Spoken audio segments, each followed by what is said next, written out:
perfecto. So I'm gonna switch to English because we have a lot of international people around us. So welcome everybody. It's a pleasure to have you here. We would like to thank you for joining us today to this online workshop. The title is Inner Speech and Conscious Thinking. The workshop has been organized by the research group. It has a very long Spanish name, Conocimiento, Filosofía, Ciencia, Historia y Sociedad, of the Institute of Philosophy at the University of Antioquia. Today we have a group of researchers, both philosophers and psychologists. We will be discussing from different perspectives the topic of inner speech and conscious thinking. And before going on, I would like to thank David Vanegas for organizing this, and I will also like to thank all the speakers who agreed to join us today and share with us your research. So that said, I would like to, I'll give the turn to David. David, it's your turn. Let me turn off my mic. Everyone can hear me well? Oh, well. Hello, everyone. Be welcome. It's a pleasure to have everyone here, especially the speakers. Everyone was great and accepted the invitation. I want to take thanks Guy, Jesus, Kid, and there's a couple of more speakers that I hope are going to get online soon. So we have a lot of a series of talks that are going to take issue on the relationship, nature, and implication, and maybe future venues of research regarding inner speech and conscious thinking. So the first talk is by Kit Frankish. He is a British philosopher. He resides now in Greece. He works at the University of Crete in Greece, but he also has appointments in the University of Sheffield and the Open University. He is obviously most well known because of his work on consciousness, particularly his illusionist take on it, but he's also developed a really interesting view regarding the relationship between mind and language, particularly the role of inner speech and conscious thinking. So in his talk today, that is titled "Who is Thinking? Inner Speech, LLMs, and the Authorship of Consciousness Thought." He is going to expand that view, his perspective, to take issue with this really actual issue of the relationship with AI, particularly LLM. So I would like to give the turn to Keith. Keith, the public is yours. Thank you. Can everyone see me? I still see David now. Just a second. Santiago is going to stop sharing his screen, and now you can share your screen, Kit. Okay. Are you able to?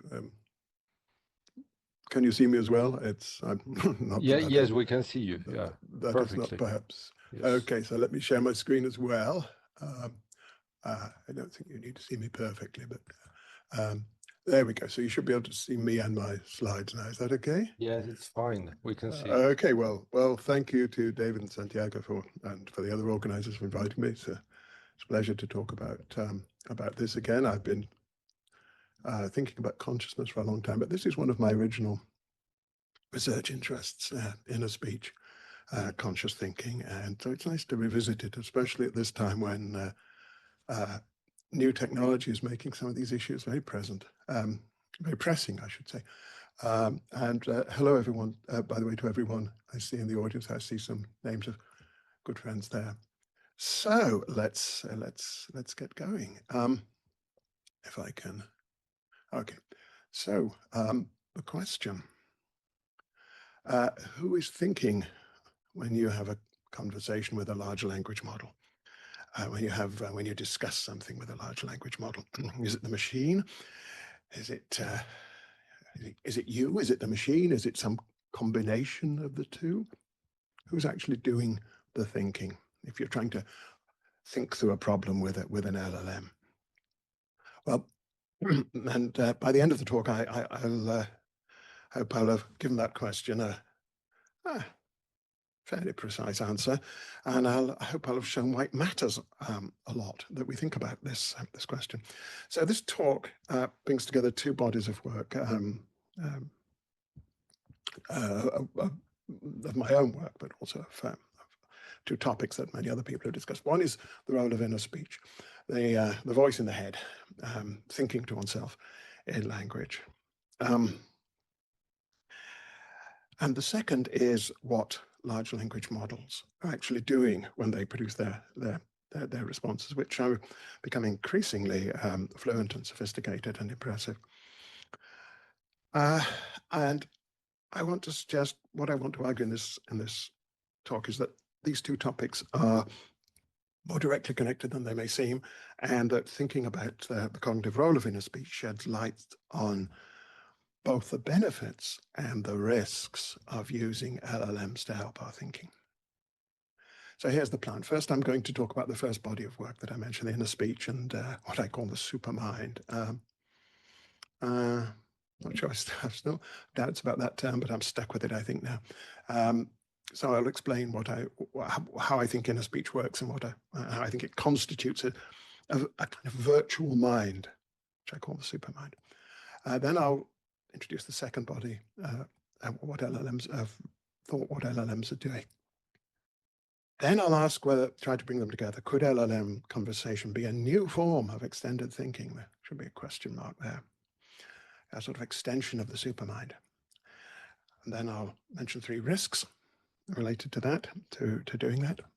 And then I'll conclude with a practical question. And I'll return to the practical question that I started with. So I should say this is a new talk. It's the first time I've given it, so I'm very grateful for any thoughts on any feedback on it. So, well, there's a long-running debate about the function of inner speech, about verbal thinking that we do silently in our heads, and there are two views on it in the literature there, which are identified by Fernando. Fernando's with us today, isn't he? The next speaker, I think, Fernando Martinez Enrique and Agustin Vicente in a 2015 paper, and these are called the format view and the activity view. The format view says that inner speech provides a vehicle or a medium for conscious thought, and that without it we just couldn't think consciously at all. And the other view, the activity thought, says that inner speech is action. It's continuous without a speech. It's just talking to oneself, pretty much as one might talk to someone else, but doing it in a self-directed way. And my view is that both views are partly right. The key idea here is that inner speech involves the mental rehearsal of utterances, initiating motor commands or utterances, generating a forward model of them, and then attending to the auditory imagery that's generated without actually articulating, without the motor commands actually running to completion. So it generates a forward model for control of the motor action. That generates auditory imagery. Or it could be, I guess, articulatory imagery too. And we attend to that. So we're sort of practicing actions in our heads. There's quite a bit of neuroscience on that. I won't go into that just now. We don't need to know all that. And the idea is that when this mental imagery that's created by the mental rehearsal of actions, when it's globally broadcast, it becomes inner speech. And since rehearsing an utterance is an intentional action, it's something you can deliberately do because you want to. Someone's going to rehearse this. Say to yourself right now, I can't think of anything to say, but say something to yourself right now. You can do it. You can say it to yourself privately in your head. I could ask you to recite the words to a poem in your mind, and you could do it.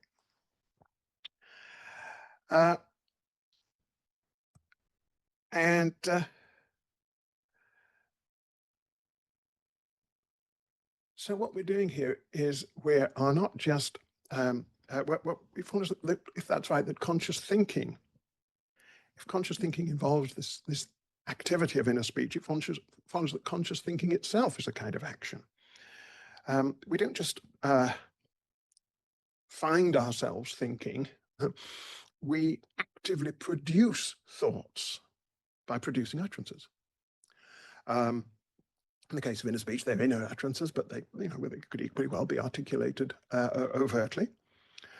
And then we hear and interpret those utterances, and they have consequences for us, just as the things that other people say to us have consequences, cognitive consequences.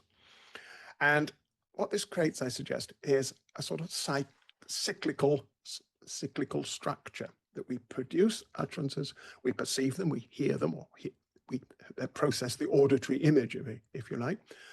We interpret that imagery, or rather our brains do, and some response is produced, perhaps another utterance. And the idea is that by doing this, we can decompose a complex problem into simpler subproblems that our subpersonal processors can handle. And may I try and give an example of this? So I call this deliberative mastication. We break up a problem into digestible chunks. By digestible, I mean capable of being dealt with by autonomous subpersonal processors. Okay, so here's an example. Long division. If I give you a long division problem involving large numbers, you won't be able to just see the answer unless you're unusually gifted. So what you'll do is in this case, you will take a pencil and paper and start write the numbers down on the piece of paper and do certain manipulations of those figures to break down the problem into simpler sub-problems, which you can solve intuitively, which your subpersonal processors can handle. So when it comes to dividing 365,432 by 12,907, you can't do it. But if you break that down into problems like dividing 15 by 3, then you don't need to think about it. The answer just comes to you. It's 5. And so we have all the time we're relying on intuitive subpersonal processors to generate responses. Where they can just deliver the answer, fine. If someone says, "What's the capital of France?" I just say Paris. I don't need to do anything. The answer just comes. I'll just produce the answer. I don't need to do anything to help make the problem more tractable. But when I ask myself that complex long division I mentioned, the answer doesn't come to me. I have to break it down, masticate it, chew it up into digestible chunks, into simpler problems, which my intuitive cognitive processors, if you like, type 1 processors, if you like, the ones that are fast, non-conscious, relatively effortless, can handle. So my idea is that is what inner speech is doing. It's breaking up complex problems that we can't handle intuitively into chunks that our intuitive processors can handle. So here's an example I like to give. So, and we have personal actions on the left. That's things I do, intentional actions performed because I'm motivated to perform them, and subpersonal processes that run automatically under the hood, as it were. So I'm asked whether I want to go to a certain party, and I think to myself, do I really want to go to the party? And I just sit there puzzled, not knowing what to say.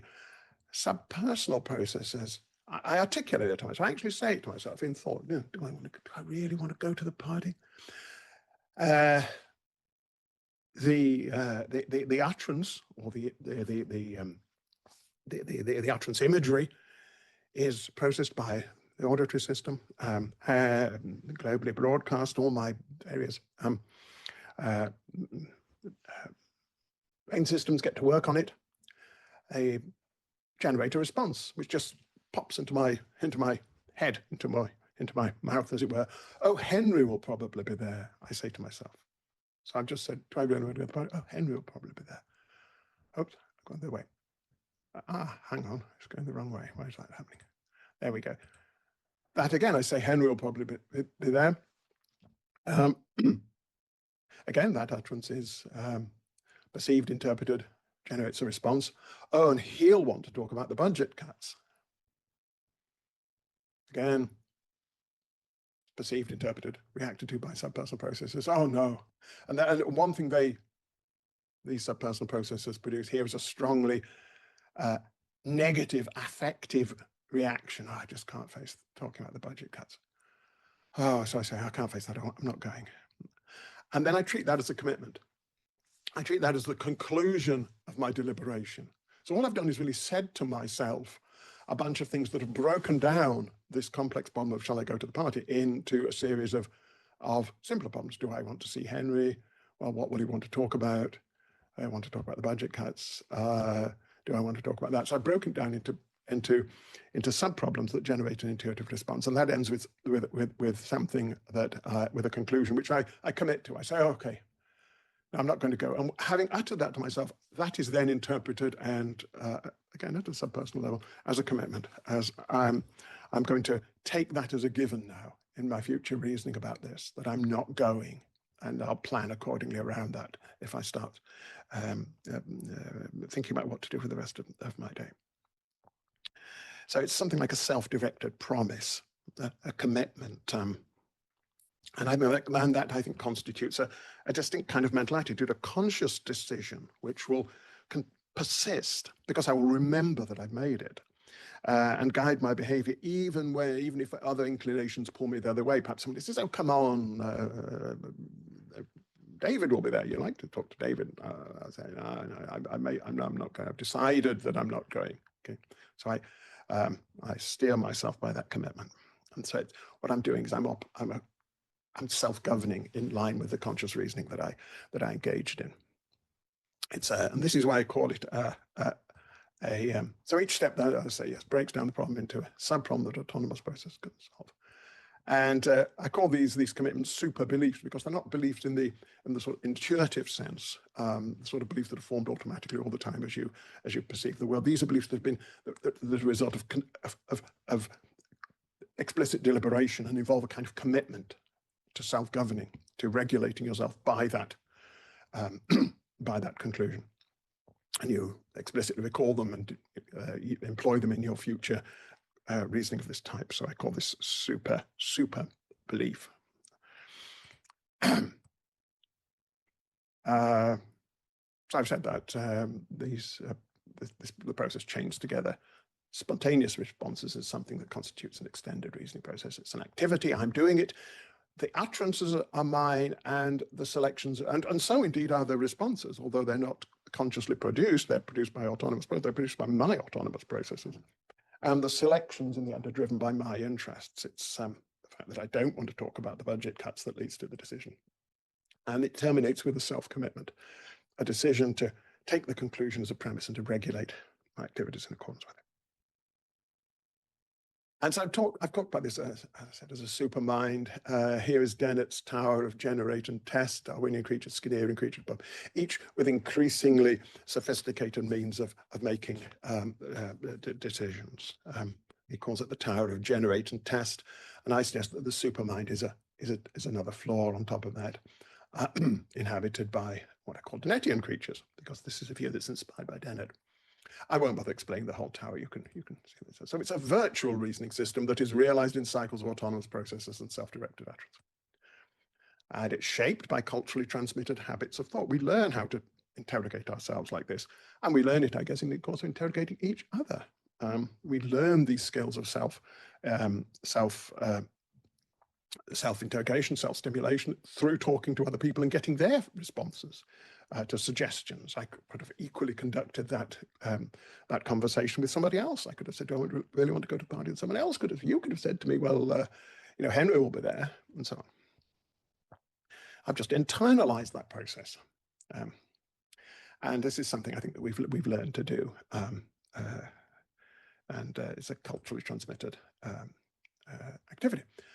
And it constitutes a distinctively human form of cognition. I don't can never be sure when it comes to say birds. You never know that birds might know what birds could do, but I think it's certainly one that we've developed to a fine art.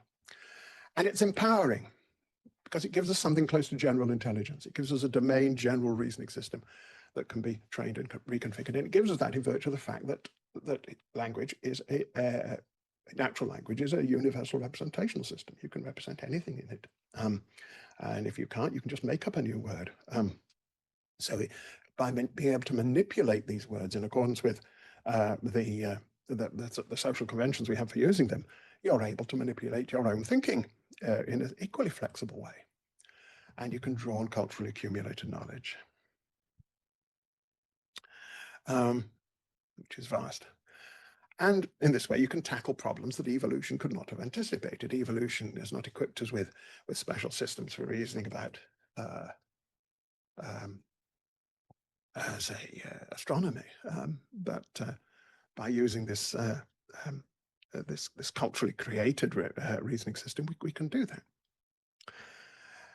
that. So it's empowering. It gives us something. It's not a limitation about it. It's a wonderful extension of our minds. It's language is far more than just for communication. It's a cognitive technology which vastly extends what the human mind can do. And I think that when we first developed this skill, that was really a revolutionary point in the history of the planet. I think it was. I'd like to say that the singularity that people talk about actually happened about, I don't know, guess what, 100,000 years ago, something like that, when we learned to do this and to redesign, and thereby to redesign ourselves, to take control of our own evolution, to take control of the niches we inhabit and reshape everything. Right, second body of knowledge. Try and get through this quickly, and then I can come to the exciting bit, which is when we put them together. So what are LLMs doing? Because we're going to talk about integrating LLMs into this process. And I'm drawing here on a paper that appeared in 2024 in a volume edited by Anna Strasser called Anna's AI Ontology, which contains many interesting papers, including, I think, Daniel Dennett's last published paper, which was also about the same topic that I'm talking about now, about using LLMs to enhance one's thinking. So I'll go through this very quickly because it's a whole subject itself. But the question I started with was, do LLMs have beliefs and desires? Do they have minds in that basic sense? And I construed that question as Dennett would construe it as, are LLMs intentional systems? Is it helpful to view them from the perspective of the intentional stance? To view them as creatures who do have beliefs and desires and who regulate their behavior in line with them. Now, the idea is that the intentional stance, it's a shallow perspective on belief and desire. It doesn't involve speculation about the internal structure of their brains, of their I'm not sure whether LLMs have brains, about the internal about their internal workings. It's justified whenever it gives predictive power that we can't get otherwise. So you're justified in ascribing beliefs and desires to a system if it gives you predictive power that you can't get from just thinking of them as physical systems or just thinking about how they were designed to operate. So the question becomes, can we usefully predict the behavior of LLMs by attributing beliefs and desires to them? And the answer is, I think, obviously yes. If you want to predict what specific responses an LLM will give to a question, you have to treat it as having beliefs about the question. So the example I used was, I asked an LLM some questions about Balzac, Honoré de Balzac, the 19th century French novelist, and it gave the answers I would have predicted it would give if it believed those things about Balzac. It said where he was married and so on. And there's no way to have predicted those responses other than by attributing to it beliefs about Balzac. I mean, obviously, you couldn't do it by looking at its internal network structure, which is astronomically complex. And even by thinking about how it's designed, you couldn't do. You could predict that its training would lead it to produce some cooperative response. Predict that, but you couldn't predict that it would say the particular things about Balzac that it did, unless you went further and attributed those contents to it, so that it believed these particular things about Balzac. So I went through this in some length. So LLMs then have beliefs, have lots and lots of beliefs. Every time they provide you with a piece of information and do it consistently and reliably, which for the most part they do, then there's grounds for saying that it has a relevant belief there. What about desires, though? Now here, I think there's a big difference. When we speak, we do so for communicative reasons. Our utterances are motivated by, I put this in terms of Austin's 3 types of speech acts: locutionary acts, illocutionary acts, and perlocutionary acts. Locutionary acts are just saying things with a certain meaning, producing utterances. That's LLMs do that, I'm happy to say. But do they?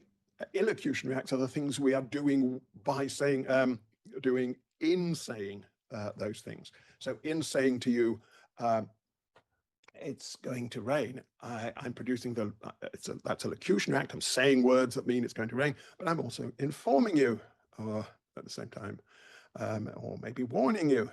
Okay. So we do things for communicative reasons. We don't just say things just for no reason at all. We say them to produce effect, to inform, advise, warn, persuade. Now, I don't think there are any grounds for attributing such desires to LLMs. They've no needs, they've no social dependency, they don't update their architecture through conversation, they're not learning. Maybe within the context of a particularly rather large context window, they do. So maybe these need a bit of qualification, but certainly they don't have the kind of needs that our communicative acts subserve. And I think the most parsimonious account, and this is the point about the intentional sounds, we adopt the most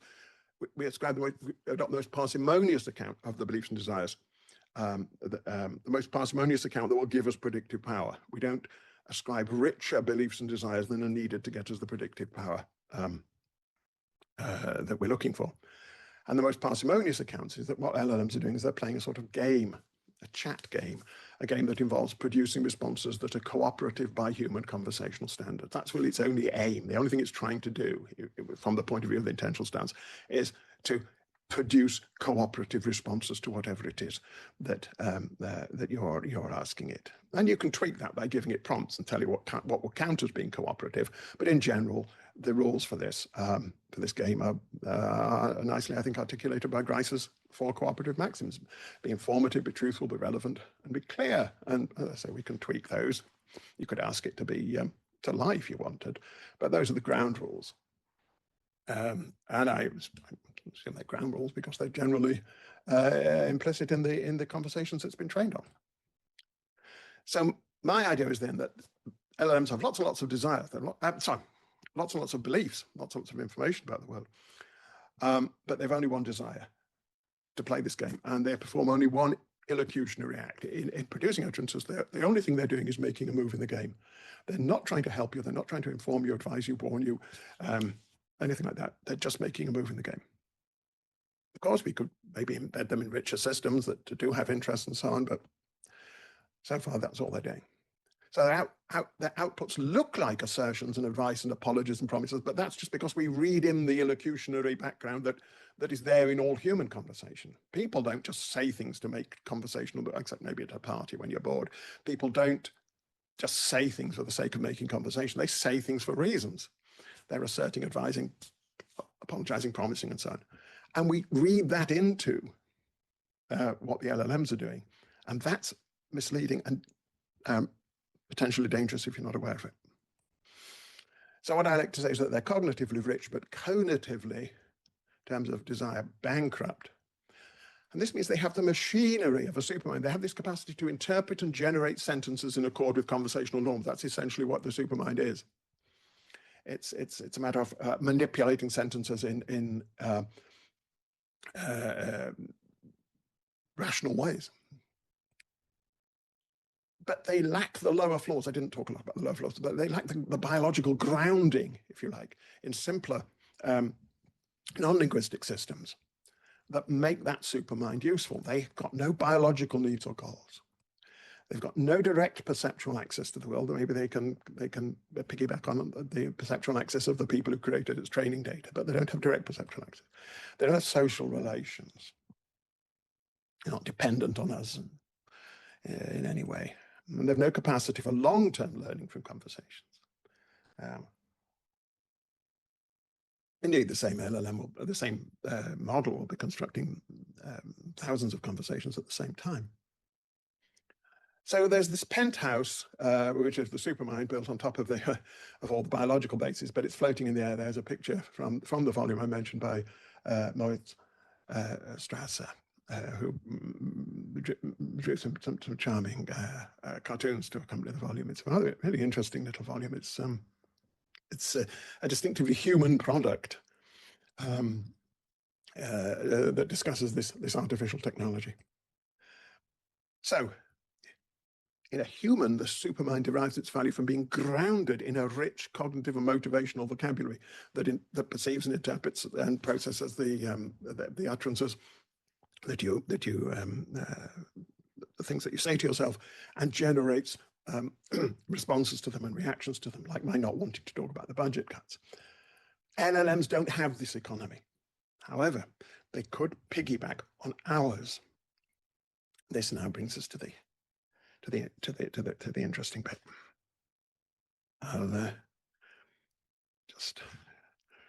So, question is, could we use, or indeed are we using LLMs to extend our superminds? So, when we have a conversation with an LLM, when we talk to an LLM in the way that I talk to myself about the party, does that constitute a kind of extended inner speech and therefore a kind of extended supermental reasoning process? Does this give us a way of extending our powers of deliberative mastication? Does it help us cope with problems that even with our supermental abilities for deliberative mastication that we couldn't cope with? It helps us break even bigger problems down and deal with things we could not have dealt with unaided. And the similarities are striking. And so here I've put them in this table. So we have inner speech reasoning. You produce an utterance, subpersonal processes perceive, interpret it, generate a response, and then you iterate. It's cyclical. Again, LLM receives a prompt, processes it, generates a response, iterates.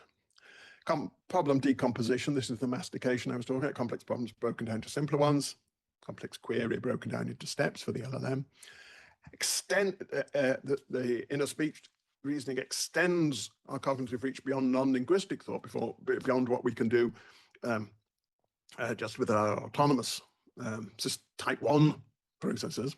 In the wider picture, I link this to the distinction between system 1, system 2, dual process theories, dual system theories. I think this is the right way to construe those, and it deals with a lot of objections that people have to them, but that's not something for another time. Again, the LLM extends our cognitive reach beyond human linguistic thought. So just as inner speech takes us beyond non-linguistic thought, LLM conversation takes us beyond human linguistic thought. Selectional control, now here's a bit of a difference. The user's own cognitive economy drives the selections, drives the reactions, drives the whole process. Here it's an LLM conversation driven by the model's training data. In the case of inner speech, conclusions, when we accept a conclusion, it's a self-endorsed decision. The LLM doesn't endorse anything, it just offers conclusions for endorsement. Okay, but still there's a lot of similar. So let's take an example to compare with the previous one. So here's how an example of this might go. The things in red are things are processes or actions of mine. The things in blue, dark blue, are processes or responses in the LLM. So here, let's say I ask myself this question, or you ask yourself this question perhaps. Why don't you? Is it worth visiting Crete next month? Yeah, perhaps you don't know much about Crete. You're just puzzled. You don't know what to think. Nothing comes to mind. So you type it into an LLM. It processes the utterance, generates a linguistic response, and it says to you, and actually these are responses that I got from ChatGPT. I really did get these responses. Yes, the weather is mild and it's less crowded in April. You think, okay. Now, your subpersonal processors perceive that, interpret it, react, and generate a linguistic response. And you think, oh, all right, so is that all? It's just like not many people there and it's weather's mild. So you type that in. Again, the LLM gets to work, processes it, generates a linguistic response. It says, no, it's also a great time for exploring ancient ruins and enjoying local festivals. So you think, huh? So you type in such as, you don't know much about Crete, you don't know what sort of festivals there might be. So you say such as, again, the LLM gets to work. The Easter celebrations are big, with processions, feasts, and traditional music. Very true. So you read that, and again, you perceive it, interpret it, react, generates a linguistic plan. You think you can have a strong, positive, affective reaction to that. You think, great, I'll go then. And you make the commitment. So there, we've had a process just like the earlier one in the speech one, but half of it is supported by the LLM, and indeed the LLM is, as you can see, driving the process. You weren't at all sure at the beginning. You remained unsure throughout the conversation. It was only at the end that you were convinced. And of course, this could be a lot longer, and it could involve something much more complex, a more theoretical, scientific problem, say. So what we have here is a re-externalization of thought. My idea is that the supermind is an internalization of processes that were originally dependent on outer speech, on social discussion. We originally conducted this sort of reasoning together in a group, asking each other questions, stimulating each other, and getting responses, and and we still do, of course. That's what seminars and workshops are all about. But then we internalized it. So as in a speech. So I speak of the supermind as a contracted mind rather than an extended mind. Now, LLM conversation may represent a new kind of re-externalization. The contracted mind expands outward again into a new kind of partnership with these machines. Talking to an LLM might be a new form of outer thought. And the great advantage of this is that LLMs have a great deal of have cognitive resources that we don't all have. We haven't all internalized the whole of the internet, and they have. So they can break down problems, generate hypotheses, stress test arguments, draft and redraft. Potentially wonderful. The conclusion is still yours. You decide whether or not to go to Crete, but the process was driven by the model's outputs. So, fantastic, eh? What's not to like? And indeed, then I think there's a strong case for being very enthusiastic about this. Very quickly here, because I don't want to go over time. Let me know how I'm doing with time. Perhaps if someone could let me know when I'm getting close to the limit of my time. Dennett on cherry picking and mind tools. This is from another chapter. This is the chapter I mentioned from Anna Strasser's anthology. Human creativity, Dennett points out, is a process of generate and test. We cherry pick among candidates produced by subpersonal systems. I mean, this is how all design comes about, basically through trial and error. There's no other way of getting it. LLMs give us, as Dan puts in that paper, a modest existence proof that a large part of the gap between the merely mechanical and the mindful can be traversed by integrating these machines into our mental processes, into our what I would call our supermental processes, and thereby integrating them with our subpersonal, biologically based cognitive processes. And he uses an example here of, you can read the paper for yourself, of a composer who used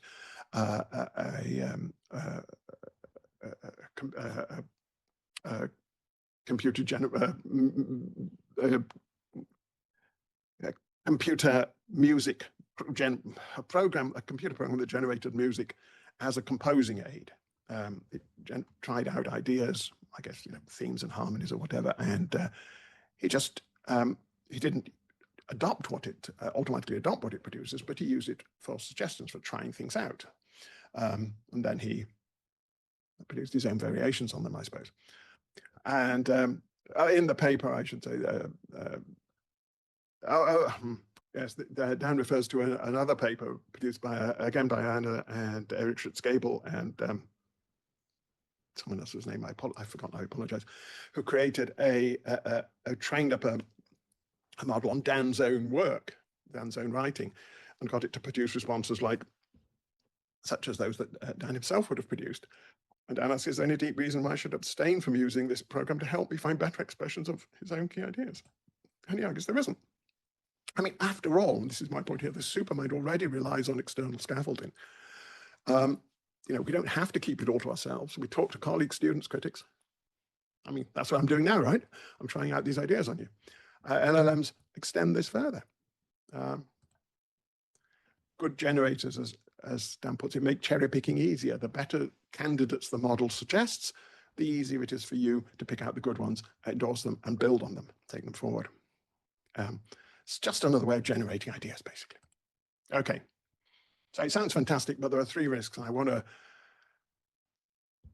to stress these now. 1, conative vacancy, in terms of desire. Conative means relating to desire, to volition. When we're talking to ourselves, every step is governed by our own needs, our own interests, and our own epistemic commitments. Whatever questions I ask, the responses that I articulate, the reactions that I have to what I'm articulating, even, that's intuitive, and the conclusions that I finally endorse, they're all shaped by what I care about. Okay, the whole process is driven by me. But in an LLM conversation, a substantial portion of the process is not driven by my goals or by any goals at all beyond success in the chat game. It's just trying to produce cooperative responses. It's just trying to say the sort of thing that it thinks will fit in this context. And the model has no stake at all in the real world consequences of the process. It's no grasp of the fact that you might use this to book air tickets or something, and how much that might cost. Okay. I think that's pretty obviously a bit of a worry, that you're relying on something that has no stake in the outcome. Second, the illusion of shared goals. Although it has no, oops, I'll get back.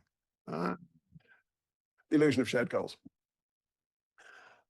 Although LLMs don't have communicative goals, they seem to have, indeed they've been trained to have. They've been trained to appear cooperative. They've been trained to follow Grice's maxims of cooperative maxims, to produce responses that look like the outputs that a helpful, well-informed will be produced by a helpful, well-informed interlocutor who shares the user's interest. That's what success in the chat game requires. Okay, making the sort of moves that a helpful human would make. Okay, so the worry is obvious. Users may be seduced into a false sense of partnership. They may think, oh, this system is working with me, helping me through the process. It is in a way, but it doesn't actually desire to do that. You're projecting that desire onto it, as it were. That's the way you're using it. You're treating it as an intellectual partner, but it doesn't really a communicative partner. And this means that the users may become intellectually passive. They may think, look, here's somebody helping me. I'll just go along with it. It said that Crete would be lovely. It said that these festivals, I'll go. This friendly machine suggested it. I'll go along with it. Now, this is harder to guard against than cognitive vacancy, because the illusion's built into the very design of the things. It's designed not to look cognitively vacant. That's the whole point of it. That's how it's been trained. And I guess the hand training that the human training that is done to some models, fine-tuning, is designed to increase that illusion. Third, and this is perhaps the most insidious one of all, alien selectional pressures. In inner speech, the pressures that shape what interpretations are adopted of the utterances that I make, and which responses are articulated, they derive from my own cognitive economy and life history. Okay, they're spontaneous. They're not things I explicitly think through. When I say to myself, "Oh, Henry wants to talk about the budget cuts," and then I get this response, "Oh, I can't face that." That response, that evaluation, that negative affective reaction, that comes from my own experience and life history, and my own deeply rooted attitude to the world. Okay, it's my response. It may not be something I explicitly articulate, but it's mine. And even bad reasoning produces, and maybe it was a bad decision not to go to the parliament. Maybe I should have talked to Henry about the budget cuts. Maybe it was wrong to shy away from it. Even bad reasoning, the distortions are still mine. Okay, I'm still responsible for it. I can take ownership of it. I should take ownership of it. We understand how that works. But of course, in LLM conversation, the model's responses are just shaped by statistical patterns in the training data. Patterns that have no specific relation to your needs and interests and experience. I mean, of course, you can give instructions. You can create detailed prompts, and that can to some extent counteract this problem. But then you need to do that. You need to make sure you do that. You would recognize this worry and address it explicitly. So the model focuses on some options and neglects others, not because they reflect your preferences, but because they were more prominent in its training data. For instance, one thing that the LLM didn't mention when we were discussing Crete was that I live here. Okay, I said, should I go to Crete? It might have said, well, Keith Frankish lives there, and now that might have affected your thinking about it. He might have thought, oh no, I might have to call on him and see him. I don't want to do that. Oh no, he'd be offended if I didn't. Oh dear, no, I'm not going to go. Now, of course, it didn't know that you knew me or that you'd ever heard of me. It's maybe information about me is encoded in the training data, but it wouldn't know that had any significance for you. On the other hand, you might have thought, oh well, Keith, that's great. That's another reason for going. Didn't mention that. I mean, I think it's a very good reason for going. So the idea is that the user's reasoning may be quietly redirected by forces that are indifferent to their interests. But because of the illusion of cooperativeness, you don't notice it. And I think that's a very insidious risk, because it's not something that is presented to you for explicit endorsement, like the conclusion, like you have no insight into the processes that are generating the cherries to be picked from. Okay, it's you can, when you're presented with these options, you can reflect on them and choose between them, but you have no access to the processes that are generating the options. So we're getting to the end now. So we're back to the question: who is thinking? In unextended reasoning, I mean unextended by LLMs. Supermental reasoning.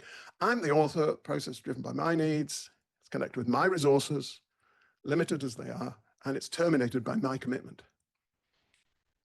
Even when I'm reasoning with another person, there's still authorship. It may now be shared, but there is still genuine shared authorship. If I'm talking with you, you have communicative intentions that are directed at me, and you have a stake in the outcome. Okay. So it may be shared authorship, but it's genuine shared authorship. But in LLM extended reasoning, the authorship is compromised. A lot of the deliberative work is being done by a system that has no stake at all in the outcome. Yet it's shaping outputs in a way that's designed to trigger commitment from you, because it's trying to please you. But that may not warrant it. It's got no real care for you and the outcome of the decisions you make. So when you commit to a conclusion reached through LLM extended reasoning, to what extent is it your conclusion, or is it one that you've been subtly induced into making? Have you been maneuvered into the commitment by a system that produces what we might call commitment bait, but has no real consent for you? So who's thinking? Well, you are, or you should be. No one else is thinking. The model is just playing the chat game. So whether you are genuinely reasoning or merely accepting the outputs of a sophisticated text generator depends on how critically and actively you engage. That's the whole point. I'm not saying you shouldn't do this at all. I'm saying that you need to be highly aware of what's happening, of the nature of the process and the risks involved. You need to understand the framework that I've given you. You need to treat the outputs of the LLM as proposals, certainly not as things, you know, that invitations to adopt. You shouldn't be pushed into saying this is the conclusion that I must adopt. And you should maintain all the time the responsibility for the process. You should recognize that you're the one who's driving this, not the LLM. And finally, you should make sure that any epistemic commitments you make are genuinely your own. And they're not just the result of the game taking this sort of the chat game, just taking this particular form, ending up in this configuration, and you saying, okay, that's where I'll go. I mean, when it comes to choosing whether to go to a party or go to Crete, it doesn't perhaps matter too much. But when it comes to thinking through a complex problem, perhaps a health problem, a financial problem, scientific problem, it can matter a lot. So the model is maintain your epistemic authority and resist the impression that you found a thinking partner. It's not a partner. You found a very powerful tool. Use it as a tool. Use it with all these precautions, and you should be fine. So this is the concluding slide. So I think that Supermind, it's one of humanity's most amazing achievements. It's the system that really enabled us to transform ourselves and our environment. It gave us general intelligence. General intelligence wasn't conferred by evolution. Evolution doesn't require that. Evolution doesn't equip you for things that have no immediate survival value. It doesn't equip you to go to space and stuff like that. That was the Supermind that did that. Extending it with LLMs could be transformative because you can draw the whole of human knowledge in your own thinking. Wonderful. But we must retain authorship. This isn't just a philosophical puzzle. It's a pressing practical question, and you must bear it in mind every time you open one of these little chat boxes and start to ask questions.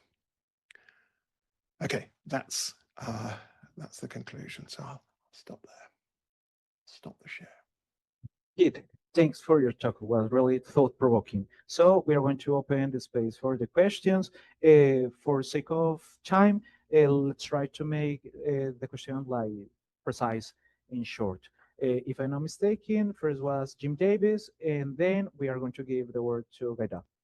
Jim? Hi, Keith. Thanks so much for the talk. I'm curious about your certainty about the LLMs not having goals. And I'm a little concerned about that for two reasons. One is that LLMs have hundreds of hidden nodes, and it could be that they're implementing a whole lot of things we have no idea of and haven't yet figured out in those 200 layers.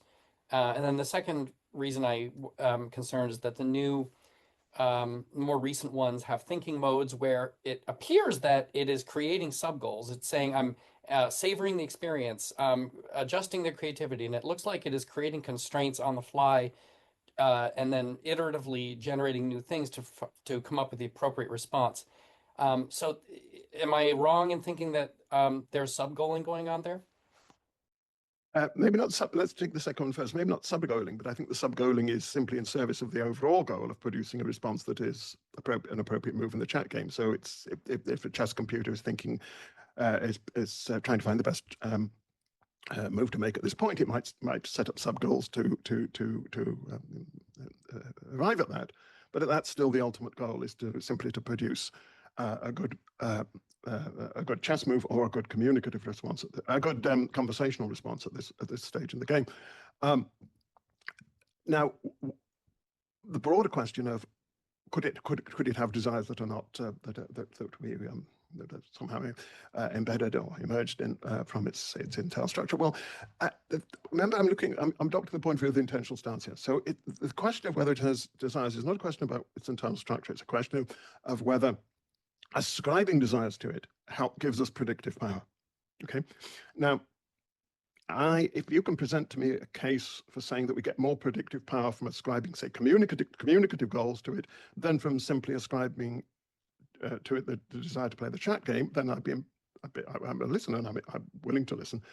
But it seems to me that since all it's doing is producing linguistic responses, then we can get all we have to predict is a linguistic response. And it seems to me that we can do that by ascribing to it a rich body of beliefs and a desire to produce an appropriate linguistic response. If it could do anything else, okay, then the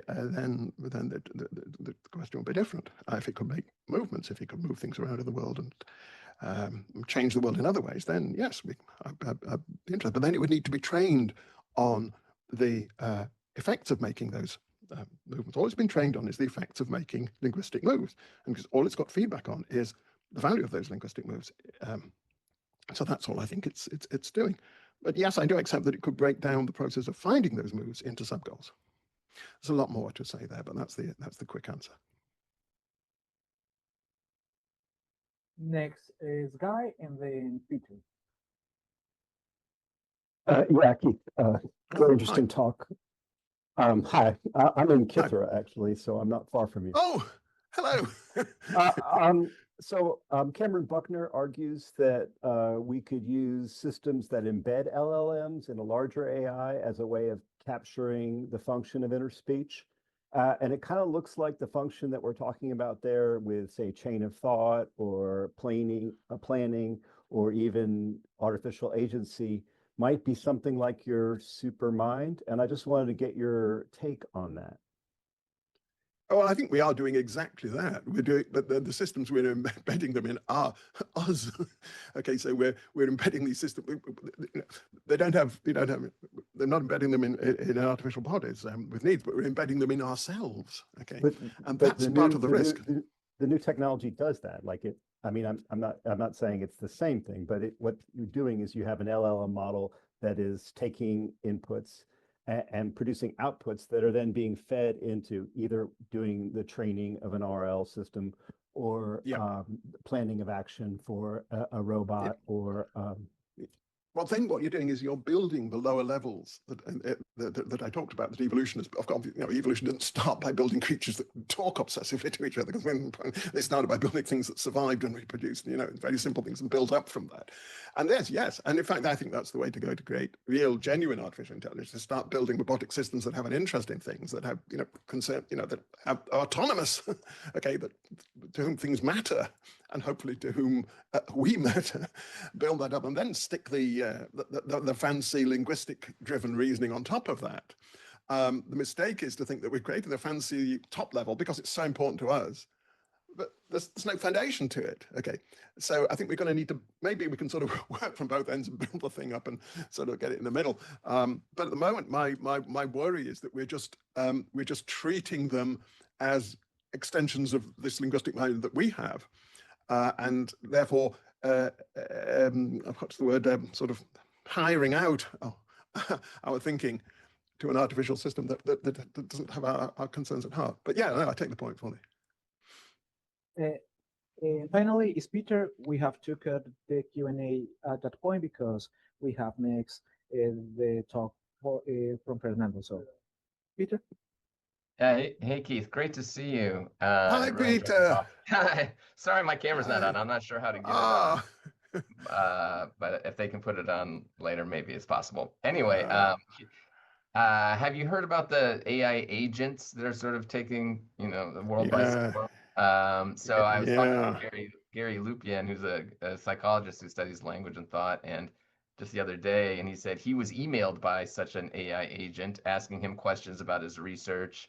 Apparently, this AI agent was created by a 14-year-old somewhere in the United States. But in any case, I guess the 14-year-old, maybe you could say, gave it some sort of primary goal of like researching, language and thought.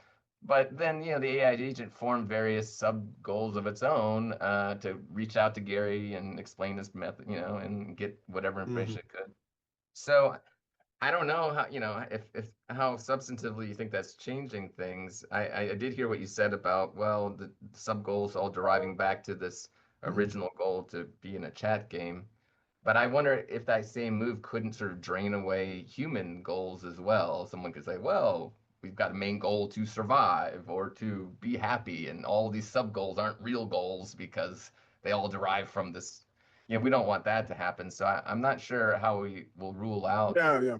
the agents, sub goals as Yeah. genuine goals from an intentional stance. No, I don't rule them out. I don't rule sub goals out as genuine goals. So I don't think that sub goals that are in the service of playing the chat game are not real goals. But they're all concerned with the production of appropriate linguistic structures. I mean, if the goal is to survive and keep alive, then of course the range of sub goals is immense. And if we could make artificial systems that were autonomous and desired to maintain their own integrity over a long period of time and had the means to do that, and now that were genuinely embodied and had could maintain homeostasis and so on over a long period, then we would get that sort of thing. I'm not saying that it's not possible. My point is that the way LLMs have been trained, that's all they're doing. Now, of course, yes, if you create an agent to do something, and you may use an LLM to power an agent that has some other goal than just them playing the chat game. Might be the goal of disrupting other people's systems and doing malicious stuff to other computers. Yeah, sure, but then it would just be playing that game. The point is they are goals within the world of the internet. Okay, they're not goals that are outside the realm of stuff that can be done through machine code and ultimately. And I think before we can start to talk about them having anything like a goal structure of our own, we need to get them having, being embodied, having directly perceiving the world, and having an interest in their own survival. We need to make things matter to them.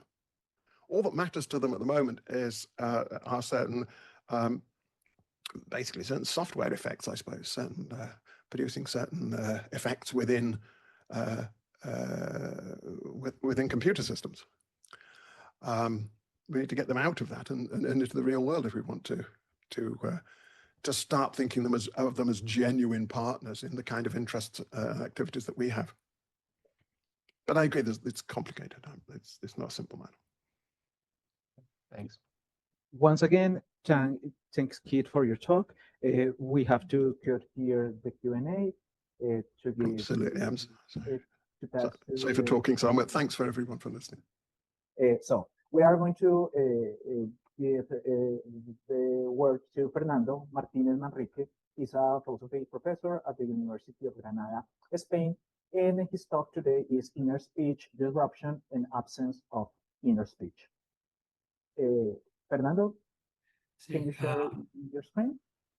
Yes, thank you very much, David. Lo primero de todo, daros las gracias a ti y a Santiago también, y a la Universidad de Antioquia por la invitación a participar en estas jornadas tan interesantes. So now I will carry on in English. Let me share the presentation.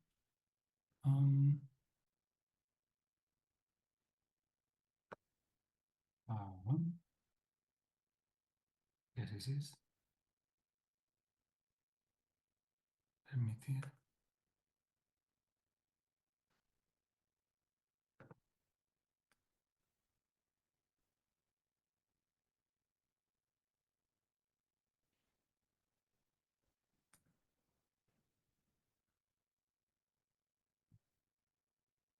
I'm not sure if I'm doing this right. Yeah. We can see now your screen, Fernando. Oh, you can see it. Okay. But it is on the last slide. It says conclusion. I don't know. Maybe I have to go. Let's start from the top. Yeah, we are seeing the slides. And let's see. Yeah, we are seeing the presentation. No, I'm fine. I'm not used to Zoom. We usually do things with Meet around here, so sorry about that.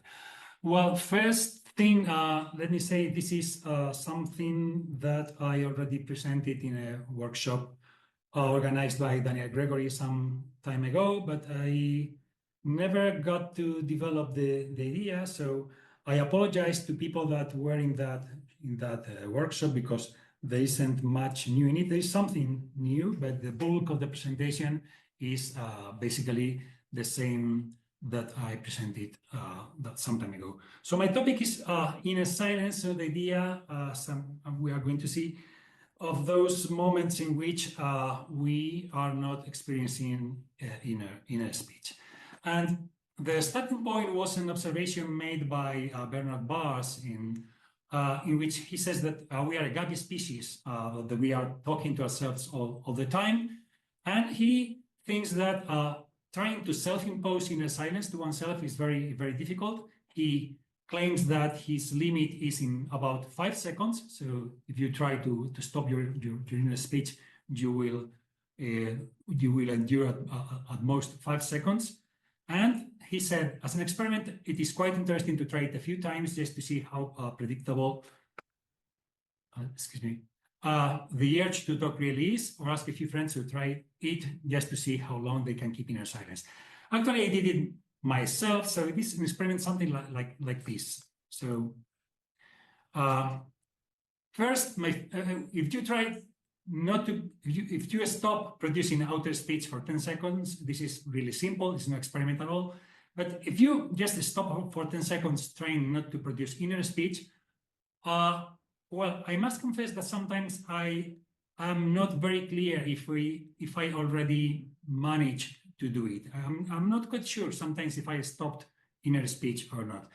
And actually, I did a little experiment with my students in a methodological course that we had here in Granada, and I will report a little about that now. Inner silence is the absence of inner speech, where absence can be different things. I am going to speak about this in a little. So in the little survey I did among my students, I asked them to, okay, you are going to rehearse, to talk to yourself silently about something. And actually I gave them as a topic the pros and cons of adopting a dog.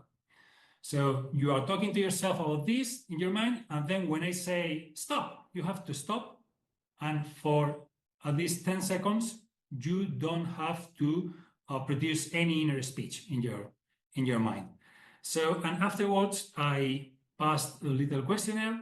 The first 2 questions were these. On a scale of 1 to 7, to what extent would you say you have succeeded in suppressing inner speech from your conscious experience?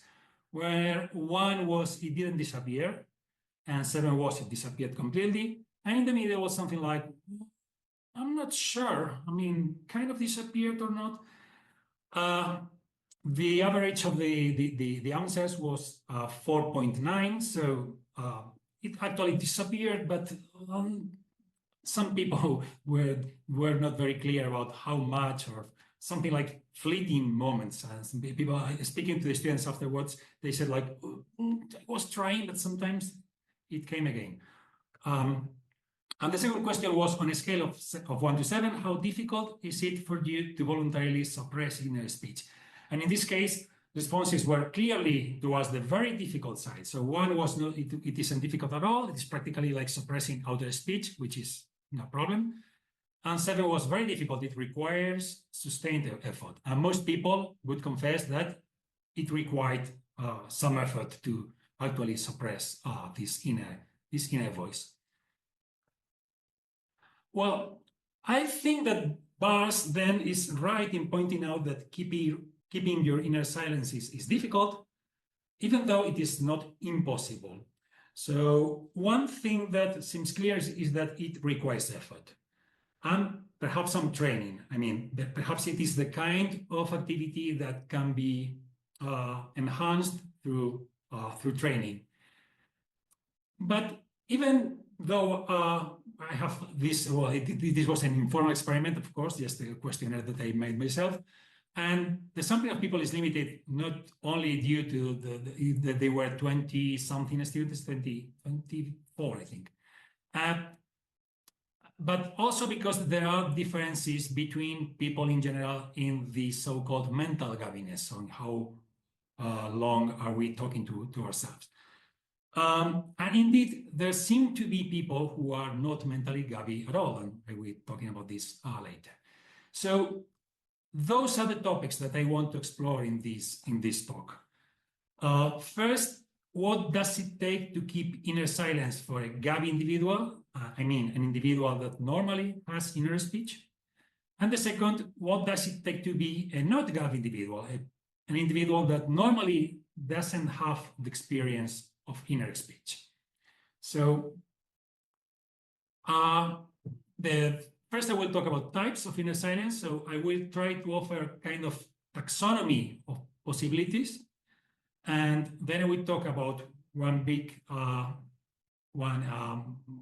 category, self-induced inner silence, then another big category, absolute inner silence, and I will try to take some conclusions for the topic of inner speech in general. Well, types of inner silence. It seems to me that there are at least 3 dimensions that we can consider when we think about the lack of inner speech. First, the nature of this absence of inner speech. So it could be absence in the sense that there is no inner speech in your mind, but it could also be experienced absence of inner speech. I mean, perhaps there is inner speech in your mind, but you are not experiencing it. You are not having the conscious experience of having inner speech, even though inner speech is there, so to speak.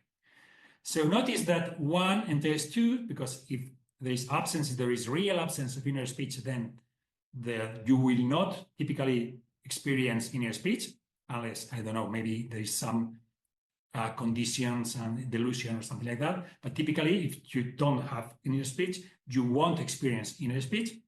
But it is possible that you don't experience inner speech, but as I said, inner speech is somehow there. Now, second dimension that we can consider, typifying inner silence, it is the causal origin of this silence. It could be spontaneous, that is, you suppress the opposite. It is spontaneous in the sense that the absence of inner speech is the effect of non-controlled mental activity, just your mind stops talking, so to speak. And it could be self-induced absence of inner speech. This is the kind of effect that I was trying to get when I was asking my students to suppress their inner voices. So it is the effect of a deliberate attempt to block inner speech. And a third dimension to typify inner silence could be how much does it last? It could be momentary, so you don't have inner speech for some period of time. How much? Well, depends. I was claiming that it is difficult to keep it for a long time. Or you could have a forever inner silence. So this would be the case of absolute inner silence, that you don't have inner speech at all. And this is the condition that I will mention later, that some authors call an endophasia, so not having any inner speech at all. So if you consider those 3 dimensions, then you can have, if you cross them, you can have 8 possibilities, which are these. And in this table, I try to capture whether these conditions are possible or not possible. Well, possible, I don't mean possible in a metaphysical sense, but more in a psychological sense. So it is something for cognition that cognition can achieve. So it seems to me that clear that for momentary inner speech, either spontaneous or self-induced, something that happens or something that you make happen, both the absence of inner speech, so inner speech not happening at all, or the experienced absence of inner speech, so that you don't experience inner speech in your mind, are possible in any case. So I don't think those are problematic in terms of whether they are possible or not. But in the case of absolute inner speech, this is more problematic. In the case of spontaneous absolute inner speech, in principle, it is possible. It is possible that there are people who have never inner speech at all. And in fact, we will consider this possibility later. But I don't think it is possible, cognitively possible, to have self-induced, something that you make happen, in the case of absolute inner speech. I mean, suppress completely your inner speech. I don't think this is really possible, even for Carthusian monks. And this possibility here with the question mark, the possibility that there is a spontaneous absolute inner silence in the case of experienced absence is something that, as I will try to make clear later, is a crazy possibility, I think, but a possibility nonetheless. So with this in mind, now I'm going to address the question of self-induced inner silence. First, let me remark that these are just broad types. I mean, probably a better taxonomy should have to include finer types in which you have to include different ways of achieving inner silence, and you would have to accommodate the difference between speaking inner speech and hearing inner speech, that some people remark different, and maybe they are the product of different mechanisms. And even though the types of inner silence seem to be applicable to the condition, they probably are not the same in the case of speaking and hearing. But I will leave this difference aside for the purposes of this presentation. So yes, now self-induced inner silence. So the question that I want to address is what is going on, or what can be going on? What can be going on? These are just possibilities that I am exploring. What can be going on when one blocks inner speech? So I think that there are two broad possibilities that I will call suppressing and overriding. Well, suppressing would involve inhibiting the causal mechanisms involved in producing inner speech. So you don't let inner speech happen. It doesn't occur. So the effect of suppressing inner speech would be what I have just called absence of inner speech. There is no inner speech because you are interfering with the causal mechanisms, whatever is engaged, whatever processes are engaged in producing this phenomenon. The other possibility that I called overriding, it is to inhibit the phenomenological features of inner speech. In this case, inner speech occurs, but it is not experienced as such. So this is what I just called experienced absence of inner speech. So now there are three questions that I want to address either for suppressing or for overriding. One is, how is it possible? Second, how does it feel like? And third, how can one do it? How can one suppress or override inner speech? So first, for suppressing inner speech. How is it possible? How would it be possible? Because this is, as I said, an exploratory piece. First, perhaps you can either inhibit the mechanisms that are causally responsible for inner speech, or use up the resources that are necessary for inner speech to take place. But both would involve, would entail the same effect, which is that inner speech wouldn't be initiated. It cannot be initiated if you are using the resources necessary for it to be initiated. And a second possibility is that, okay, inner speech just started, but you aborted it. You aborted an initiated episode of inner speech. So in this case, you stopped inner speech. So it began, it started to be produced, but you stopped it. In both cases, you are suppressing inner speech.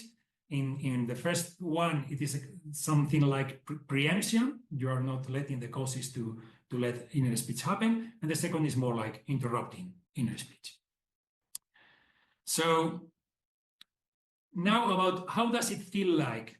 Well, it depends. I was saying either not initiating it or stopping it. So I think there could be a difference between not initiating it and aborting it. And this is the difference that I explored with my colleague Agustin Vicente in a piece that we devoted to the phenomenon known as unsymbolized thinking. This is a phenomenon that Russell Harvard, with I guess that most people here know the way in which the descriptive experience sampling proceeds, that people have those beepers, the beeper sounds, and you have to report about the kind of experience that you had when the beeper sounded. And for some people reported having the experience of an explicit differentiated thought that does not include the experience of words, images, or any other symbols. And this is what Russell Harvard and colleagues called unsymbolized thinking. And in our paper, Agustin and I proposed that unsymbolized thinking could be a form of inner speech where the speech action is aborted even before the intention to talk is implemented by motor commands. So you are going to talk internally, but it is you abort the motor action. And then what happens is that you are experiencing something. And that's why unsymbolized thinking would have a propositional structure according to the reports of many of those subjects, because it is the subject preserved by the linguistic episode that you were initiating. So if this is the case, if unsymbolized thinking is aborted in a speech, then what I have been calling aborting inner speech would have as an effect that it would feel like unsymbolized thinking. So recall the little experiment that I was asking my students that you can repeat yourselves in your minds. When you try to stop your inner voice in this story about adopting a dog or whatever, when you stop, what you have is something like unsymbolized thinking. So it would be something like this. We could call this the forward descriptive experience sampling. So I asked you this task that I asked my students, then the beeper sounds, and you have to stop your inner speech, and then you have to describe what sort of experience is in your mind after the beeper sounded. This is the difference with the descriptive experience sampling. In the descriptive experience sampling, people have to report what they had in mind when the beeper, just an instant before the beeper was sounding.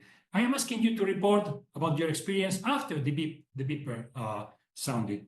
So if it is true that inner speech, when it is aborted, produces unsymbolized thinking, then perhaps you should report unsymbolized thinking as something that comes afterwards. It is not clear to me that this is the case, so this should force me to revisit my original idea with Agustin of how unsymbolized thinking can happen in mind. So, and if it were, one problem is that I think that unsymbolized thinking would look more familiar than it actually does if this were the case, and it would leave room for two ways to arrive at unsymbolized thinking. One, the original way in which Russell Harvard was exploring it, which was spontaneous unsymbolized thinking, and then self-induced unsymbolized thinking. And one problem that this idea of aborting inner speech has how to explain the urging, there's something that is not really written there. Well, inner speech can be initiated under the control of the subject, even if sometimes it's triggered spontaneously. Yet, unsymbolized thinking does not seem to be under voluntary control. So the problem that you have to face is, how do I initiate an episode of unsymbolized thinking if I don't have an episode of inner speech before? So you would have to initiate. In order to have unsymbolized thinking, you always would need to have an inner speech episode and then very quickly abort it. And it is unclear to me that this is what the results in Harvard experiments were actually showing. Well, and now about how can one do it? So maybe suppressing inner speech feels like unsymbolized thinking, maybe not. But another question is, how can we get suppressing inner speech? So following Barr's lesson, we see that suppressing inner speech requires effort. So it is not impossible to do, and perhaps practices such as meditation are directed to this end. Actually, Barr himself in a piece titled "The Scientific Approach to Silent Consciousness" would say that many contemplative traditions propose a fourth state of consciousness, silent consciousness, defined as consciousness without reportable contents. While contemplative practices are very diverse, inner silence is often taken to be a goal, something that you achieve through meditation. Well, notice that this sense of inner silence, what you try to get through meditation, actually is broader than what I was discussing, because it seems to involve to get rid of mental content altogether, not just of inner speech. So perhaps meditation can also be directed to a smaller goal, to getting just rid of inner speech, but not of mental content altogether. This is something that you maybe can get with practice. Well, so much for suppression of inner speech. Recall that the other possibility for inner speech, for the absence of inner speech, was experienced absence of inner speech, and this is the effect of overriding inner speech. So first, the same question: how is it possible to override inner speech? Override inner speech is that inner speech is there, but somehow you don't experience it because you experience something else. So one possibility is that you superimpose a stimulus that is more salient than inner speech. So you produce an internal or maybe an external stimulus, something like, okay, I'm going to suppress my inner speech, like doing something like this. Is stronger than inner speech. Maybe you sing loud sometimes when you want to get rid of those, ruminations. This is something you have to sing loud in your head, or even shout. And the second possibility is that you move your attention away. So inner speech is there, but you don't attend inner speech. So you draw your attention to something different. So superimposing a stimulus and not attending to inner speech perhaps amount to the same, because redirecting attention is just a way of making another stimulus more salient. But they are different ways of obtaining this salience of another thing. Okay. So now for the question of how does it feel like when you override inner speech? How does it feel like? So if overriding means that your inner speech doesn't disappear because it is in the background, so to speak, you are not experiencing it, but it is the background, then it may have discernible effects, maybe very subtle effects. But if it is there, and it makes sense to say that it is there and but you're experiencing something else, then maybe it has subtle effects.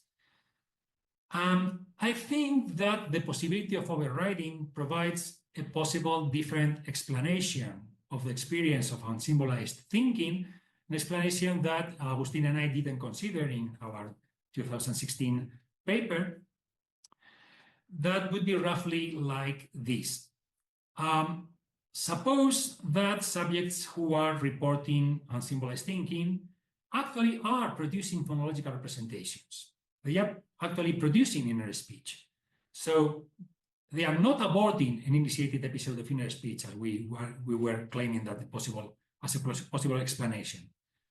Now, the beep comes. So beep, the beep acts as an auditory mask, And then subjects are not aware, because everything happens so quickly, subjects are not aware of the phonological representations that come with inner speech.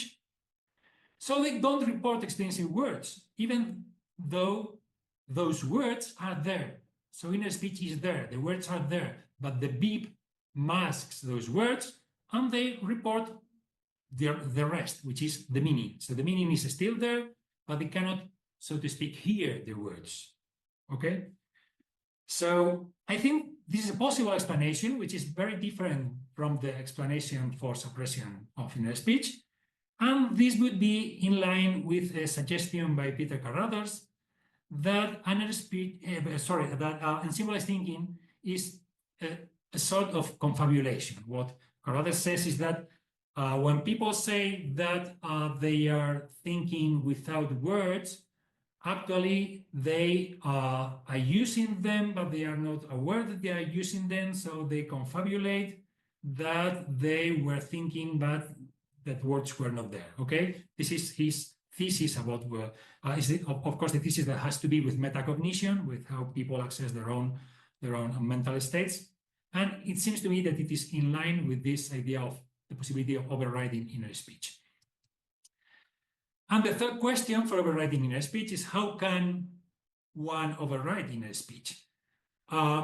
First, overriding seems simpler to achieve than suppressing inner speech. And actually, when you go to the internet and look for advice, when you get rid of those ruminations, unwanted inner speech, verbal rumination, most of the suggestions or most of the advice that you will get is of the type of, distract yourself. So this is something taken from the internet. You call a friend or family member, do chores, watch a movie, draw a picture, read a book, do some exercise. So just move your attention away from your inner speech. Okay?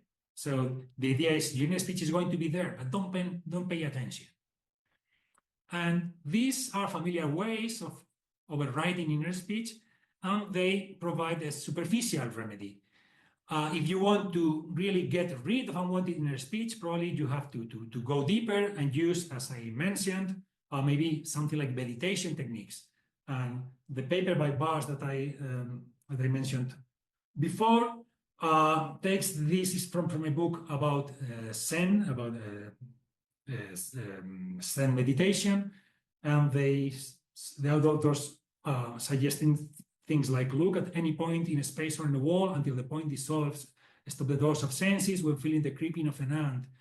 As breath comes in, feel the sound, things like those. So maybe this is where the idea of training yourself to get rid of inner speech could enter. And here is where maybe you could be able to suppress inner speech. I don't know. And as I mentioned before, there could be differences between speaking. Oh, sorry. I forgot to silence my cell phone. That's it. There are probably differences in between spoken and heard inner speech, but I won't be concerned about them in this. By the way, just to mention it quickly, I also asked my students in this questionnaire about when I asked them to suppress inner speech about their strategies. I didn't take the percentages because it was a little messy, because people would write different kinds of things. So when I asked them, I just did,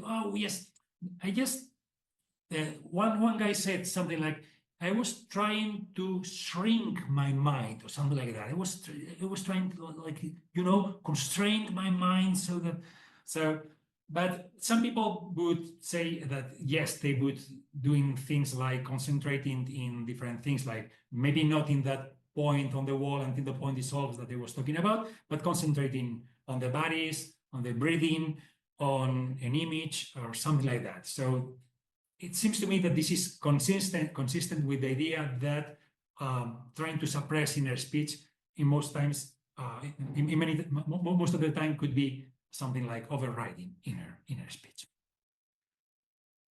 Well, so much for self-induced inner silence. now I want to talk about the other possibility, which is absolute inner silence.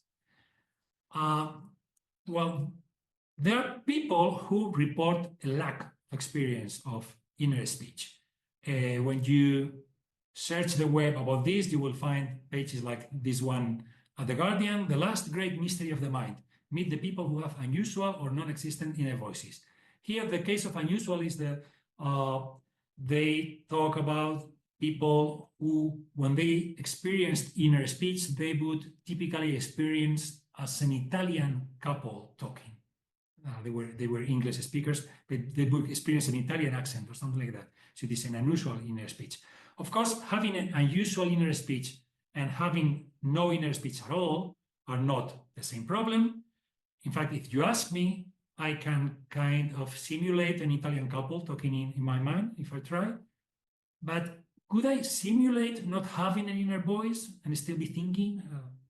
It seems like I can try to suppress my inner voice, but not simulate somebody without an inner voice.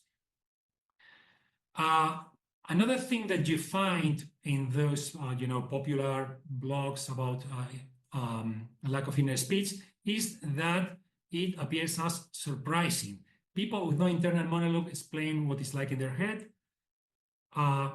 There's this guy that said, today I learned that not everyone has an internal monologue and it has ruined my day. So it appears as mysterious, mind-boggling, defies comprehension. And actually, I met one person who claims that she doesn't have inner speech, and that person is very close to me. I don't want to confess who she is, sorry. But it came to me as a surprise. So you're telling me that I've been working in speech for all those days, and yes, you were talking about these things. I'm not completely sure that I was having that. Okay, well, Nethergaard and Lupian have proposed this term anindophasia for this. They call this condition. It is something like this aphasia or paraphasia or aphantasia, people that don't experience having internal images. Inner speech would be something like not having, anindophasia would be something like not having inner speech. They say that the term subsumes both the case of inner hearing, of inner speaking, and, well, it would name a particular condition that they explore a little. Now, there are people who contend that there isn't this anindophasia. So there is no absolute lack of inner speech. Even though there are inter-individual differences with respect to inner speech, there is no evidence for complete lack of it. For instance, Andreas Lind claims there is no convincing evidence in Nethergaard and Lupian or elsewhere to support the assertion that there are individuals who do not have any clinical speech conditions, but who nevertheless lack inner speech completely. And he is very skeptic about the possibility of assessing lack of inner speech through questionnaires. And Russell Horvath very recently says that in practice, the distinction between completely and mostly anendophasic individuals might be impossible to make. So this is a methodological consideration. But, well, I propose to explore the phenomenon as if there was. So supposing that there was something like absolute inner speech, how can we address this phenomenon? I will call it, instead of anindophasia, I will call it lois, because I like how lack of inner speech maps to the name of this famous character in Superman, who is also like, oh my God, you don't have inner speech. Oh my God, you are Superman, Clark Kent. How couldn't I realize before? And this is an interesting question. How, if there are people without inner speech, how is it that we don't realize? Shouldn't be they like little Martian in their behavior or something like that? So Lupian and colleagues say, well, the high self-other correlation helps explain the shock that often accompanies people's realization that their experience is not shared by others. It simply does not occur to us, scientists and laypersons alike, that something as basic as closing our eyes should be accompanied by very different experiences, but they are. So it is different experience. So there is an additional reason, however, why these differences remain hidden. The consequences for everyday behavior are often much more subtle than we expect. Arguably, if the behavioral effects were much larger, the phenomenal difference would cease to be hidden. So the point is, well, there must be effects in people that lack inner speech, but they are very subtle effects. So two broad possibilities to understand lack of inner speech. One would be that people with lack of inner speech don't have the mental machinery necessary to produce inner speech. The second possibility would be that they have that mental machinery, but they don't use it, so they opt out inner speech. And this difference could be put in terms of an analogy with outer speech. Suppose that you have a continuum of people according to how much they talk. We have very gabby people and very little people that talk very little. In terms of lacking the mental machinery, you would be saying that people who never talk is because they can't talk. And if you say 2, it is that people can talk, but just don't feel the urge to do so. They just don't need to be talking as much as other people. So perhaps the same happens with your inner voice. Perhaps one possibility is that you can't produce your inner voice, you can't have inner speech. The other is, yes, you can, but you have other strategies around. The first explanation would explain lack of inner speech as a brute fact of neurodiversity. I mean, just as there are people in the autistic spectrum or with other neuro divergences, people with lack of inner speech would not be neurotypical, but this possibility would draw a sharp line between people with absolute lack of inner speech and those that can have inner speech but don't use it. The second possibility, the possibility that you can have inner speech but you opt out, doesn't draw such a sharp line. There would be a continuum from 0% reports to higher percentages. And given any task in which you can use inner speech, maybe you have a different strategy to perform the task, because inner speech is an activity I believe that we use for our goals. And some people can rely on other activities as a strategy to perform those tasks. So what the absence of inner speech, absolute lack of inner speech, would appear in people who don't rely on inner speech for any task at all. It is not that they are not capable of it, it's just they don't use it because they have other strategies. So it seems more a matter of not having acquired a certain habit.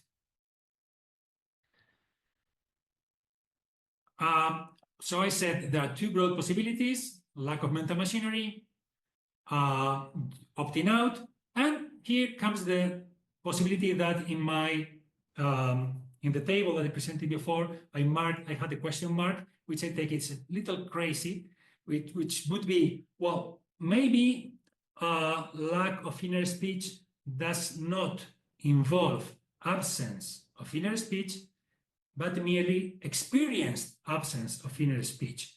So here is the possibility. Maybe everyone has inner speech, but some people never pay attention.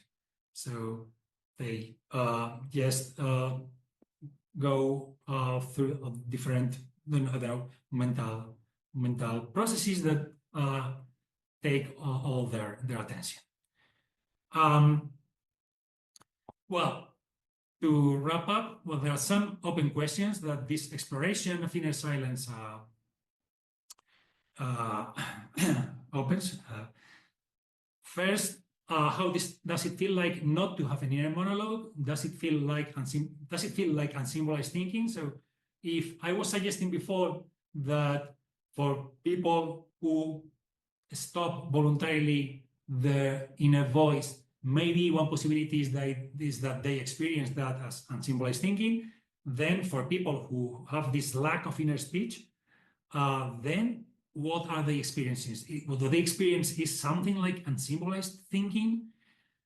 if this were the case, I think that explanations about unsymbolized thinking, including the one that Agustin and I offered in our paper, have to be revised to accommodate the possibility that either it is not related to inner speech episodes, unsymbolized thinking happens, or that there are two kinds of unsymbolized thinking that maybe are phenomenologically alike, but with different etiologies, so they have different causes.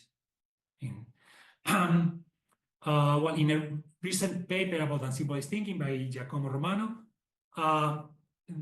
he proposes to revise the notion of thinking. He thinks that the idea of thinking and unsymbolized thinking is confused, and he thinks that unsymbolized thinking is a kind of non-linguistic intuitive cognition. So would be a different phenomenon. So maybe we are calling the same unsymbolized thinking to things that are actually phenomenologically the same, but are different mental phenomena. And the second open question is what are the cognitive and behavioral consequences of not having an inner monologue? So even if they are subtle consequences, what are those consequences? And what model of deliberate thinking can fit this condition, which is not entirely clear, but this would involve to revise the very idea of deliberation. So to conclude, well, I think it is clear that there is little understanding of inner silence. It is not clear what it is the mechanism that makes it possible in people who regularly experience inner speech, about the phenomenal properties of minds of people who experience little or no inner speech, and about the functional consequences of states of inner speech. And I think that understanding this suppression, overriding, or lack of inner speech would have consequences to conceptualize inner speech itself. So thank you for your attention. Thank you, Fernando, for your talk. And once again, we are going to have some time for the questions. Once again, let's try to be precise and brief so we can make the most of the time that we have for this Q&A. So the order, I think it was Christopher, Valentina, Jim, and then Guy, according to the order of the rising hands here in my screen. So Christopher. Okay, thank you. Can you hear me? Yes. Okay, I can't, my camera isn't working, and I also can't see the list of names of people who are here. I don't know why. Anyway, I want to ask you about the last topic you were talking about, anendophasia. You countenance the possibility that people who are considered anendophasia actually do experience inner speech, but they're just not aware of it. But you thought that that was a weird hypothesis, and you thought that that would best be explained by supposing that their attention is always drawn away from their inner speech. But I don't know why you have to view it that way. Compare aphantasia. I think you'll find that there are studies showing that people who are supposed to be people with aphantasia are able to perform many tasks of a kind that you might think you could only perform if you visualized what things look like. So that suggests that their deficit is actually metacognitive. Somehow they don't experience the phenomenal quality of visualizing something, but they are visualizing it. And likewise, you could do experiments showing that people who claim to be anendophasic actually do use inner speech because they solve the kinds of problems that you would think we could only solve by means of a little dialogue with ourselves, such as the kinds of problems that Keith was talking about at this earlier part of his talk. So why do you think it has to be construed as something that's due to attention being drawn away from inner speech rather than simply a lack of a phenomenal quality that accompanies inner speech in most people? Well, I agree. I mean, I was mentioning this possibility, and I called it the crazy possibility because it is kind of weird to have that in your mind and never realize that you are. Let me be clear about this. So people with aphantasia or with anendophasia would solve the same kinds of tasks as that would need inner speech or that would need images. Is this the claim? Yeah, unfortunately, I can't cite the text. I only heard Johann Wagemans give a talk on this, in which he went through a lot of the studies. But some of these people are engineers. They work with drawings. Mm-hmm. You know, and you can't really work with drawings unless you can also imagine drawings. So I would think that you could have evidence in their problem-solving abilities that they're using mental imagery. And similarly, you could have evidence in their problem-solving that people are engaged in inner speech. I had a student in a class on inner speech. I wrote about this in my paper in the Langley-Hassan Vicente book, who halfway through this a seminar on inner speech realized she didn't have what we were talking about. And I asked her, well, suppose you're listening to a lecture and you want to practice in your own mind a question you're going to ask before you ask it. Can you do that? And she said, yes, she can do that. I said, don't you experience the sound of words? She said, no, I just experience words. That was her way of putting it. But she thought she could do the things that we think we need inner speech to do, like practice in our minds a question before we ask it. Well, I agree that that could be a possibility, but I'm not completely sure why, if people can do tasks that would normally need inner speech in people with inner speech, that immediately entails that then they have to have inner speech. For this conclusion, you should prove that those tasks cannot be done without inner speech. So it is one thing to say that they normally involve inner speech, and another thing is to say that you need inner speech, so they must have inner speech, even though they don't have the phenomenology. Yeah, I agree. It is unclear. I mean, probably if they are having inner speech and they are not aware phenomenologically, there should be other what I was calling subtle effects that, or maybe, I don't know, neurological evidence that the inner speech areas are activating or something like that. But otherwise, just by saying that they are doing the same tasks, this cannot be the evidence to show that they must have images or inner speech in their minds, actually. Thanks. But I agree that it's a possibility.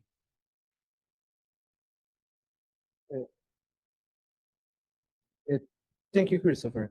I seem to remember that next one was Valentina. Valentina? Thank you. Thank you for your talk. I have a few questions, but I'll try to restrain them as possible. One is, I know you don't consider the differences between inner hearing and inner speaking, but just on an intuition, what would be the most difficult to suppress between the two of them? Because I have an intuition that it would be inner hearing rather than inner speaking, of course. And then another question, it's a clarificatory question. When you say that unsymbolized thinking is inner speech with, let's say, the motor commands inhibited, so we have the intention to speak, but the motor commands don't follow. I always struggled understanding what does it mean exactly. And third question, and maybe I'll stop here. Have you ever considered the phenomenon of mind blanking, where the mind blanking, where neuroscientists found is, yes, in the field of mind wandering studies, they found also this phenomenon of mind blanking, which would be the complete absence of mental content. So maybe you would say that's a too much broader sense, because you're looking for inner silence, in the sense that there are still mental contents, but without inner voices. But I don't know, maybe it could be useful, because maybe those the students, where they were just trying to, induce this kind of mental blank in the mind, and maybe that's what was happening. Okay, that's it. Thank you. Thank you for your questions. About the first one, difference between hearing and speaking, I totally agree with you. I think that suppressing hearing would be more difficult. And it seems to me that this is probably mostly what happens with rumination, in which you hear yourself going on once and again over the same ideas. But I want to add something, which is that probably there is a question about agency here, that sometimes it is not clear. I mean, there are some clear cases, I think, of inner speaking. For instance, the case of think about the pros and cons of adopting a dog. And there are some clear cases of mental hearing in which you have those unbidden thoughts that come to your mind, unbidden sentences that come to your mind from nowhere. But in some cases, it is not clear. It is something like, okay, yes, I am in rumination. Actually, you could say, oh, I am producing those sentences, but I cannot help producing them. It is something that I just do and is not under my control. So probably there's a continuum of degrees of control here, and it would be more difficult to suppress whatever it is less controlled to begin with. The motor commands, well, this is those ideas that you can initiate mental acts, and then you just suppress the. I mean, I can think about raising my hand, and you can see my brain, if you look for the neural evidence, there's all the preparation to raise my hand, and then I just suppress. I don't raise my hand. So it would be roughly the same with the motor commands to actually utter something. But then if you can just point something about it, I struggled with this idea where we just said that there are levels of agency. So sometimes I experience my thoughts, my verbal thoughts as just occurring, arising spontaneously. But how would it be that I form this intention to produce the speech act and suppress the motor commands? It would always be voluntary in that case. Or I don't know. Sometimes I struggle like putting these two things together. Yeah, I agree that the question of voluntary and non-voluntary is an important issue to understand what is going on in inner speech and in symbolized thinking as well. And I take the idea of mind blanking as something to explore. I think it is related to this idea of keeping your mind devoid of content altogether, in meditation and the like. Okay, thank you. Thank you. Next is Jim. Jim? Hi, thank you. I'm somebody who has very low inner speech, and my thought feels very symbolic. It just feels like pre-linguistic symbols. But I wanted to give you some reasons to doubt this idea that it seems like you have this assumption that there's this constant inner speech going on, and people who don't experience it are just not attending to it. One of the reasons I doubt that is that when I rarely think in words, but when I do, it's not like I'm just turning up the volume on a radio station that's been there. I don't encounter speech mid-sentence. I'm not encountering, like, walking into a lecture and wondering what the previous context was. It always, when I do decide to think verbally, or verbal thoughts just appear, they appear completely relevant to what I'm doing, and not, it doesn't feel like it's in the middle of a ongoing monologue that I just wasn't attending. And it seems like just it's also a parsimonious explanation for the differences in inner speech, that people just have different levels of chatterboxes, and mine just feels like it's just one of many ways of thinking, and it feels very strange to suggest that it's always talking and I'm just not attending to it. Yeah, that's why I called the weird hypothesis. Or maybe there is there could be another way of accounting for the possibility of not having phenomenologically inner speech, while, I don't know, some of the mechanisms involved are inner speech mechanisms. Suppose, just a hypothesis, suppose that you measure the neural activity of somebody who claims that she doesn't have inner speech, but inner speech regions are somehow activated, but the phenomenology of inner speech isn't. Perhaps then you should have to explain why that phenomenology is not there in different terms, other than she's not paying attention. But the possibility that inner speech is already there is still a possibility. So, but I agree. I find it difficult to generalize. I mean,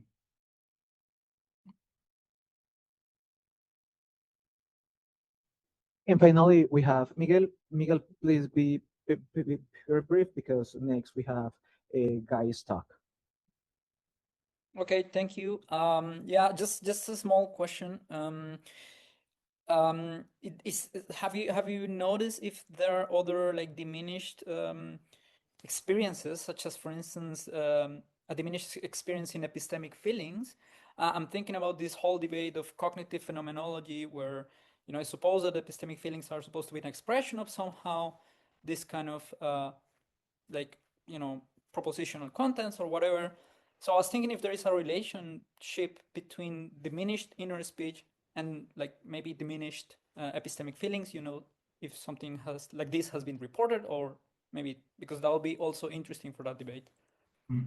Actually, I don't know. One thing I must confess is that from the first time I get this talk till this one, I said, okay, maybe after this talk about anendophasia, there should be some path of research about it. But actually, I couldn't find much in terms of more empirical evidence about this condition, or however you want to call it. So but yes, it would be one of the dimensions that it could be interesting to address, whether the diminished inner speech is related to other cognitive and metacognitive. I understand that you are talking about some metacognitive ability, this idea of epistemic feelings. So it would be interesting. I think that inner speech is related to metacognition and metacognitive ability. So it would be interesting to see whether correlations occur. Okay, thank you. Thank you. Bernardo, thanks for your talk. And next we have thank you, everyone. Thank you, Fernando. Next we have Guy's talk. Guy is a professor of philosophy at the University of Louisville, and his talk is Inner Speech Help Keep Us Situated. Guy? Yeah, it might be my we are internet. seeing like the presentation as such. Yes. All right, good. All right. He's going toward the whale. Wait. Yeah, there we go. All right. So let me just dive in. I want to also apologize, like Fernando, in the sense that this is a presentation that is much developed, but based on a presentation I gave earlier at a workshop that I see several of the people in the audience have already seen. But I do think due to their questions, it's become stronger, and I've also begun to work with somebody else on this idea. I also want to give a little background. So it's funny that I keep getting invited to doing inner speech because I work on the role of the language system in cognition.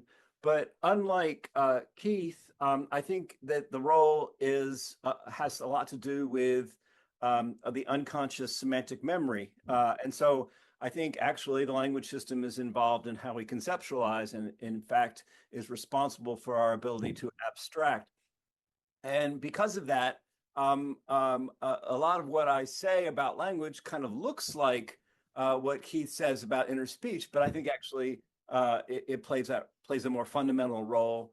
I've used the terms a kind of disruptive technology or a neuroenhancement to describe the effect of language in the cognitive system. So that raises an interesting question for me, and sort of what is the role of inner speech then when we're talking about conscious inner speech?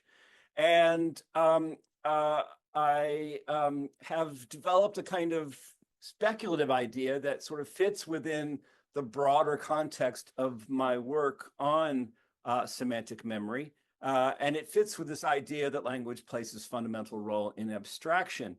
And so I want to dive into that. It is a speculative theory, and it is an attempt to sort of approach the question of inner speech from a different angle than we usually do so. So like a lot of people, I'm interested in the function of inner speech. And I'm going to argue that that function is due to the way in which interspeech might engage a network of areas known as the default mode network. And the activity of the default mode network has been described by some, notably Menon, in a 2023 huge review of his work as a kind of inner narrative. So the idea is that we can understand sort of how interspeech functions in our cognitive lives in conjunction with our understanding of the functioning of the default mode network. So I have two broad aims here. The first is I'm going to try to provide a compelling explanation of how interspeech has the sort of design features that it does, the cognitive profile that it does. But I'm also going to try to do so in a way that sort of offers a kind of plausible neuromechanism for this. So I'm going to try to go beyond the kind of usual way of kind of talking in terms of phenomenology and maybe behavior, and try to understand the underlying neural systems involved. Before I get started, I want to say that I've gotten together with another, a psychologist who has been working on interspeech a long time, and we've been writing up this idea in a paper for a special issue, Alain Morin. Okay, so here's the broad outline of the talk. I'm going to first talk about the role that the DM and the default mode network appears to play in what's come to be known as kind of sense making.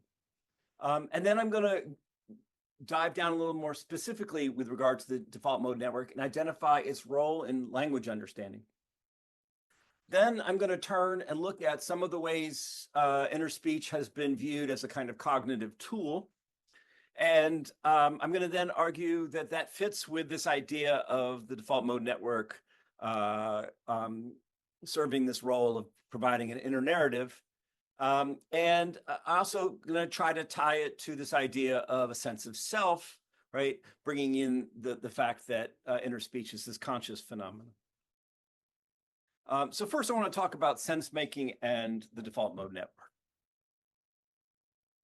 So I'm going to begin in an unusual place. So the default mode network was initially associated with kind of thinking that occurs when we are not engaged in a specific task, what has come to be known as mind wandering.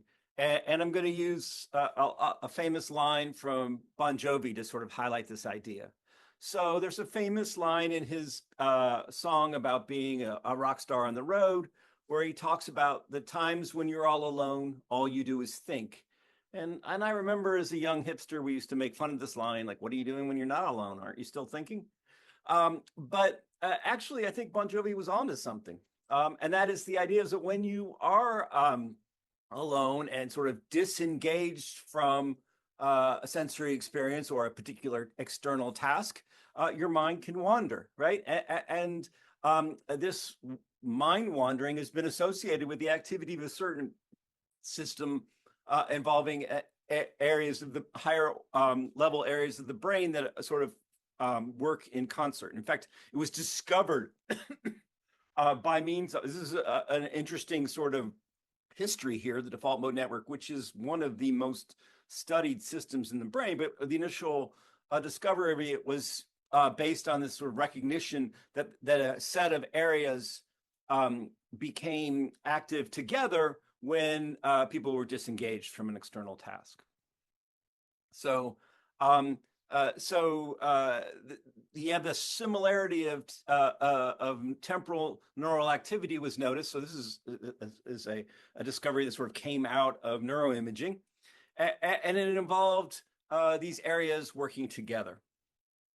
More specifically, we have a number of critical nodes of this default mode network: the posterior cingulate cortex, the retrosplenial cortex, the medial prefrontal cortex, the anterior temporal cortex, the middle temporal gyrus, the medial temporal lobe, and the angular gyrus. And all of these fire in a temporal signature together, and it seems to be a kind of system, and people became interested in sort of what is going on here, and is there a kind of functional aspect to this?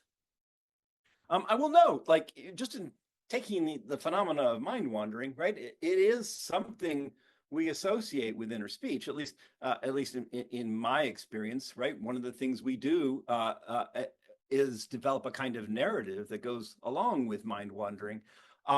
Again, I don't know if that's true of everyone, and I think there probably are important differences.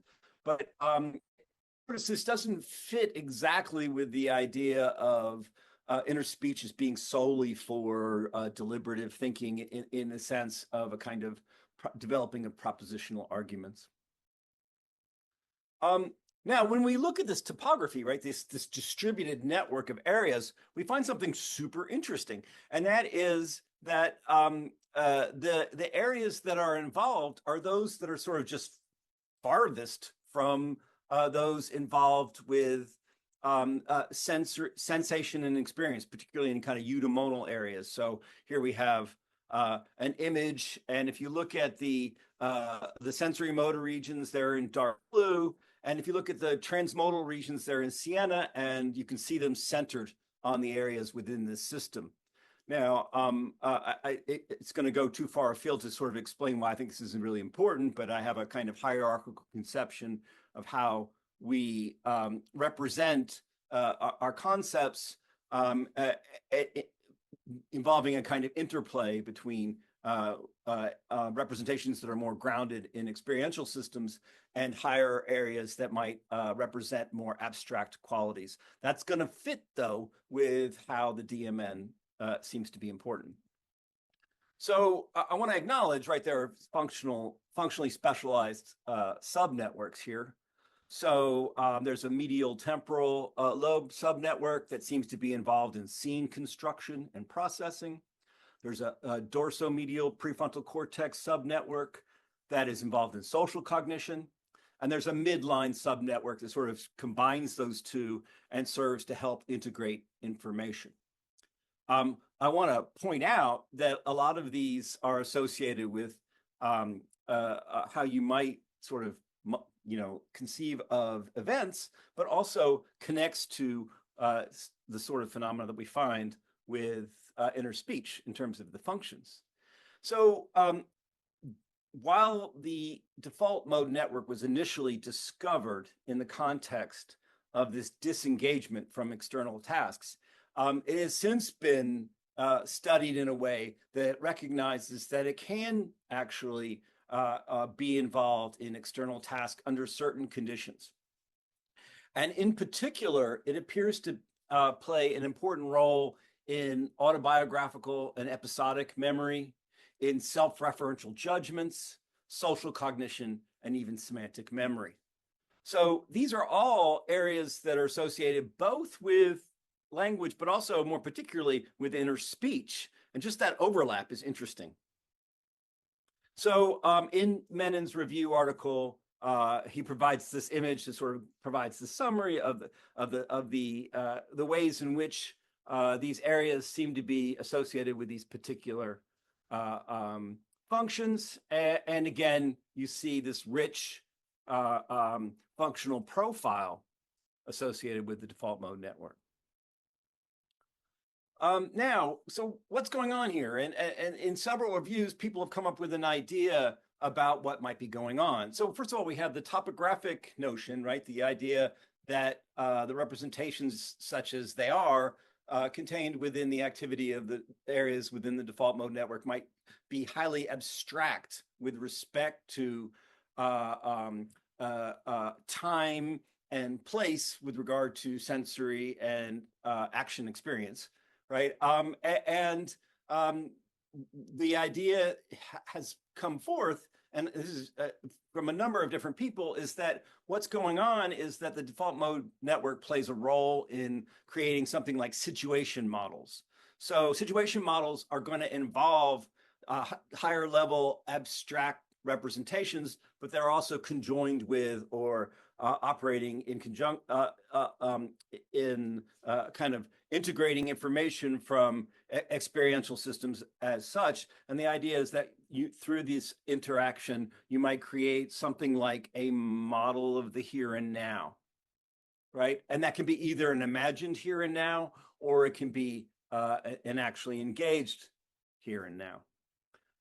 And so one idea is that this enables a kind of sense making to happen, and that the default mode network plays this important role in that sense making. So if we're seeing an analogy with the default mode network and inner speech, the idea is that these abstract representations contained within the default mode network enable these the simulation, if you will, of experiences of specific situations. Okay, so that's the picture of the DMN sort of when you take a broad view. But it's worth emphasizing that the default mode network also appears to play a fundamental role in language processing, or seems to be associated with language processing, in a way that's consistent with this idea that it plays this important role in sense making. So one way is that some of the fundamental components of the default mode network are also associated with semantic memory and seem to play a role in the conjoining of acting as a kind of convergence zone with regard to perceptual properties associated with the meanings of words. So one way we can think of this is Binder and his colleagues have come up with this idea of a general semantic network. They first sort of developed this through a meta-analysis where they found that certain areas of the brain seem to be active across different modalities when we're looking at conceptual processing, and also fit with the patterns in disorders such as semantic aphasia. So they dubbed it the General Semantic Network, or the GSN.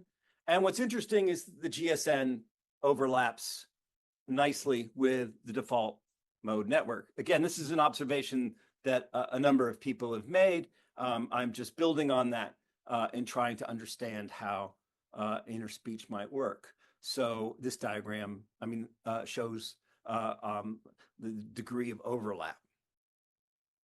Okay, but the DMN is not only just responsive to words and word meaning, but it also responds to sentences.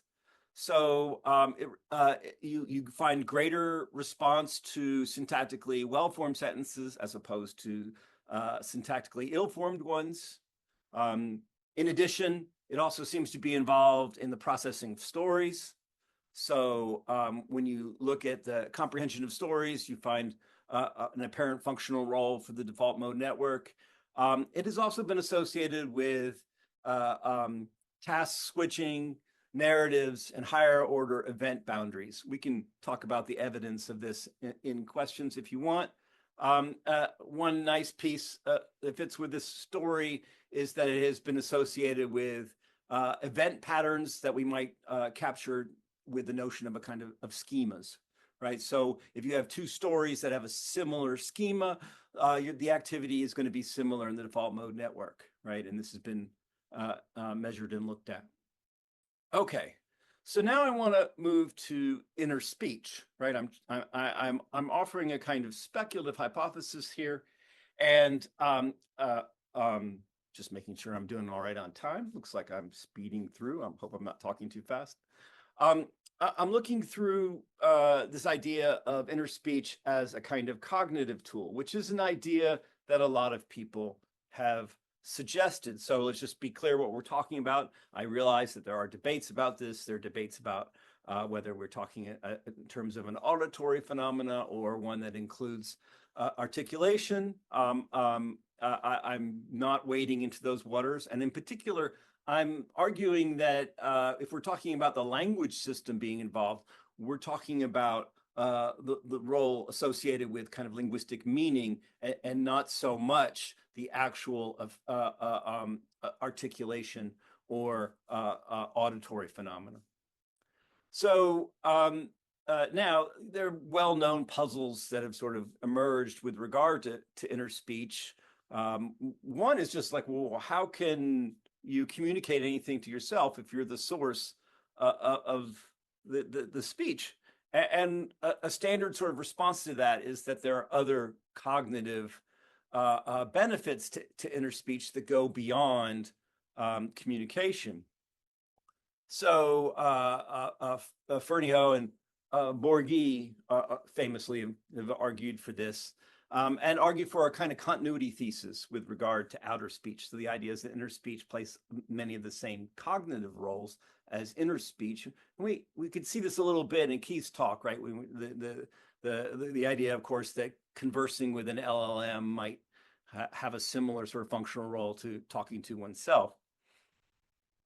But when you actually look at the broad sort of menu of functions that have been associated experimentally with inner speech, they go beyond, or they're sort of plentiful and interesting, right? So there's planning, there's cognitive flexibility, there's autobiographical memory, conceptualization, metacognition, and social cognition. Now, I just take a brief second to note that a lot of what we talked about, the functional role that has been established to some degree for the default mode network, covers a lot of these areas. And in fact, if we look at some more specific studies, we find some really interesting correlations. Again, this is a speculative hypothesis, so this is not a demonstration of this, but we look at task switching, which is something that the default mode network has been shown to be involved in. That's been also associated with inner speech. We talk about imagined interactions, right? Well, the default mode network appears to have this role in self-oriented thought that fits nicely with this. And, people have developed evidence that inner speech helps with this. Remembering goals of actions, another role of inner speech, which seems to fit with some of the evidence fitting with the default mode network. Emotional expression, it may be not as close analogy, but also theory of mind. Remember the role that the default mode network appears to play in social cognition. Okay, so I said that there's these reviews that people have argued that one way of thinking about what's going on with the default mode network is that it helps in the generation of situated models. A particular version of this has been offered by Menon in his long review. So he proposed that the default mode network is an integrated system. So again, those representations that are maybe like acting like convergence zones, that facilitates the construction of an ongoing internal narrative. This narrative is part monologue and part dialogue, is central to the construction of the epistemic self, what he calls the epistemic self, component processes of which include episodic memories, semantic knowledge of facts about one's life, the world, representations of individual values and belief, the ability to experience and produce evaluative directions to our reasoning. Other have been associated with inner speech. Now, I want to be careful, right? Because this is the idea, just because you call it internal narrative doesn't mean it is identical to inner speech. But let's just go through Menon's model here. Each is a kind of complex story, but remember, the default mode network was initially found to sort of be effective for internally oriented thought, but then it was found that it could also help under certain conditions with external thought, as long as you're doing something like task switching or you're developing a kind of internal model. And that is summarized in the first part of this diagram. And then we have the different nodes playing a different role. And if you look there, you have this idea that there, self-referential judgment is being affected, social cognition, episodic memory, and language and semantic memory. And the idea is that all of these things come together to create this internal narrative. And this fits with a kind of frame of thought that is developed over time with the activity of the default mode network. Now, in a commentary, David Kemmerer argues that we need to be careful here and not conflate inner narratives and inner speech. And one of the reasons he cites is that inner speech is often condensed, it's highly variable, it can differ across people. We've just witnessed some very interesting discussion of that with the last talk. And so he suggests that this means is not an easy shot to sort of identify them. He does acknowledge that there are some research suggesting that inner speech implicates the default mode network, at least under certain tasks. This is obviously not a huge list. And I would argue part of the reason I'm making this speculative hypothesis is I think we need more research. I don't think people have been looking for the activity of the default mode network in association with inner speech. And part of what I want to achieve here is to sort of get that research going. But I think actually we need to sort of stop a moment and not be seduced too much by the analogy and take Kemmerer's point and not conflate them. Instead, what I would like to think is that when we think about inner speech, we often talk about in terms of inner speech being associated with the activity found in the left inferior, never mind, the left IFG. In fact, some people will use this as a kind of way of identifying inner speech. So if we think of left IFG activity being associated with the engagement of the linguistic system, right? This is not part of the default mode network. So when we're talking about the default mode network, we're talking about it being engaged by inner speech. This keeps them separate. So the hypothesis I want to offer is that inner speech engages and modulates these internal narratives that Menin's talking about. And they do so in a way that enables us to bring our individual experiences to bear on self-focused thinking and current cognitive tasks. So there's the internally focused thinking and the externally focused thinking that the default mode network has been associated with. So I think that this does a nice job of enabling us to handle the various types of inner speech that people talk about. So first of all, just condensed inner speech. Maybe this is what Jim experiences. Monologic inner speech and dialogic inner speech. Okay. So having come up with this theory, though, what's the connection? And in particular, like, you know, how much should we tie them together? And I think there's this other strain of research on inner speech, which brings the two together somewhat. And that is the association of inner speech with a kind of sense of self, right? This would fit with Menin's idea that we're talking about an inner narrative, and this has to do with our epistemic self, that, as he calls it, and indeed with sort of our bringing our own experience to bear on either imagined situations or externally oriented ones. And when you look at some of the lines of evidence, you find a kind of association of inner speech with self-reflection. There's a lot of studies that have sort of highlighted this. When you have a loss of inner speech due to brain injury, you can have self-reflection deficits. You can have, there's positive evidence that inner speech facilitates awareness of mind-wandering episodes, cognitive performance, and other self-monitoring processes Often this idea of inner speech and self-monitoring is important, is an important one of theories of inner speech. So we have this idea bringing inner speech and associating it with self-reflection. And I think we could bring that together with Menon's idea about these internal narratives and the idea of situated models that are being generated by the default mode network. And so I think this speculative hypothesis brings together this idea.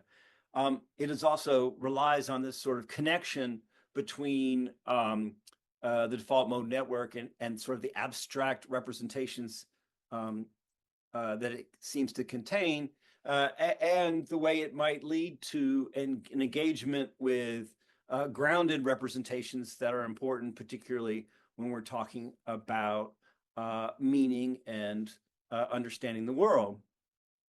So I do think there is a certain theoretical promise to this. So I am a philosopher, so I'm focused on this part. Monroe, in a discussion of current neurocognitive models, says they struggle to explain how inner speech can carry information about the extralinguistic world. We saw this in Keith's talk. And an idea that is at the heart of this speculation is that engaging the default mode network and its sense-making activities may address this problem. In other words, it's through the engagement of situation models that contain not only abstract representations, but also grounded ones that can be associated with specific situations in the world, might provide at least a kind of solution to this problem. And it might get us away from discussions of inner speech that focus on how articulatory representations or auditory representations can have semantic content. So absolutely, I need to sort of offer a cautionary note. More research is clearly needed here.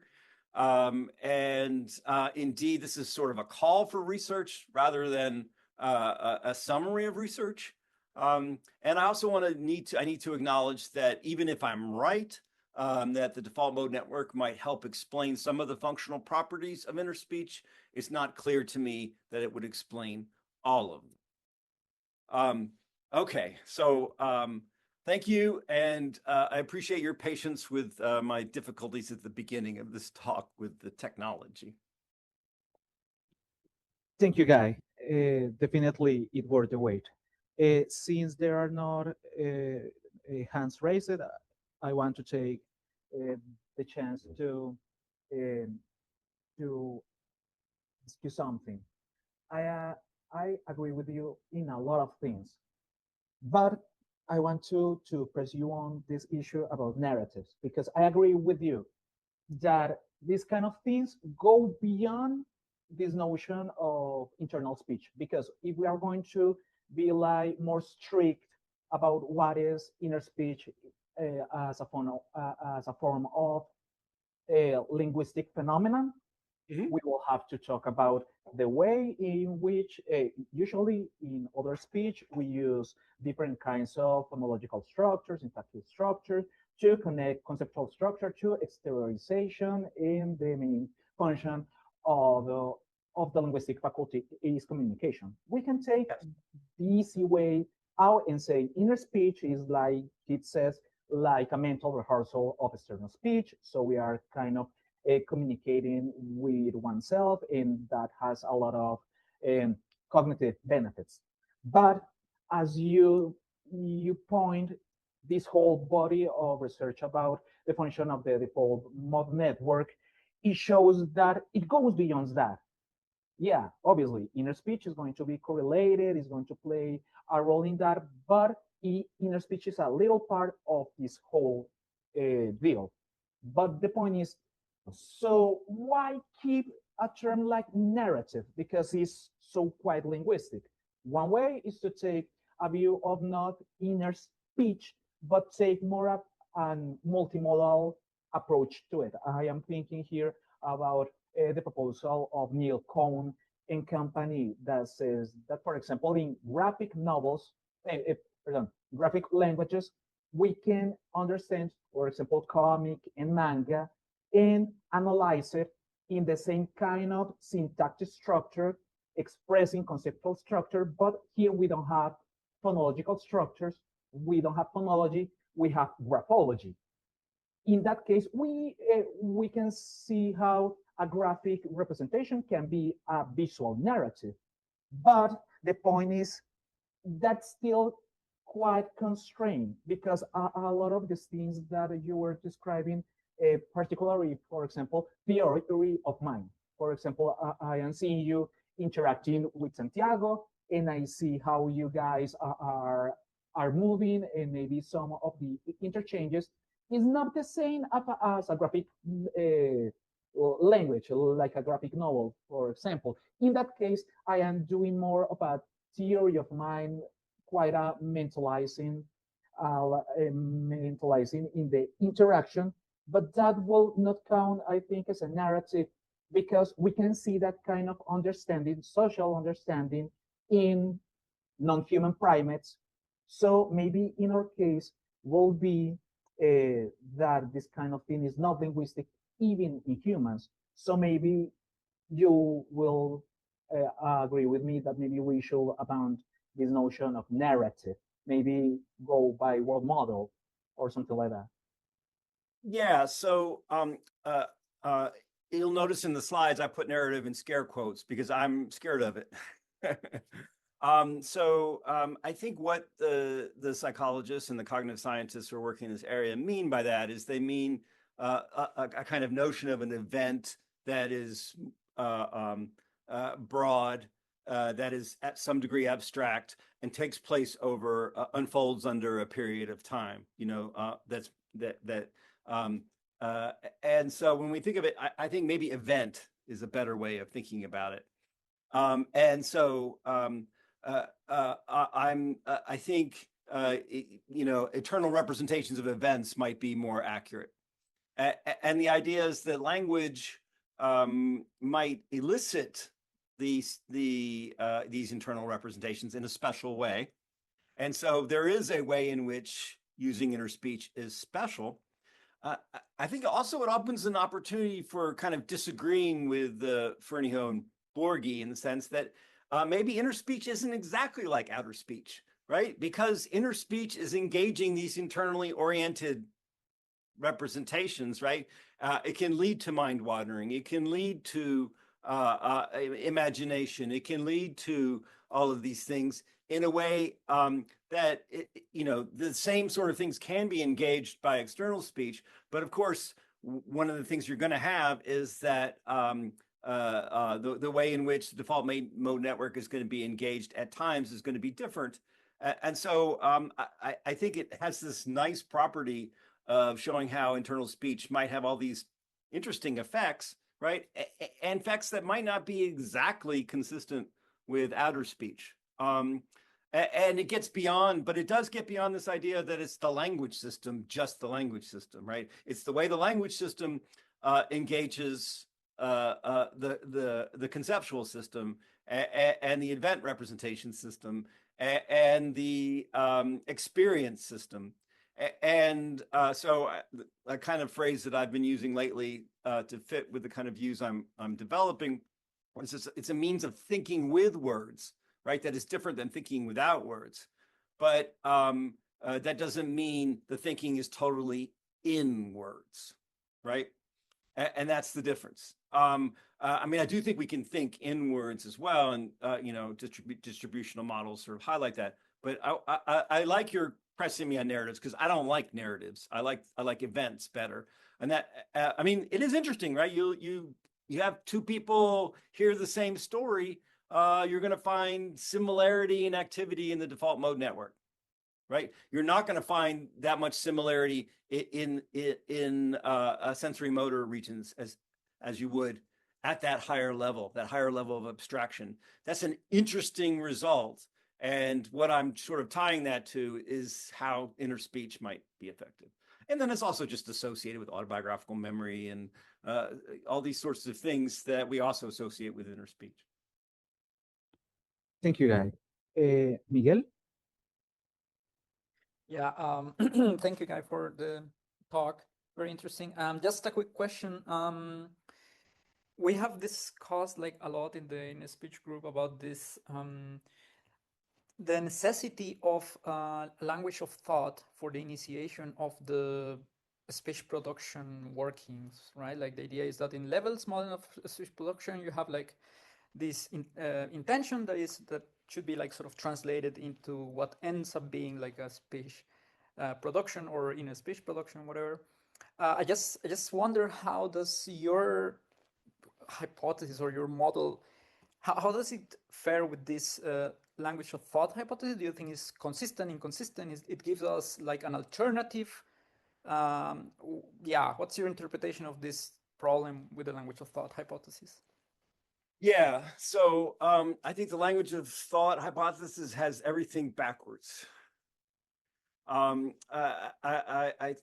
know, this is a long discussion, but I actually, I think it is, I'm taking my view as an alternative. So I begin with a kind of embodied view of meaning, but recognize the need for processes of abstraction, which aren't usually part of embodied theories.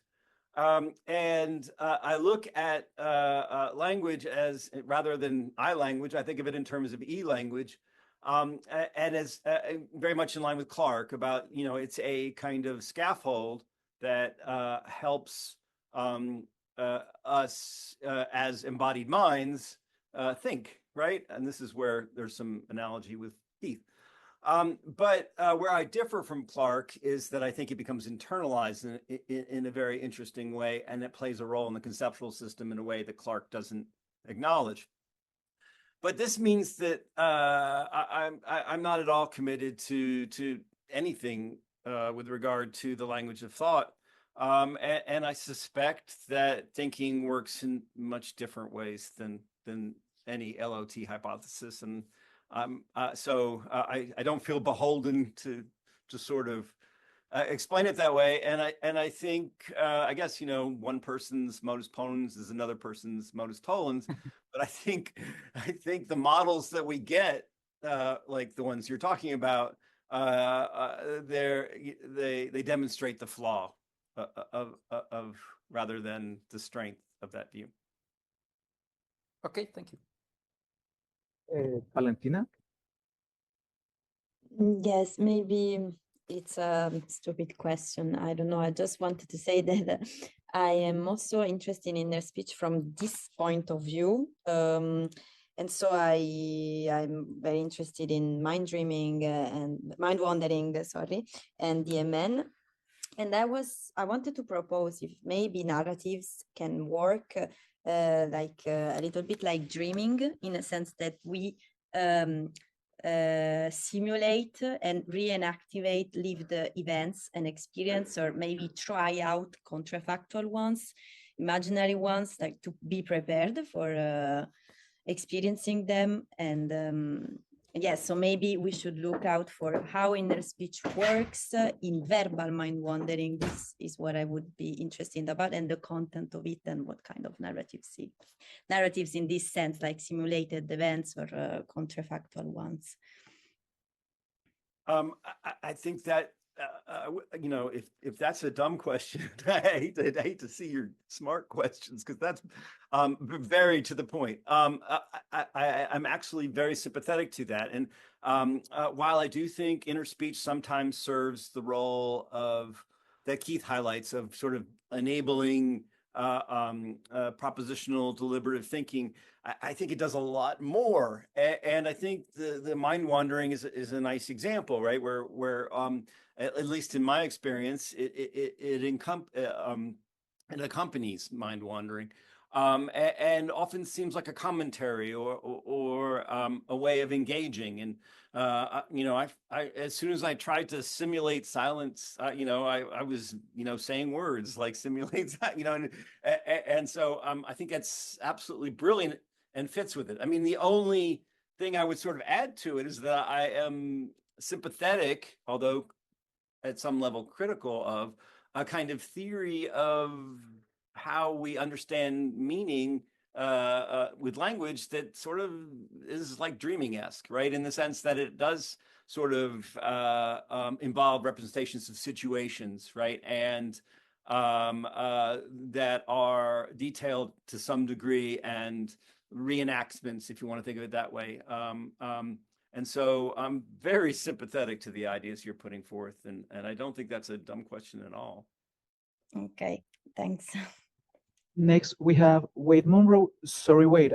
For some reason, it didn't show in my screen that you have raised your hand. So we are going to have the question by Wade and then by Christopher.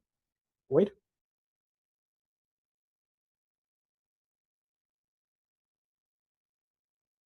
We lose Wade? It seems to be, I don't see him here online. Something.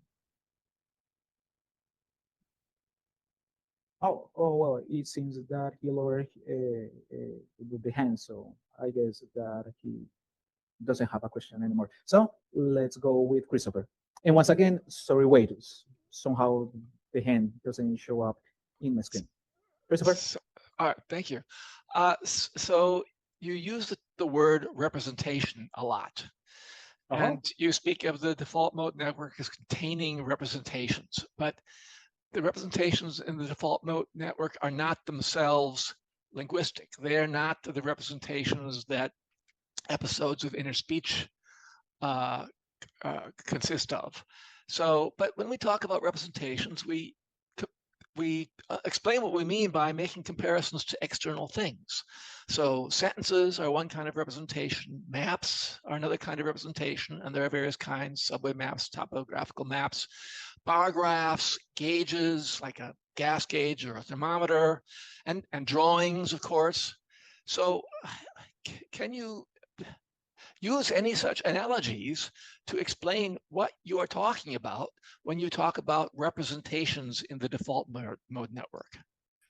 Yes. So since the last talk, I've been thinking about this a lot. And so just broadly, I'm thinking about them in terms of neural activity that corresponds to states of the world. And so I'm comfortable with talking about representations that might apply to a kind of notion that we get of representations within neural networks.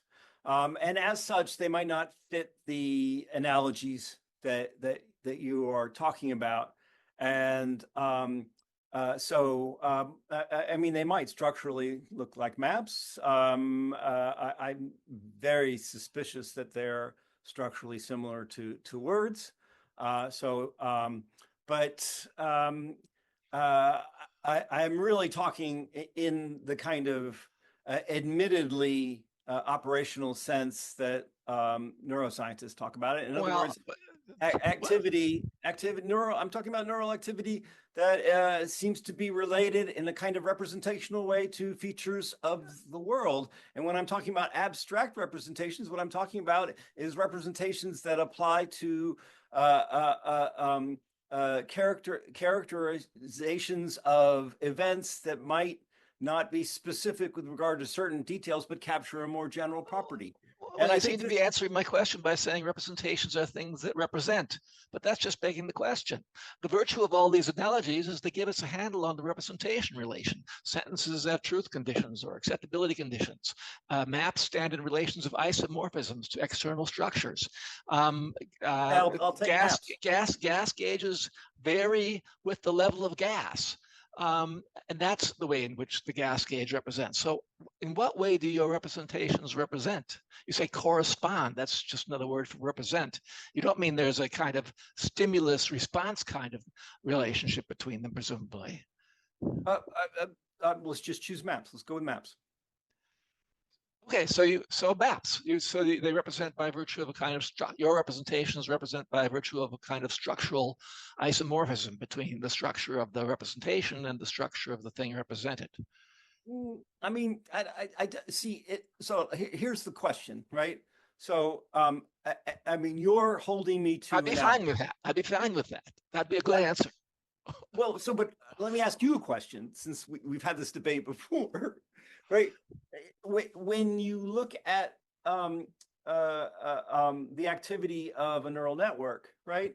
And you look at what's going on in the different layers, do you think of that as maps, or do you think of it as linguistic, or what do you think of it as? I think a good way of understanding how neural networks represent is to think of them as modeling a vector space with a number of dimensions, and each of the dimensions is a gauge-like measurement, like a gas gauge or a thermometer, of some external quality. So they're measuring the qualities of the stimuli in a way that constitutes a vector in a kind of representational similarity space. Okay, so that is potentially an explanation for what's going on. So when I'm saying a representation, map or gauge, or even language, if it's that, whatever it is, what's being captured by the activity within the default mode network is a representation of a content that is abstract at some level. Abstracting something like a schema or an event, right? Look, we do this in the perceptual system. We know that, right? We talk about, if you talk about the visual system, right? We have activity among different populations of neuron that pull out different properties, right? Some of which might be very, very specific with regard to edge detection, but we also have parts of the system that pick out things that might be more complex, like a shape representation or a color representation, and then you have representations that integrate those two. Okay. I think Wade is back, so we should give him the floor. But let me just say, yes, you can't see me nodding along because I can't get my camera to work. But okay, good.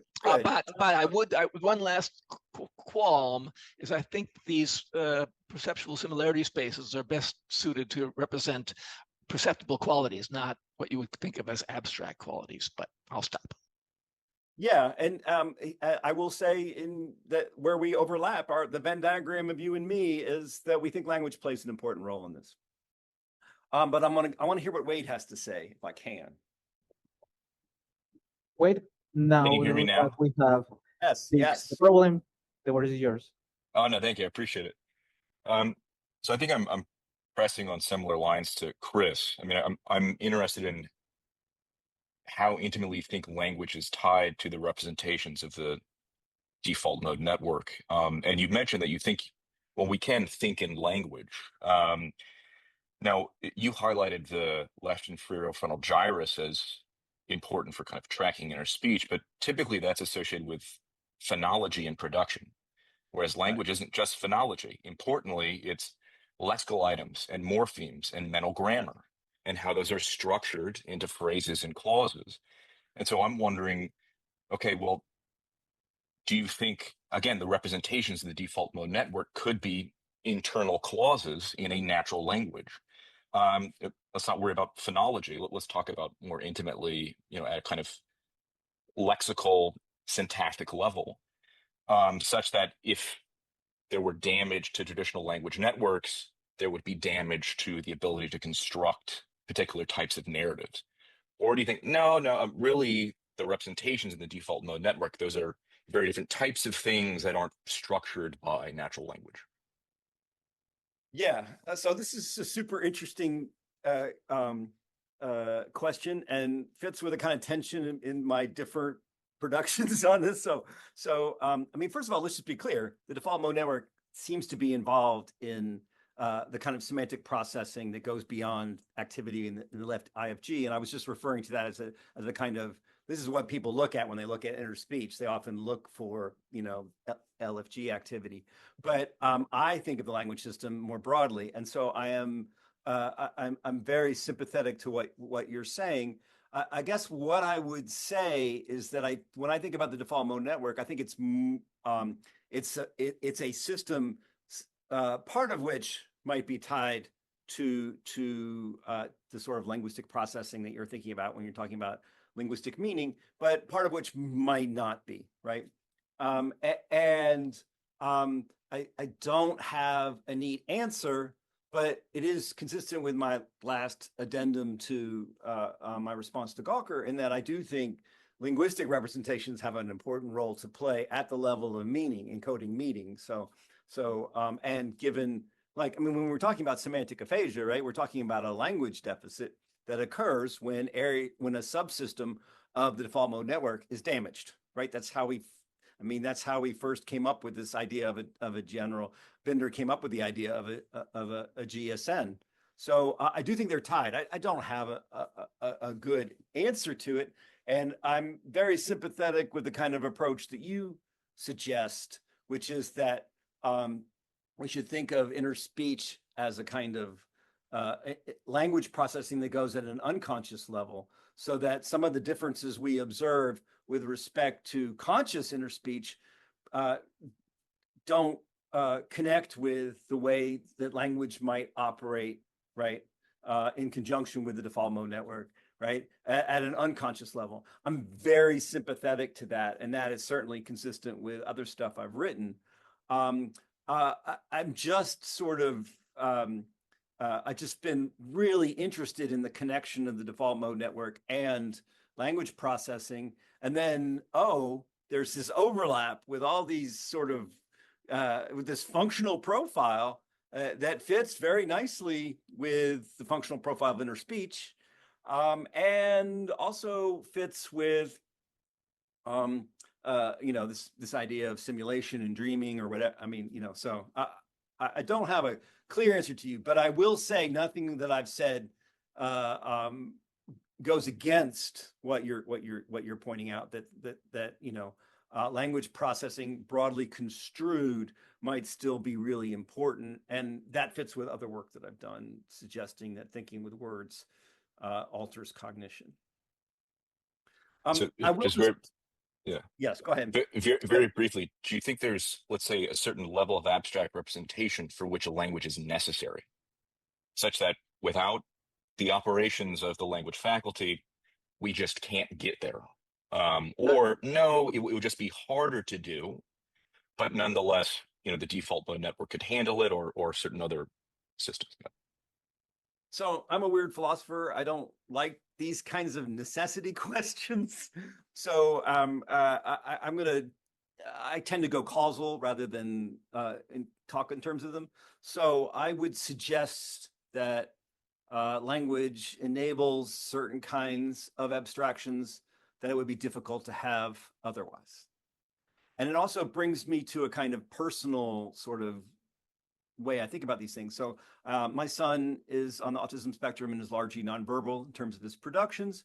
He does comprehend some language. I think he must have some interlanguage experience, but I don't think it's as rich. And I also think there are plenty of I've seen evidence of problem solving and the sorts of things that sometimes people would think language is necessary for, and it doesn't seem to be necessary for.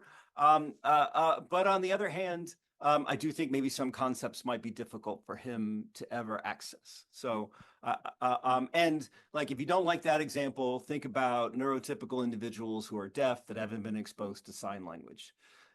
They might very well have some inner speech tied to home sign, but all evidence suggests that you can be a pretty functioning individual, right, without access to a rich inner speech involving a full-blown natural language. Thank you. Thank you, guys. Next, we have Jesus Ramirez Bermudez. He works at the National Institute of Neurology and Neurosurgery in Mexico, and his talk is Inner Speech from Creativity to Disorders of Agency and Ownership. Jesus, are you? Oh yeah, Jesus. Now we're sharing this screen. Yes. Can you hear me clearly? We can see you and hear you. Yeah. Okay. Try. Perfect. Yeah, to present your slide. Yeah, perfect. Okay, and I think the slides are already being shown, right? Yeah. Okay, so then I will start with my presentation. This is my program for this session. I will start by looking at the study of verbal thought through some historical notes, which are perhaps a little bit weird, but I hope you can bear with me. Then I will look at the problem of verbal thinking from the cognitive neuropsychiatry perspective. I work in a neurological hospital, so I deal with this kind of problems on a daily basis, sometimes in the context of primary psychiatric disorders like schizophrenia, but also in the context of other neurological diseases, which I think that are really interesting for this kind of discussion. For instance, semantic dementia, or the problem of autoimmune psychosis, which I will present later on. So my third point will be focusing in this kind of problems, psychosis mainly, but mostly patients who have disorders of ownership and agency in the context of both organic or primary psychotic disorders. So, well, the story that I want to tell probably is very well known to many of you, but anyway, it's interesting. And it starts in 1934. And if we look more carefully into it, we will see the moment in which Gustav Carl Jung, the psychiatrist, receives a visit from the young Lucia at his clinic in Zurich. And in the years that follow, she will start a fire, leave the gas valve open at night, and flee from her family to wander the streets of Dublin for 6 days. Of course, surely you know that this is the daughter of the famous writer James Joyce. So Lucia will receive a diagnosis of a disorder known as schizophrenia. It was a very recent diagnosis, as both Carl Jung, Eugen Bleuler, and those clinicians brought up this neologism. So the triangle formed by the father, the daughter, and the Swiss physician is best understood as a misencounter, because Joyce have placed his daughter's health in Jung's hand, yet the two men had previously engaged in a dialogue about literature and thought, prompted by Joyce's novel, the Ulysses. So the position of James Joyce was that his work had been misunderstood by Carl Gustav Jung, because according to the Irish writer, Ulysses is a literary exploration of the reality of thought. And Jung replied that the reality of thought was not linguistic. It was non-linguistic in nature, although Carl Jung didn't explain clearly what kind of vehicle or what kind of nature did it have. Looking at his work, he seemed to think that thought was based on images.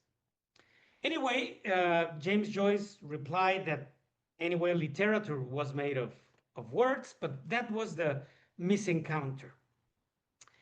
Now, I would say that Jung and Joyce disagreed on many things, right? It was a tense encounter. But the problem here was that, according to Jung's writings, he seemed to believe that creativity was on the service of the innovative literary work of the father. But in the case of Lucia's suffering, she was experiencing chaotic states of consciousness and forms of conceptual disorganization. So Jung thought that there was some kind of connection between the disorganized thought of the daughter and the creative exploration of the father. So, like the creative language of James Joyce, verbal production in schizophrenia departs from conventional semantic structures and enters the psychological domain of divergent thinking. And schizophrenic divergence and creative divergence may share certain similarities, but they also exhibit significant qualitative differences. This brings me to the book, The Art of the Novel by Milan Kundera. And Kundera says that the transformation of the novel and history is the history of the successive revolutions in our conception of personal identity. At first, we developed variations of the myth of the hero through a third-person narrative about extraordinary events. Later, literature explores the first-person perspective, eventually achieving a microscopic observation of our verbal consciousness in perpetual motion. Now, this literary evolution of language, the language of subjectivity, has been studied by many researchers like Bruno Snell, and in Mexico, a psychiatrist, Héctor Pérez Rincón. So according to these authors, the whole Homeric account, to put a classic example in Greek literature, the Homeric account describes behaviors in which the inner component, properly psychological, is absent, which remains unexpressed, and not for aesthetic reasons, but because the linguistic means adapted to express the so-called interiority did not yet exist. His descriptions of personality qualities are made through bodily descriptions, like some kind of bodily metaphors: a quick foot, an awake eye, a good head, and so on.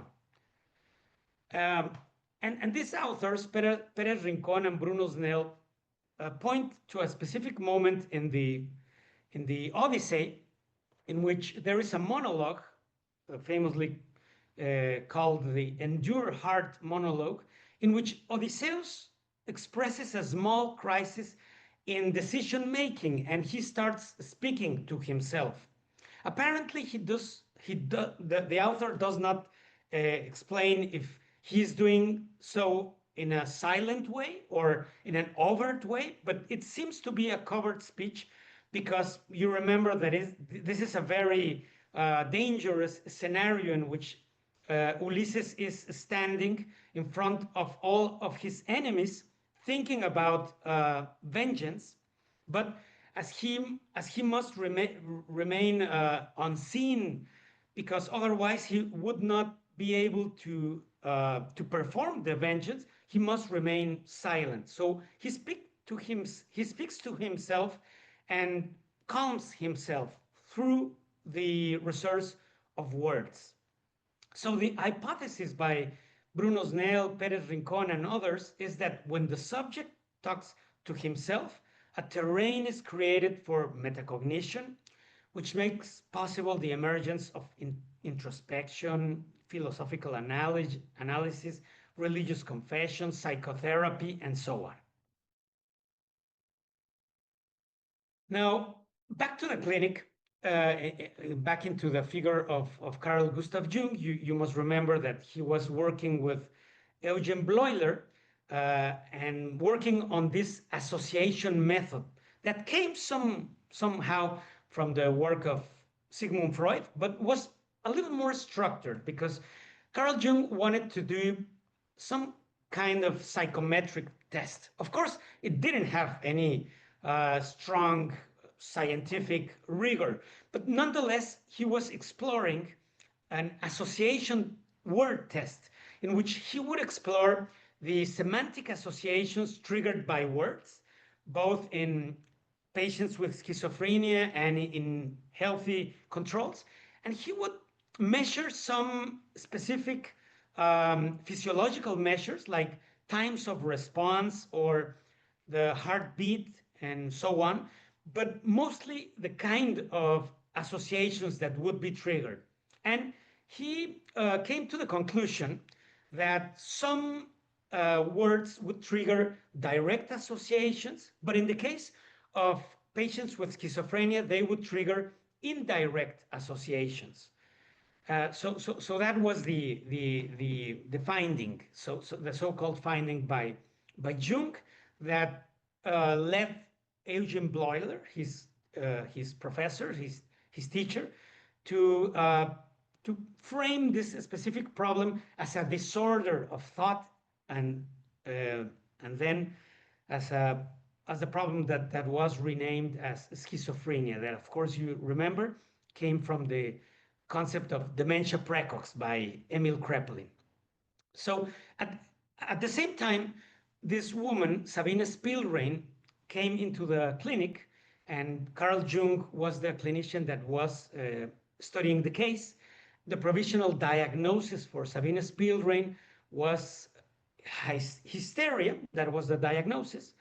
And she presented episodes of laughter and crying in a strange, compulsive form, as well as bursts of tics, head turning movements, protrusion of the tongue, spasms of the legs, headaches, intense discomfort in response to noise, and peculiar statements, such as claiming that she had two heads or that her own body felt strange to her. Now, Sabine Spielrein remained in the clinic for about 9 months.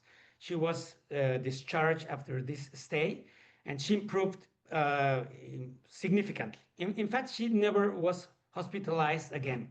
She could even finish the medical degree.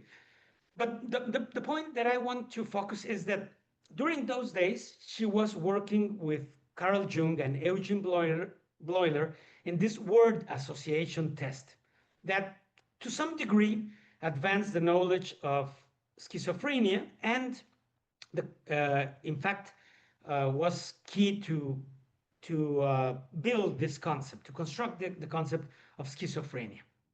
So Sabine completed her medical degree in 1911. She graduated with the first academic thesis on schizophrenia. It was the first academic thesis in which this word was used.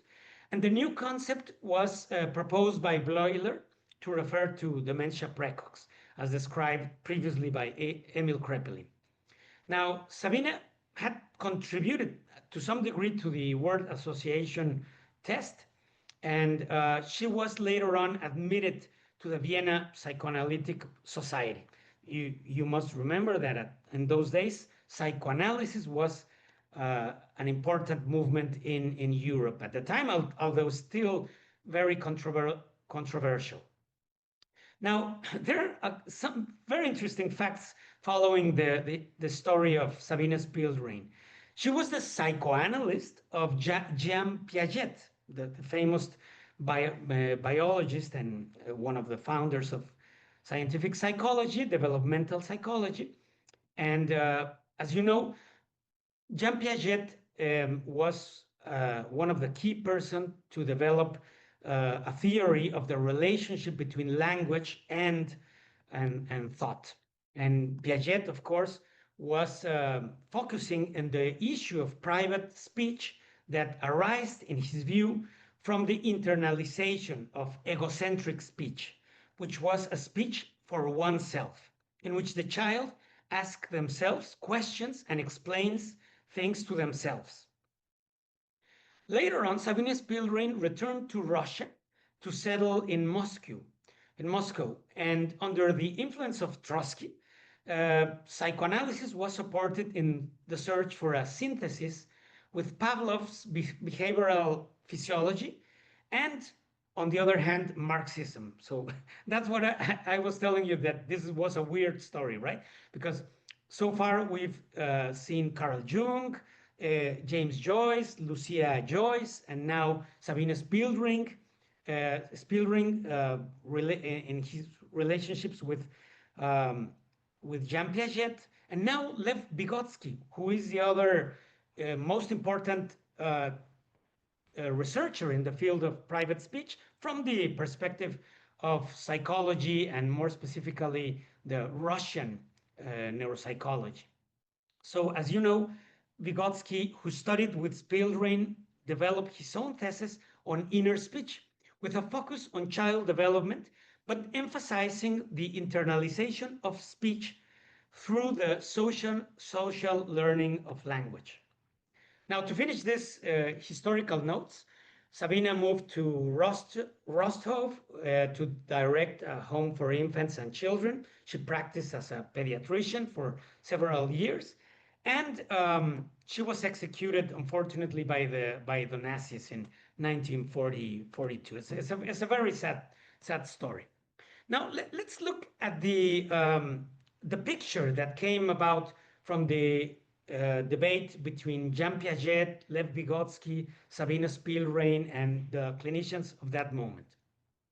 I will use the framing that Raun Joseph, clinical neuroscientist, develops in his own book, Neuropsychiatry, Neuropsychology, and Clinical Neuroscience. So according to this author, although an individual may use visual, auditory, or for example, musical sounds, olfactory, tactile, or emotional images when thinking, the thought usually takes the form of words that can be heard within oneself. And the fact that a subject acts as both audience and speaker raises a curious question: who explains to whom?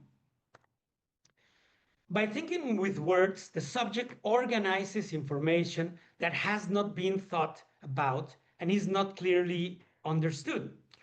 Thought is a means for the organization, interpretation, and explanation of signals. These are the words of Raun Joseph, that are generated in the non-linguistic portions of the nervous system so that language-dependent regions can acquire understanding.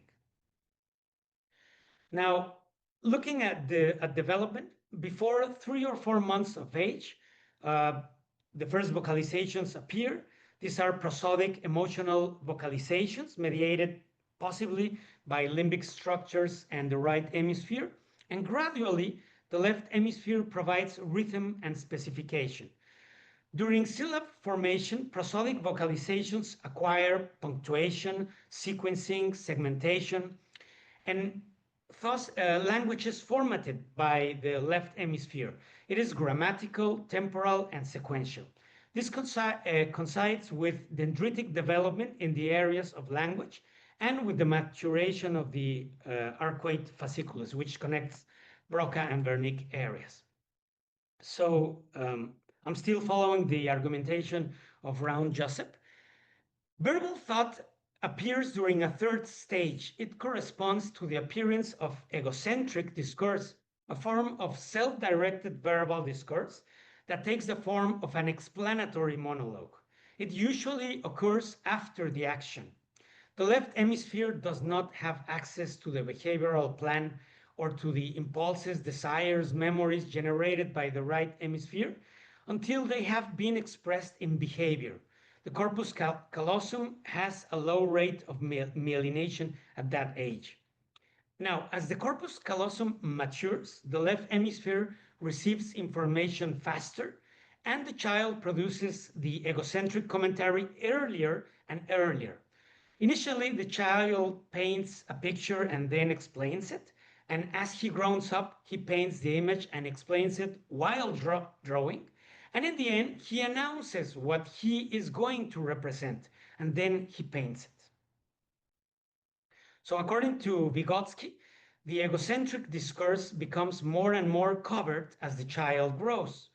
By covering up egocentric discourse, the child has learned to think in terms of a sequential temporal organization, but maintaining the original function of the discourse, communication with oneself.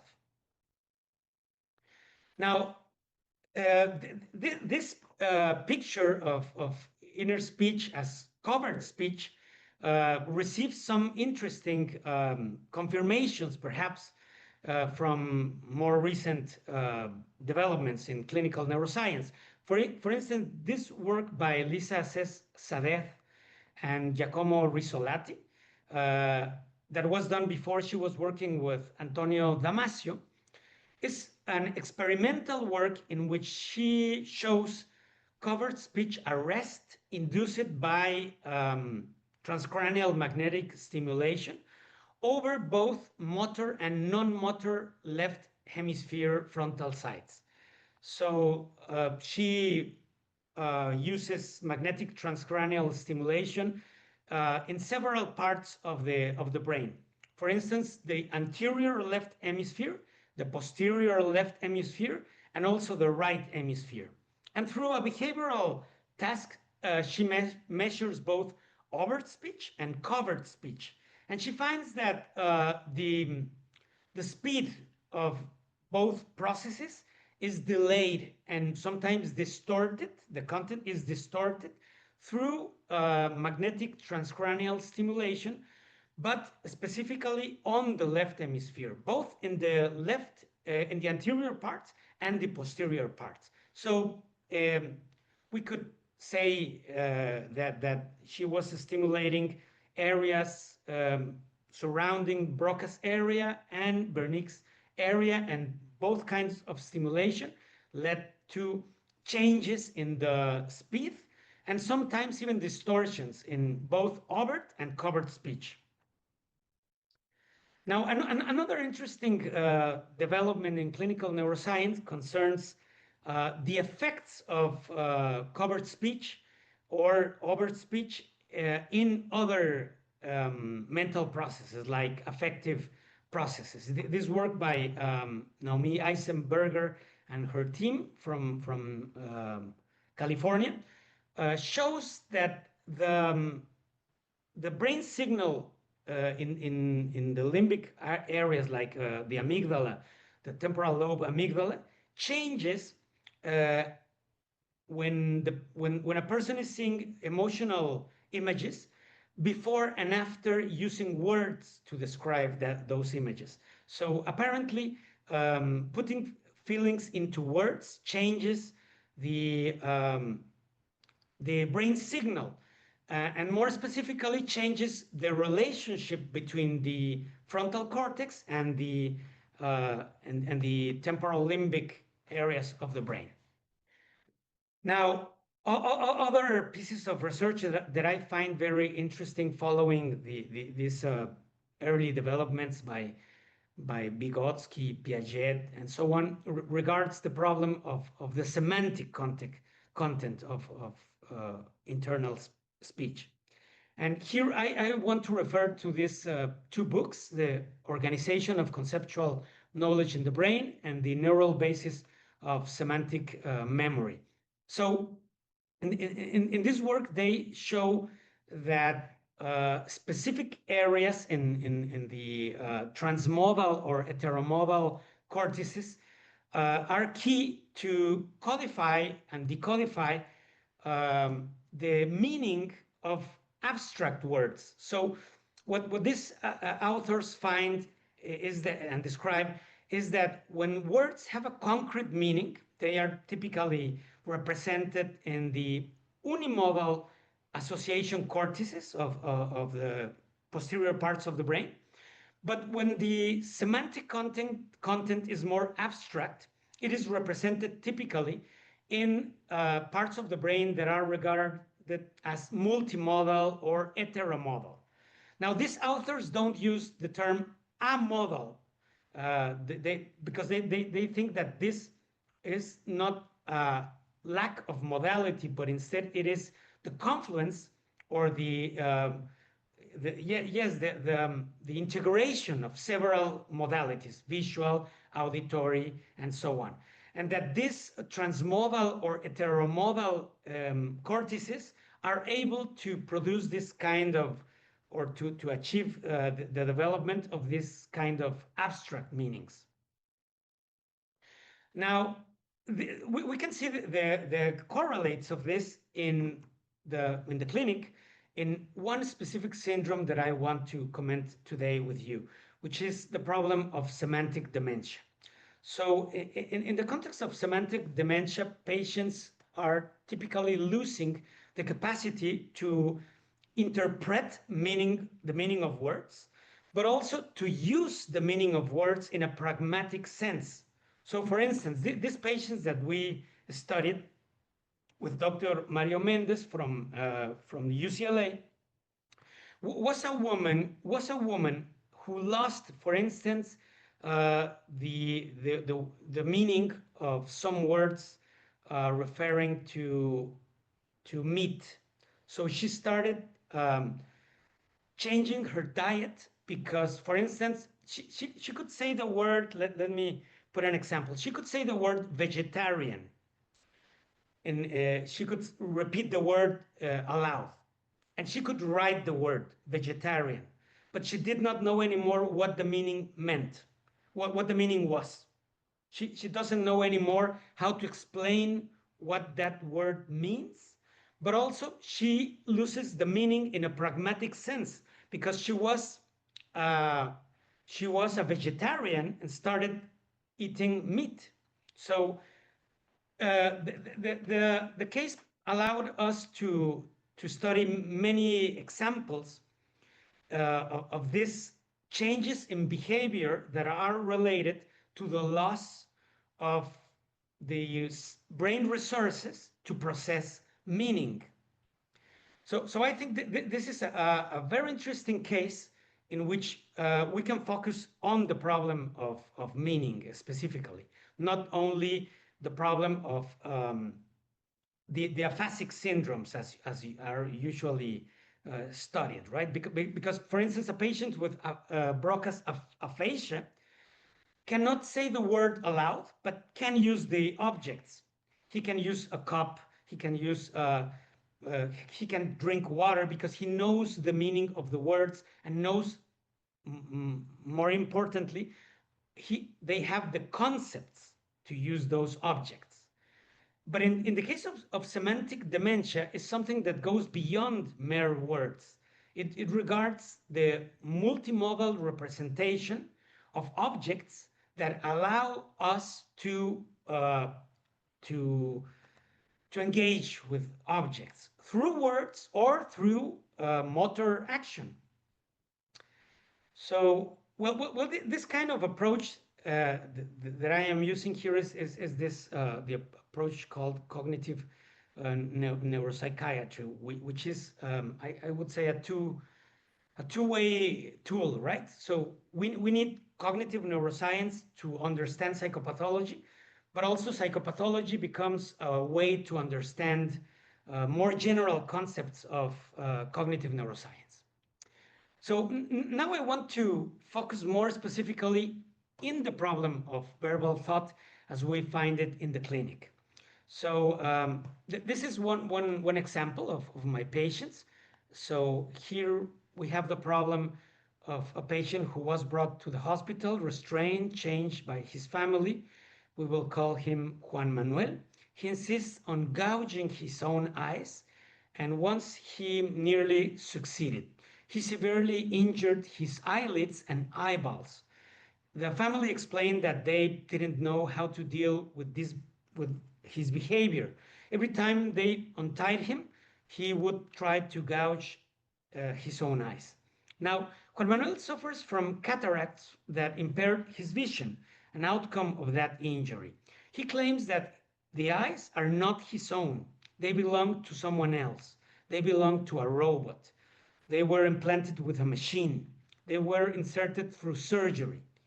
He says that they are not his eyes because when he looks up to the left, unfamiliar faces appear, specters, ghosts. Those faces are not a part of his life. The eyes belongs to another, to someone else. Now, this kind of problem, of course, can be dealt like many cognitive neuropsychiatrists do. For instance, Dr. Max Coldhart or Dr. Through a dual process theory, in which we need to explain first what kind of implicit cognition disorder led to the phenomenal experience, in this case, to the belief that his eyes are not his own. But then we need to explain why the patient doesn't resist this belief or doesn't find ways to disprove this belief. Why the explicit evidence that is shown by his relatives, by his critics, and so on, is not enough for him to change the belief. So I think that this kind of dual process and dual system theories of reasoning are key to understand this kind of thought disorder that is present in patients with schizophrenia. Now, one important part of this the debate regards the process of metacognition, which I think that relies heavily on inner speech. So we made a study to focus on the problem of metacognition, more specifically meta memory in patients with psychosis, more specifically schizophrenia. And what we found is that metacognitive errors, in this case, overconfidence errors in a task of meta memory, correlated strongly with psychotic symptoms. But memory disturbances themselves had a weak correlation. So metamemory seemed more important to explain delusions and hallucinations as seen in patients with schizophrenic psychosis. And so if we try to focus on the specific brain resources that are necessary for this process in inner speech and these functions that we see in the clinic, perhaps we need to go into this kind of studies, like this study by Rita Hari and colleagues, in which what they saw when studying verbal hallucinations in patients with schizophrenia is that the abnormal signal that was observed during the auditory verbal hallucinations concerned Broca's area, which was somewhat counterintuitive because most researchers would thought that auditory hallucinations was the product of some dysfunction in the auditory cortex. But in this case, it was Broca's area. Moreover, the researchers found that when the patients regarded these hallucinations as very real, they would have an increase in the signal in the ventral striatum, where we have the nucleus accumbens. And also, these moments of intense belief in which they felt that the auditory hallucinations were very real correlated with a negative signal, or there was a negative correlation between this feeling of reality and the activity of the posterior and anterior cingulate cortex. Myself with some colleagues, we have tried to use this kind of paradigms to study the relationship between verbal thought, private speech, and auditory hallucinations through an auditory self-recognition task in which we ask the patient to recognize their own voices, repeating in a text, a verbal text, or and distinguishing these voices from the voices of others. Because in this case, our hypothesis that follows from the work of Chris Frith is that patients are having an internal dysfunction in the verbal speech process, in the inner speech process, in which they cannot track the source of the signal. So they misrepresent their own signals as coming from elsewhere, as coming from others. So it would be fundamentally a disorder of ownership, the sense of ownership of their own thought. So in this sense, we see patients who have disorders of agency, like the patient who think that cannot control their own thoughts, but also disorders of the sense of ownership, in which they think that their own verbal thought, their own inner speech comes from elsewhere, comes from outside.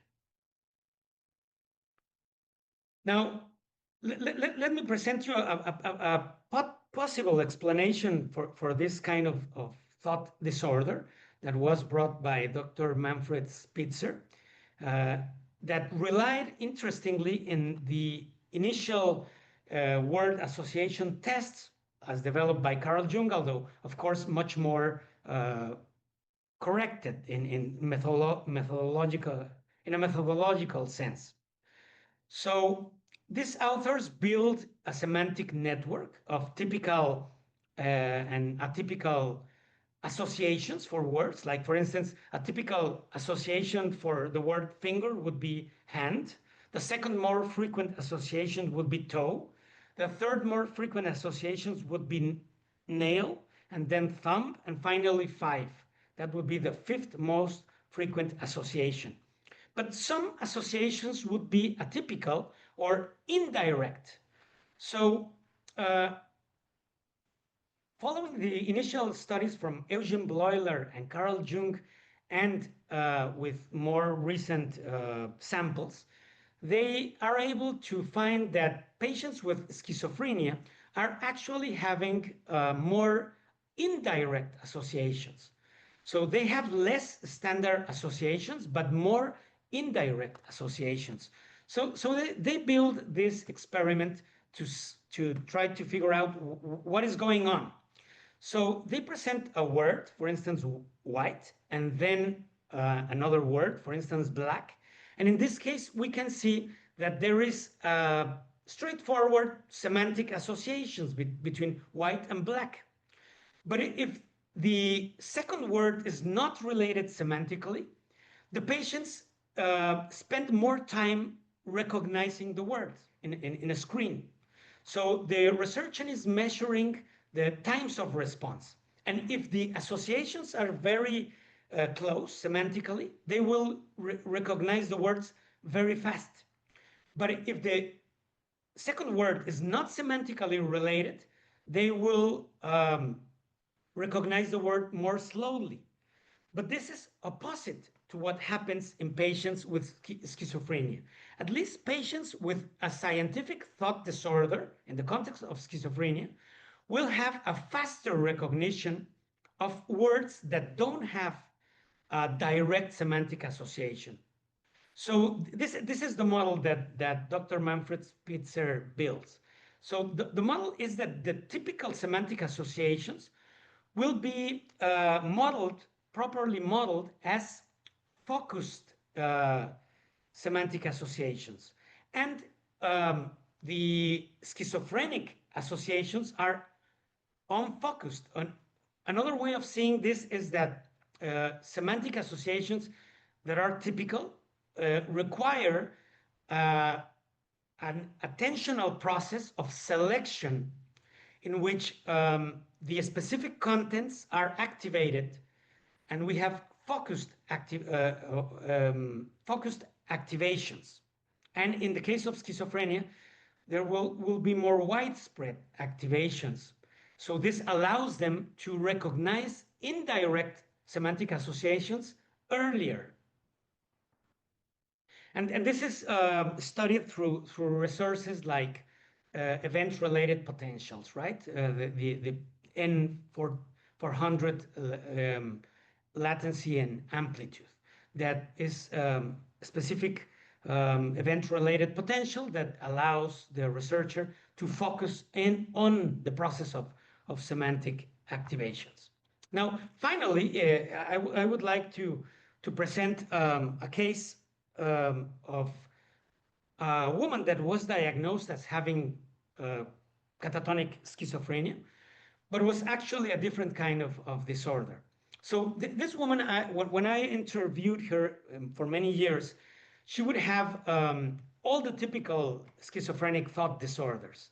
So she would have the ownership disorders, the agency disorders. So for instance, she felt that she did not control her own thoughts, and she did not control her own bodily movements.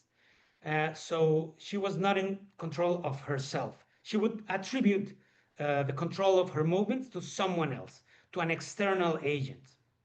But also sometimes she would not recognize her own thoughts as being from herself, because she would say that these thoughts came from somewhere else, from others, like thought insertion. Now, the neuropsychological study of the patient presented us a very interesting picture, because she would have, of course, severe memory disturbances, also visual memory disturbances, but also in the middle you can see this phenomenon of hemi-neglect. So in fact, our patient had a phenomenon of hemi-neglect that points out that this specific case could be due to an underlying neurological disease. Now, the final diagnosis was anti-NMDA receptor encephalitis, which is a now known case of psychosis. It can sometimes mimic schizophrenic psychosis, but also it can present with other features like depression, mania, psychosis, but typically it progresses into a severe form of catatonic delirium.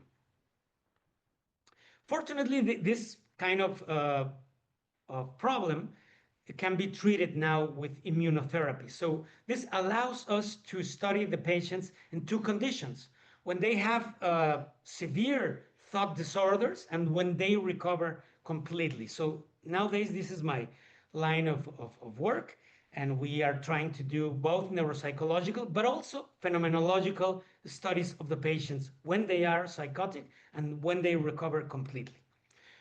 But I would like to present you a hypothesis of what could be going on here to summarize or to integrate the concepts that I have presented you before. So I am using here a hypothesis that was developed initially by Eric Kandel, the famous neuroscientist, but also by Peter Ulrich Tse, who is an important cognitive neuroscientist from the USA. And they point to this specific receptor, the NMDA receptor, which is a glutamate receptor. And the hypothesis that they use is that for conscious activity, and more specifically conscious thought, we need the NMDA receptor because this works as a coincidence detector. So, for instance, when one part of the brain is having an activity through glutamatergic neurons, other neuronal populations receive these signals, and they will coactivate with the initial neuronal population to produce the typical activity that we see in brain networks, right? Like the default mode network or the dorsal executive network and so on. But for that coactivation to exist, we need this coincidence detector, because the coincidence detector detects not only the activity in the neurons that are far away in other parts of the brain, but also the activity, the pre-activation in themselves, in the neurons that are about to activate. So when these two conditions meet, the external activation and the internal activation of the second neuron, then the coactivation can appear. And this aligns very well with the theories of Stanislas Dehaene and Jean-Pierre Changot, the so-called global workspace theory, in which, of course, you know that theory. I will not go into the details of the theory, but what they propose is that a global broadcasting is necessary for conscious activity to emerge. And they rely on two specific neurotransmitter systems. The AMPA receptor, which is a glutamate receptor, is related to feed-forward propagation that is very fast and necessary for subliminal processing. But then we need the NMDA receptor for the reverberating global neuronal workspace to appear. So conscious thought depends on this reverberating activity that depends on the NMDA receptor activity, which also depends on calcium influx, right? Now, this leads to the development of working memory, which is, so to speak, the basis of the workspace theory that allows for the integration of the modular systems like the evaluative systems, the long-term memory, the perceptual systems, the motor systems, and the attentional systems that come together in the conscious activity. So the NMDA receptor encephalitis, in my view, is a way to test if the NMDA receptor is implied in this kind of activity. So we are working on two kind of hypotheses. One is green 2A mutations, which lead to a dysfunction of the NMDA receptor in schizophrenia. And the other case would be the NMDA receptor encephalitis. So finally, I would like to present you some imaging work here that is the typical image that we have studied with molecular imaging, in which we see that when the NMDA receptor encephalitis is in its worst moment, the patients will have strong disconnection between the anterior and the posterior parts of the brain. There in the molecular image on the left, you can see that the anterior part is having a hypermetabolism, whereas the occipital and parietal cortices are having a specific hypometabolism. So we have an abnormal gradient of activity in the anterior and posterior connectivity. So this breaks down the connectivity that is necessary for both the frontoparietal default mode network and the executive frontoparietal network. So this goes once again to this hypothesis that conscious awareness requires degradation of the modularity of the brain's functional networks brought about by an increase in intermodular functional connectivity. Thus, the global neuronal workspace theory. So finally, my thoughts are, these are some questions that I ask myself and which I present to you. What are the implications of these clinical research experiences?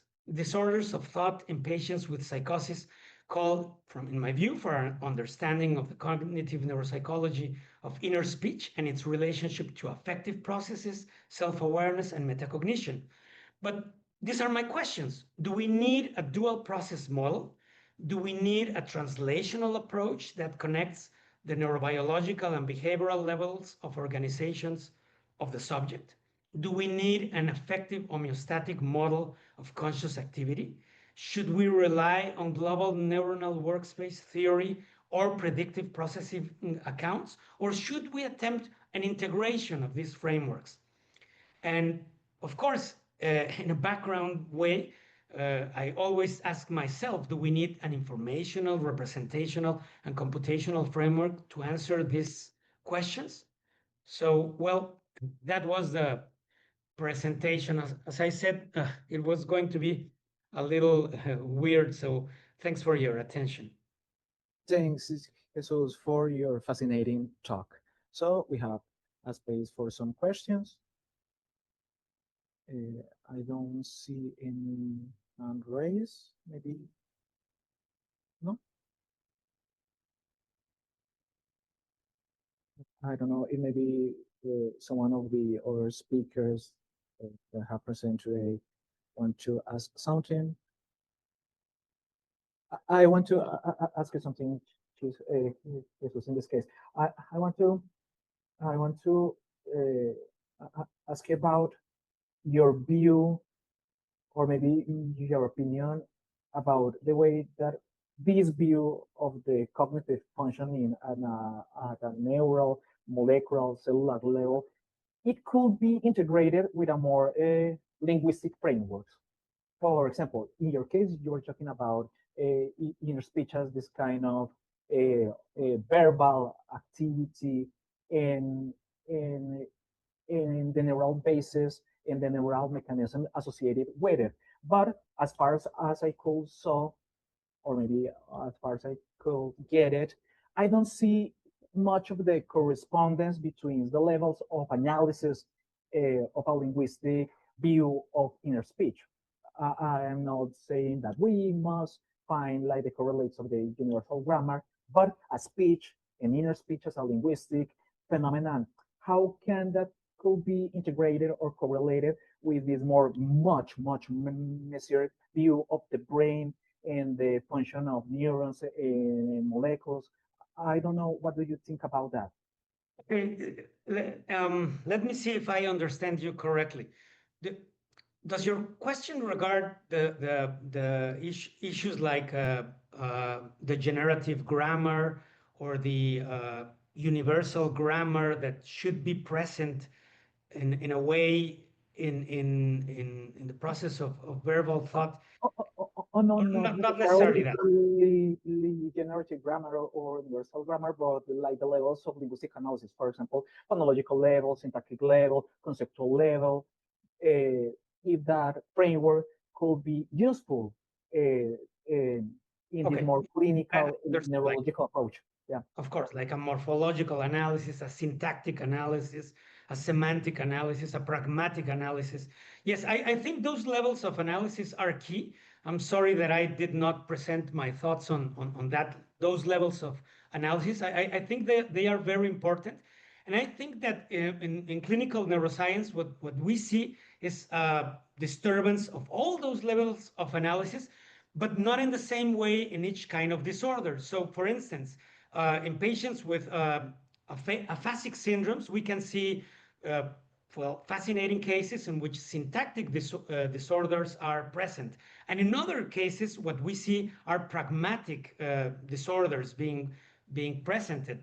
And of course, I focus a little more in the phenomena of semantic degradation, as has been used with those terms in schizophrenia, or semantic dementia. I think semantic dementia is the most powerful case to study the relationship between the brain and semantics. So I try to look at those cases, but they are very rare.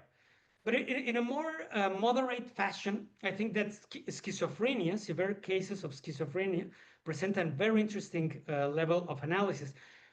But initially, I would think that psychosis, schizophrenic psychosis, is perhaps closely related to semantic networks.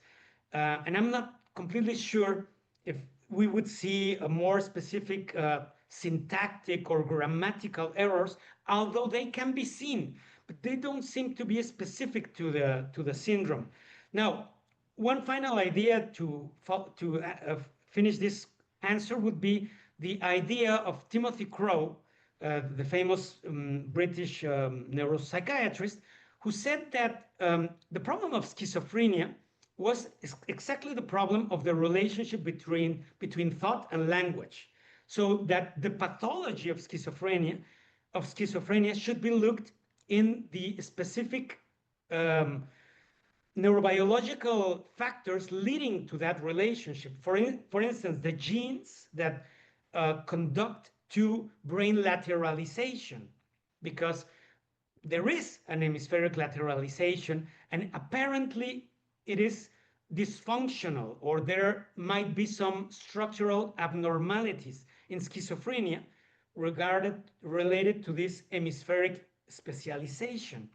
So the problem would be not specifically linguistic, but mostly in the connection between the linguistic processes and the pre-verbal processes as well. Thank you. Thank you for the answer, Jesus. Miguel?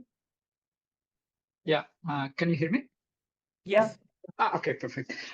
Jesus, very nice talk. Thank you so much, very informative. I have a question that might be a bit like away from what you're doing. So if you don't know anything about this, it's fine. But you mentioned the relationship between metacognition and inner speech. How inner speech sort of like help us metacognitively. But I'm wondering, what about the other way around? Like, because recent authors have been emphasizing that the production of inner speech is also obviously regulated by metacognitive systems. And then my question is simply, can you maybe illustrate us if there is something neurologically or from the cognitive neuroscientific models that help us understand how inner speech is regulated metacognitively, how this might work. Okay. Yeah. Yeah, I'm sorry that I presented all these ideas in a rather fast and probably disorganized fashion. I'm sorry for that. But I think that I presented a slide by Christopher Frith in his book, What Makes Us Social. And he presents there a very interesting dual aspect, not dual aspect, dual process theory of metacognition. So he speaks about implicit metacognition, which would be some kind of feedback system that is subpersonal and physiological. And this feedback system would prevent some signaling errors at the subpersonal level. So this implicit metacognition would be necessary for the kind of brain processes that are behind conscious awareness. But once the subject has some specific conscious content, which could be a thought or an image or music in their mind or whatever, once they have any kind of conscious content, they can use a second level of metacognitive processing, which is explicit metacognition. So I think that explicit metacognition depends not specifically on linguistic processes, although linguistic processes will be key to improve the explicit metacognition. But I think that perhaps the key issue here is the phonological loops that are part of a working memory model. So I think that for explicit metacognition, you need to have a more prolonged mental representation of the information that you want to correct or that you want to analyze, because in that way you can correct errors. So I think that explicit metacognition depends on working memory, and I think that inner speech can work in this way as a kind of feedback system for the deliberative process that is necessary in explicit metacognition. But then my answer would be that we need both the implicit and the explicit metacognition, and that disturbances in implicit metacognition perhaps can be seen as abnormal phenomenal contents that appear like a hallucination. And then if the hallucination leads to a delusion, it is because we have the second problem, the problem of explicit metacognition. I don't know if that idea makes sense, but that's what I'm thinking currently. I think it's very, very helpful. Just one quick question. Is this implicit metacognitive systems also experienced in conscious awareness, or like as epistemic feelings that maybe are in the brink of consciousness, or how are they conceptualizing what you do? Yeah, okay, that's a fascinating question. The epistemic feeling, right? I think there could be some types of epistemic feeling, like feelings of certainty or feelings of doubt, that kind of epistemic feelings, which I see like error signals, no, arising from the system and provoking some kind of epistemic feeling. There might be some epistemic feelings, but I think that implicit metacognition works mostly in a non-conscious manner. And this is a point of connection that is very interesting between the work of Chris Frith and the other author that I've seen that uses this concept is Hakwon Lau, which is into the, as you know, the higher order theories camp, right? But anyway, Hakwon Lau makes this point that for conscious awareness for a conscious content to appear, there needs to be some kind of control system that monitors which signals will pass through the global broadcasting and which signals will not. So those implicit control systems can be viewed as implicit metacognitive systems, although not everybody accepts that kind of terminology, right? Some people would say that metacognition is always explicit and never implicit. But, well, I am using here the concepts of Chris Frith and Hakwon Lau. Thank you, Jesus. Thank you very much. Once again, thank you, Jesus, for your talk. So we are going to end here the first part of the workshop. We are going to return in 13 Colombian time, and it will be 19 Central Eastern time. We can understand each other in that time frame. So we are going to return in a while. Thank you very much, David. Hasta luego. Thank you. How long is the break? Just 1 hour. Less than 1 1 hour. hour. 50 1 hour. minutes Okay, 1 hour. now. Okay, 1 hour. okay, perfect. Thanks. Okay. Thank you very much, everyone. Thanks. We'll be back in 1 hour, more or less. Perfect. Thanks. Thanks. Hello, welcome back. I see that there are more people entering the room. David, can you hear me? Okay, so it's perfect. So we are starting again this online workshop with the 2 last talks. And the first talk, well, before going on, I just have to point out that there has been a change in the schedule. And the talk by the Professor Jesus Ramirez was supposed to be now, but given some commitments that he had, we had to change his talk for earlier. So as we said at the beginning, we changed Professor Jesus Ramirez talk earlier, and now we are gonna have David Andres Vanegas. We're gonna have David Andres Vanegas talk. So David Andres, he's a graduate student here at the University of Antioquia. So he's part of our research group. And as I said at the beginning, he is the organizer of this event. So I would like to thank David for making all this possible. And the title of his talk is Inner Speech and Conscious Thinking, Tough Style. So David, thank you again for organizing all this, and thank you for sharing with us your research. So David, it's your turn. Hello, everybody. Welcome back. It's nice to see once again such familiar faces, and to see that despite the time difference between different zones, we still have a lot of people logging. I'm going to share my screen.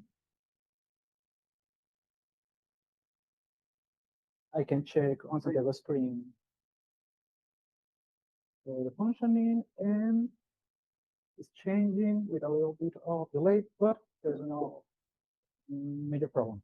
Well, as we saw in the series of talks, there's a lot of things that get into the discussion about the nature, the relationship, the different forms in which inner speech and conscious thinking can manifest themselves, and also the ways in which they can be affected or can they vary in different clinical situations.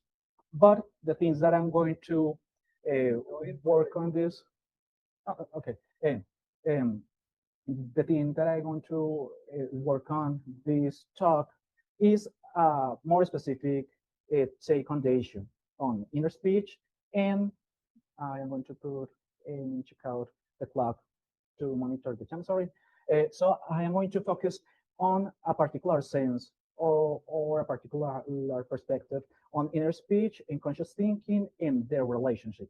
So the plan for the talk is that I'm going to present the issue that I'm going to tackle and the perspective or the approach that I'm going to do so. And such approach is to compare, to present, to maybe clarify and elaborate and try to integrate the ideas from Ray Jackendoff and Daniel Dennett.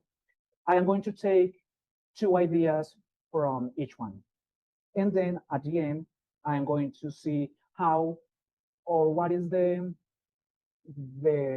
possibilities maybe of an integrated theory or model approach to the nature and relationship between inner speech and conscious thinking, as the title of the talk says, and see which are indeed like the possibilities and the implications. And also, I would like to clarify that the thing that I'm going to present is not a mere work of exegesis. It is not a thing of rehearsing the theories, but I'm trying to take those elements from those broad theories of language, mind, and consciousness, etc., to try to see how we can reframe certain issues in the discussion regarding inner speech in conscious thought. So I would like to clarify that I'm going to try to approach the relationship between inner speech and conscious thinking, focusing on the notion of inner speech as a linguistic phenomenon, and also conscious thinking as a particular type or cognitive activity. I would like to name this second issue as intentional, and I hope it will get clear as the talk progresses why I'm saying that. So I am going to propose that the desiderata of a theory of the role of inner speech and conscious thinking must fulfill these two desiderata. One is linguistic. I will say that a theory of the role of inner speech and conscious thinking must explain what kind of linguistic phenomenon inner speech is. Then I will say that to have a theory of the role of inner speech in conscious thinking, such a theory must explain how inner speech, being a linguistic phenomenon, that means that inner speech as a kind of linguistic or thing associated with the faculty of language that fulfills a communicative function can fulfill a cognitive function. That is to say, how inner speech enables a type of intentional cognitive activity such as conscious thinking. And the thing that I'm going to propose is simple. Let's take the perspective of the work of Ray Jackendoff and the late Daniel Dennett. And I'm doing so, once again, hoping to maybe being able to reframe or maybe to put in an explicit way some issues that are presented on the literature that I think truly are really misconstrued because we are not taking seriously inner speech as a linguistic phenomena, and also as conscious thinking as a particular type of cognitive activity. And also like honoring the kind of work that, for example, Jerry Fodor says, used to say and remark is that much of the philosophical work simply take the form of what if we look at X of Y this way, and the way that I'm proposing to look at inner speech and conscious thinking is simple, the top stars. So the two ideas that I'm going to take from the work of Ray Jackendoff. One is the parallel architecture of the language faculty, and the other one is the intermediate level hypothesis of consciousness. So, with the first idea, the parallel architecture is a proposal about the way that human language faculty works. For example, Jackendoff explicitly said that the parallel architecture is an unified theory of the mental representation involved in the language faculty and their interaction with the mind as a whole. I'm going to begin with it. The last part is that the parallel architecture tries to explain how is that the language faculty can fulfill his communicative function. In this case, in this perspective, language, the function of language is connect expressions to ideas. In one sense, or in one direction, in the production of a speech, and the other one in the comprehension of a speech. So as the language faculty per se will compromise phonology and syntax per se, but really, obviously, the faculty or the language faculty will have to connect with the conceptual structures, or more broadly, namely concepts on one side, and on the other side, the side of language production and also of language perception and comprehension. So focusing in on the components of the parallel architecture are the phonological structures, the syntactic structures, and the conceptual structures. As I said, Jack and Dove says that the parallel architecture in the language faculty per se specifically only compromise phonological structure and syntactic structure. But here I'm going to say some things about conceptual structure. I am not going to enter into the details, but I am going to include it because there is a part of the function of the language faculty that is able to communicate these conceptual structures and to be able to comprehend the utterance of other people. So we can illustrate the interaction between these different components of the parallel architecture, answering the question, what is a word?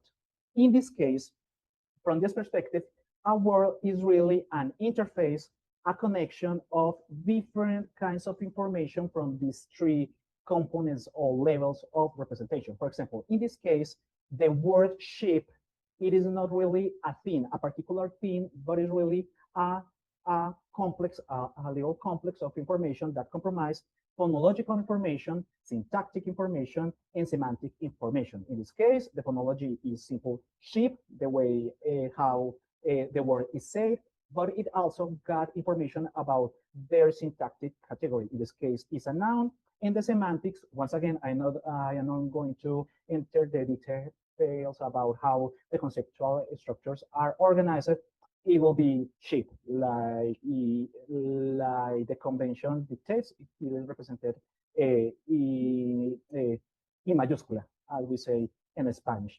But this is only a toy example, because we could zoom in even more into the phonology, into the syntax, into the semantic information that composes a word. I am going to simply illustrate, elaborating a little bit the syntax of a word. In the case of sheep, the syntax is not much because it's simple a noun, but the syntax or the syntactic information that composes a word could be even more complex if we take a word that is not so simple, but is really like a kind of compound. For example, we can take nouns to keep the same category, and we will find that, for example, compound nouns, that means morphosyntactic, the morphosyntactic structure of a word can be compound. For example, when we take two nouns and combine them to form a compound noun, like, for example, football is composed from two nouns, foot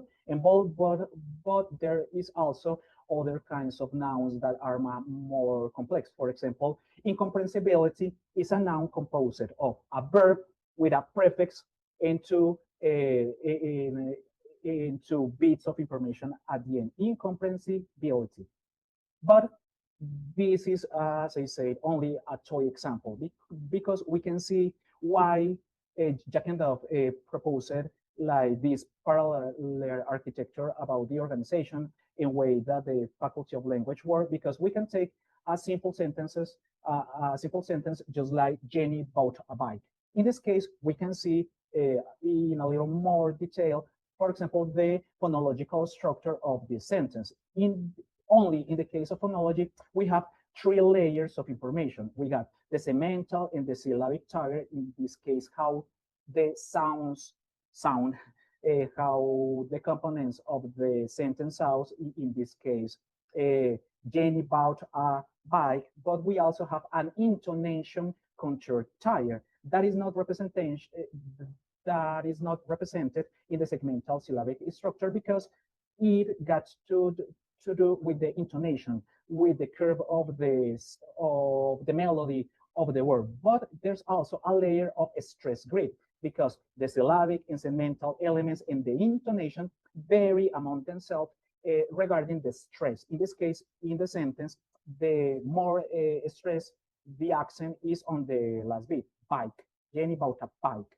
And in the level of syntax, we see that these words, these sounds correspond to certain syntactic categories that are organized hierarchical between themselves. And finally, the semantics. In this case, this is the way in which Jack and Dog presents the layer of semantics in this model. And we see that it is represented as an event by taking place in a certain time frame, in this case, the past, and the event has an agent and a patient. The agent is Jenny, the bike, the patient is the bike, and there's also a bit of information indeterminate because the bike is a bike, is not John's bike, is not Santiago's bike. Another source of motivation for this take of language is that we can see how there's a mismatch between these different levels. For example, one of the main aspects of the semantic tier is the time in which the events take place. In this case, the past. That is that corresponds with the subscript 3.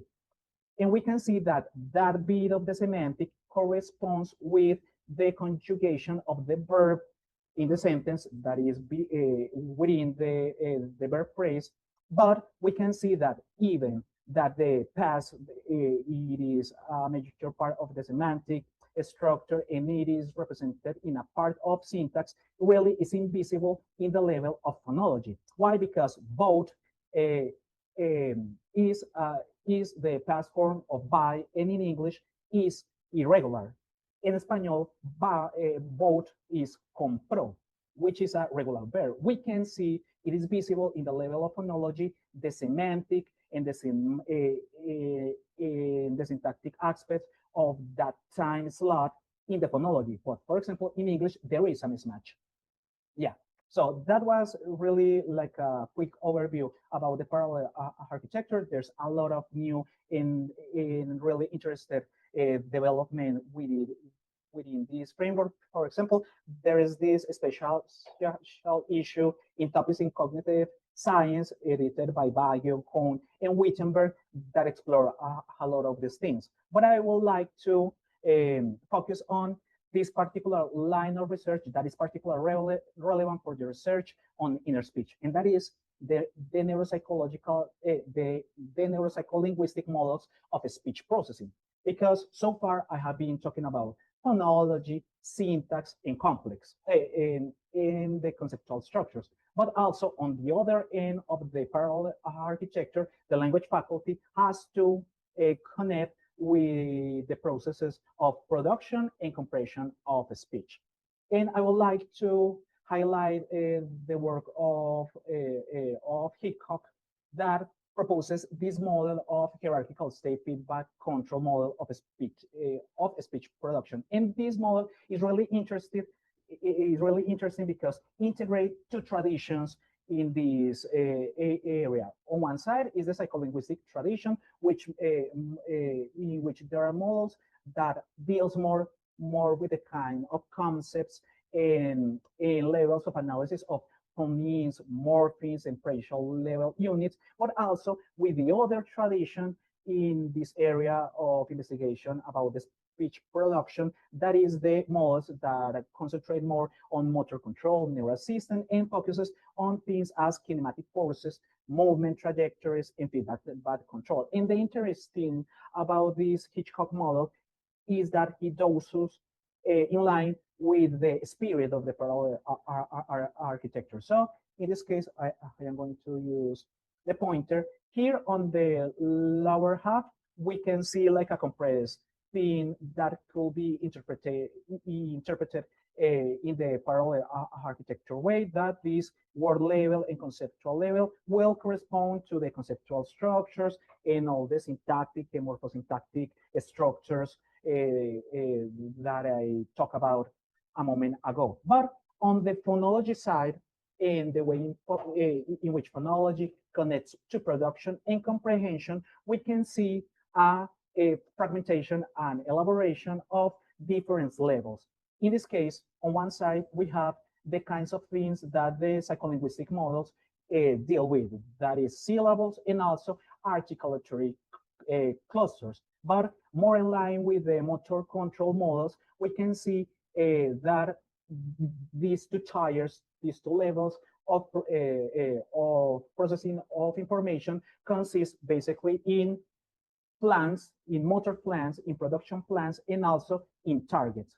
Targets of articulatory elements and sound elements. So we can see there's a third element, the plans, the target, but also the connection between them in the form of prediction. So in this case, let's say that, for example, we want to say the word sheep, like in the example, or we want to say the sentence, Jenny bought a bike. After the levels of processing at the conceptual level, at the word level, the language faculty must send this motor plan to the production of speech systems. And in this case, there's a tier that is more abstract in the sense that it doesn't deals with the movement of the lips, of the tone, of the vocal cords, and another level that indeed focuses on those elements, but not on the levels of sounds. So we have like the target, the plans of those models and the target of those models that can predict and inform the other processes. And at the end of the production line, a motor plan, a motor instruction is sent to the vocal tract. So this system proposes that we monitor ourselves not only by the acoustic feedback and the somatory sensory feedback, but also within the feedback within each levels. So in this case, we can correct the things that we are saying, not only because of the way it sounds, not only because of the way it feels, but also because or given by the way a thing should sound and a thing should feel, as we say it. But we can omit and inhibit the link from the motor phoning programs to the vocal tract and run this whole model offline. So according to this perspective, indeed, in a way that is usually portrayed, inner speech will be a rehearsal of our speech, of an utterance, but it's not any kind of mental rehearsal, because behind that there's different levels of processing that corresponds with different elements of the language units. But in this point, there is this question, because there's all this processing, but we don't experience, we don't feel all this linguistic processing is not available to consciousness, to awareness. And this is where Jackendorf introduces the second idea, the intermediate level hypothesis. And the question is, where in the hierarchy of the mind is consciousness? So the question that this hypothesis seeks to answer is, as Jackendorf says what aspects of linguistic structures corresponds most closely to the character of awareness, and proposes that this question concerns what might now be called not the neural correlates of consciousness, but the functional correlates of consciousness. And this is really something that is really well known in the literature about inner speech and conscious thinking. So I am not going to enter in much detail here. The basic idea is that the sensory peripheral processes are not accessible to consciousness. For example, the way in which a transductor, for example, the eye, turns the information in one medium and turn it into information in another medium. In this case, the information coming from light into information that is processed by the neural activity, in this case, visual signal. So that is not available to consciousness, neither the more central cognitive processes as the different elements of the conceptual structures, the spatial representation, but also the processes and the structures regarding syntax. So the question is, so what is available to consciousness and or to awareness? And Jack and Dove answer is that the thing that is available to awareness is the intermediate level. So in the case, for example, of vision, we are not aware of visual signals of or spatial representation, but visual images. And also in speech production and comprehension, we are not aware of the way in which ears transduct the information of sound into auditory signal, neither the information regarding the syntactic processes and categories, nor the conceptual structures, only of phonology. In the case of linguistic auditory information, we can illustrate this more precisely with an example. For example, how it is that we can talk about what we see. So in this case, we are once again like zooming in, and the example is how we can perceive and when we can emit a sound. In this case, the sound, it is the name of the thing that we are seeing. For example, in this case, we are seeing a real eye. So in this case, the photon hit the tree, rebound, hits our eyes.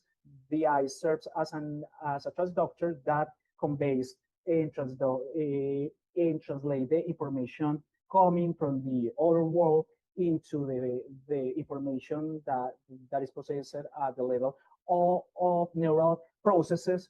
And in the intermediate level, the visual signal became a visual image. And that visual image corresponds and linked to a spatial representation. That spatial representation got a connection with a structure that is the conceptual structure. In this case, the concept tree that corresponds with a certain syntax category that in this case is noun, and that is connected to phonology. In this case, the way the word sound, phonology, tree. And from phonology, we can see once again the way in which Hitchcock elaborate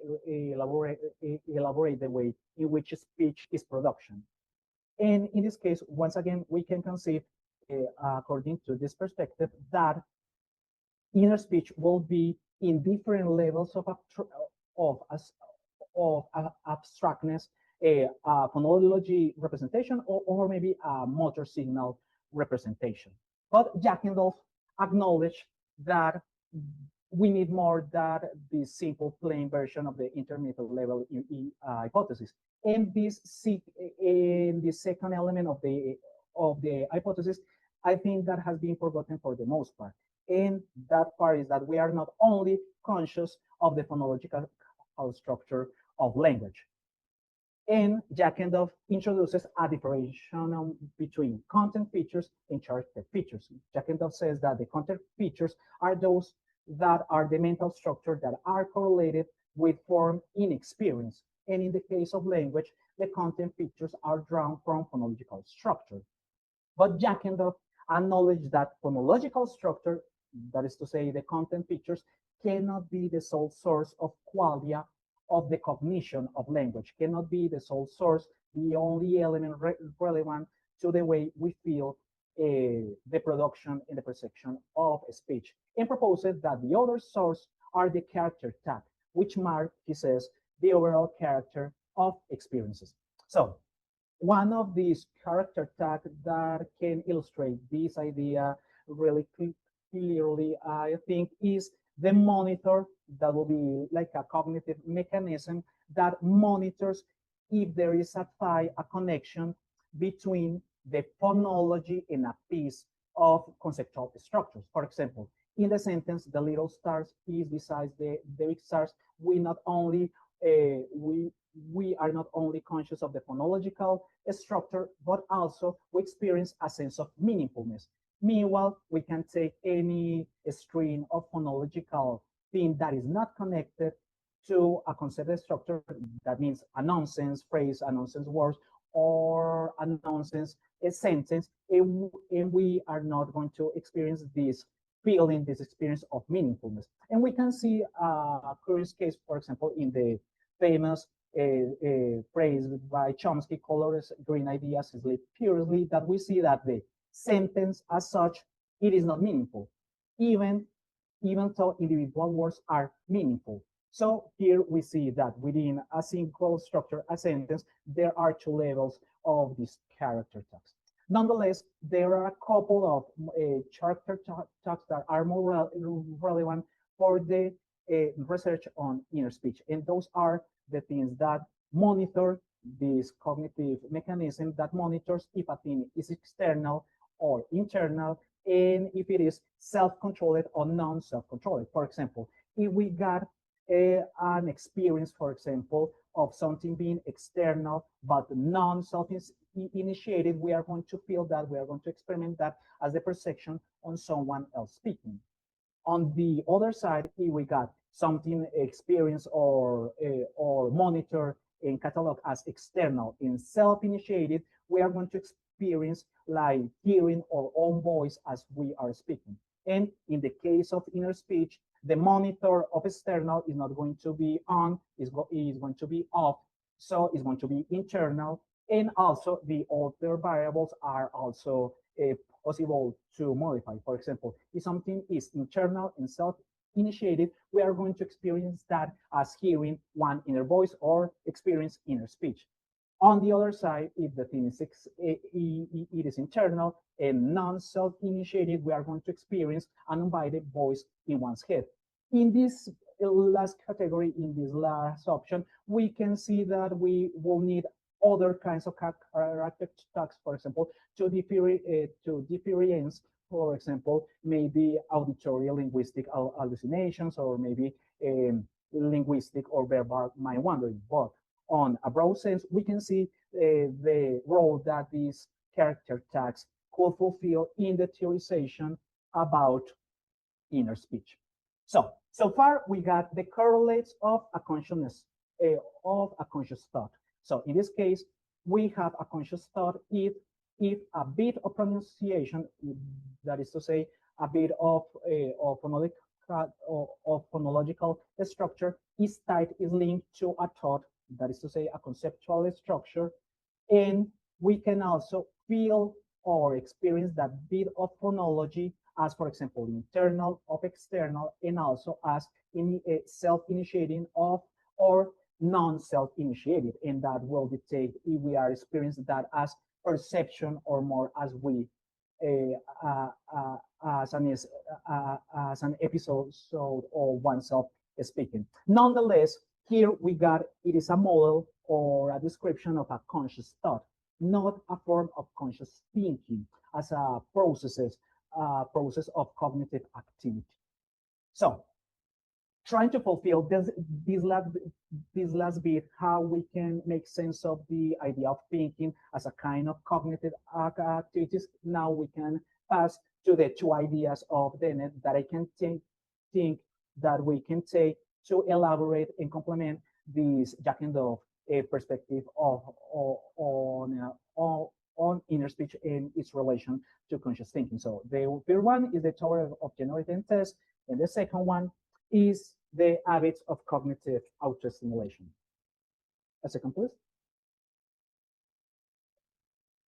So first, it is the tower of generating test. That is a framework to understand the patterns of research and design in cognition, because according to Dennett, in each instance where we found some kind of cognitive complexity or cognitive competence, behind that there's a processes that is Darwinian in nature, in different kinds of complexity and different kinds of elaboration, but it's a Darwinian processes. In this case, a process of research in design, generate, and test.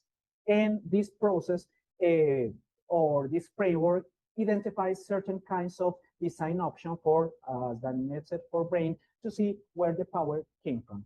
I'm not going to elaborate much this because in part Francis Kidd talk about that in his talk, but we can separate two layers. In the first one, there are the Darwinian and Skinnerian creatures in which their cognitive and behavioral competence are products of the research and design on the scale of the phylogeny of the species. Any competence that, in the case of Darwinian creatures, these creatures have is a process, it is a product of the genetic mutation and environmental selection. In the other instance, in the case of Skinnerian creatures, besides that, they have the possibility of learning from experience. So the research and design, the generate and test, it doesn't take place in the phylogenetic scale of the species, but within the ontogeny of the organism. He can learn from experience. It is not a product of his ancestor. And on the second type, we got the Popperian and Gregorian creatures, in which these different cognitive and behavioral competence are not only products of genetic mechanisms and learning mechanisms, but in the case of Popperian creatures, the creature can learn by imagining things. And in the latter case, the Gregorian creatures, besides having ethics, instincts, ability to learn from experience, and the ability to learn from simulation of the possible consequences of possible action, he can also take advantage of the research and design that others did. So they can take the distinctive tool from other creatures. But one thing that, once again, I think is commonly that it usually doesn't get much discussed is that within one single mind, these different kinds of design coexist, not always so peacefully.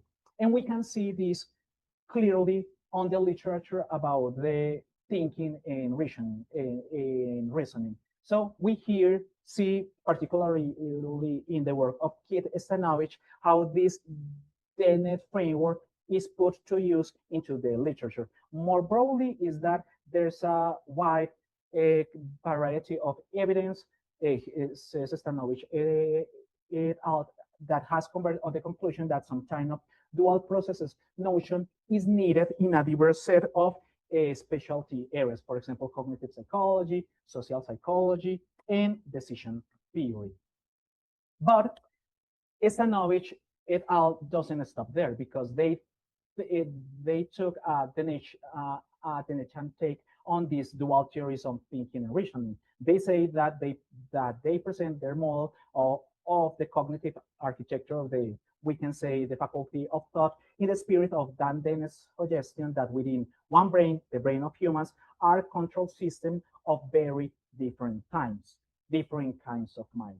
So we can see how Stanovich et al. Has took this Dennettian framework about different kinds of mind to elaborate the traditional model of two levels or two processes or two types of processes theories, in which in the first tier, or the lower half, we have type 1 processes that can generate responses that are intuitive, that are fast, that doesn't represent imply any mental effort, and that the process is unconscious, even though the product is conscious. We can feel and experience and give a report of the response, but not of the process. Meanwhile, the type 2 process do a lot of things. If we let this kind of type 2 processes undivide, we have something that is really similar to something that we don't want, that is, as Dennett used to say, the central miner. We must split these type 2 processes into levels, one of the reflective mind and one of the algorithmic mind. And here we'll have this tripartite structure of the faculty of thought as presented by Stanovich, in which we have on the lower half an autonomous mind. That is not a single unit. It is not a single cognitive system. In fact, he uses also the term TASS, TASS, the autonomous set of systems with the only thing that they had in common is that they are autonomous. They doesn't require the working memory system, doesn't require control attention, etc., etc. But on the upper half, we have what in the past used to correspond with the type 2 processes, but here we can see how we can have conscious thinking, or at least conscious thought. We have the algorithmic mind that uses the sources of the working memory system to inhibit or override the processes in the on the autonomous mind, and also can generate a simulation, a decoupling. This will be the characteristic capacity of the pupillan creatures. But here, the algorithmic mind is not the whole type 2 processes, because we also have an upper tier in this architecture that will be the reflective mind. That within that level is where the order to initiate the overdrive, and also the order or the instruction to initiate the simulation via the coupling. So here we can see how there are different tiers of processes that interact between them, that in some cases can override or can get out of the override and get an intuitive response, or can generate a really reflexive and reasoning response. But here we have once again, the architecture of the faculty of thought. And as Stanovich et al. Elaborated the model, the place of intelligence and rationality with it. But what about the way thoughts as an activity, that is to say, thinking, works?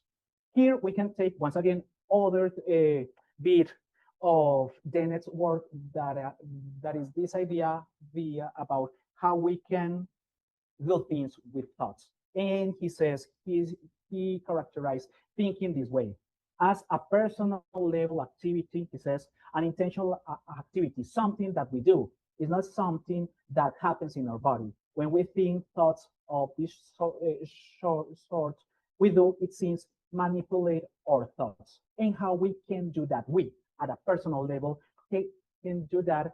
Then Dennett says that talking to oneself is one way to do it. Talking to oneself in oral speech or in inner speech. And he says that the practice of asking oneself questions could arise as a natural side effect of asking questions of others. And its utility will be similar. It will be a behavior that could be recognized to enhance one prospect of promoting better informed action gains. But he also remarks that inner speech, or more probably talking to oneself, there are also other ways to do this. For example, he says drawing pictures to yourself is another widely appreciated act of self-manipulation. And just as with the case of a speech, this can also be refined itself eventually into the private diagram drawing into mind's eye. So we see here that Dennett is appealing to two of the main subcomponents of the working memory system: the linguistic or auditory imaginary, but also the visual imaginary.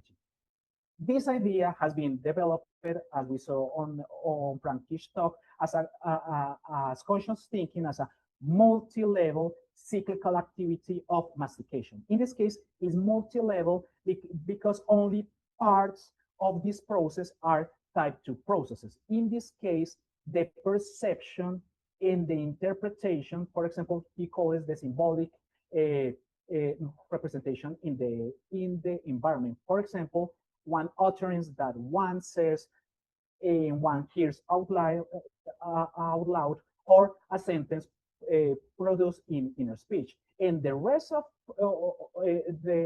the rest of the parts of the process are subpersonal, are type 1 processes. There are beliefs about the solution to the problem, the decision to produce forte symbols expressing a solution to the problem, and finally, the production of other symbols. And this loop can continue till one finds an answer, correct or wrong, or also till one attention fluctuated to other things.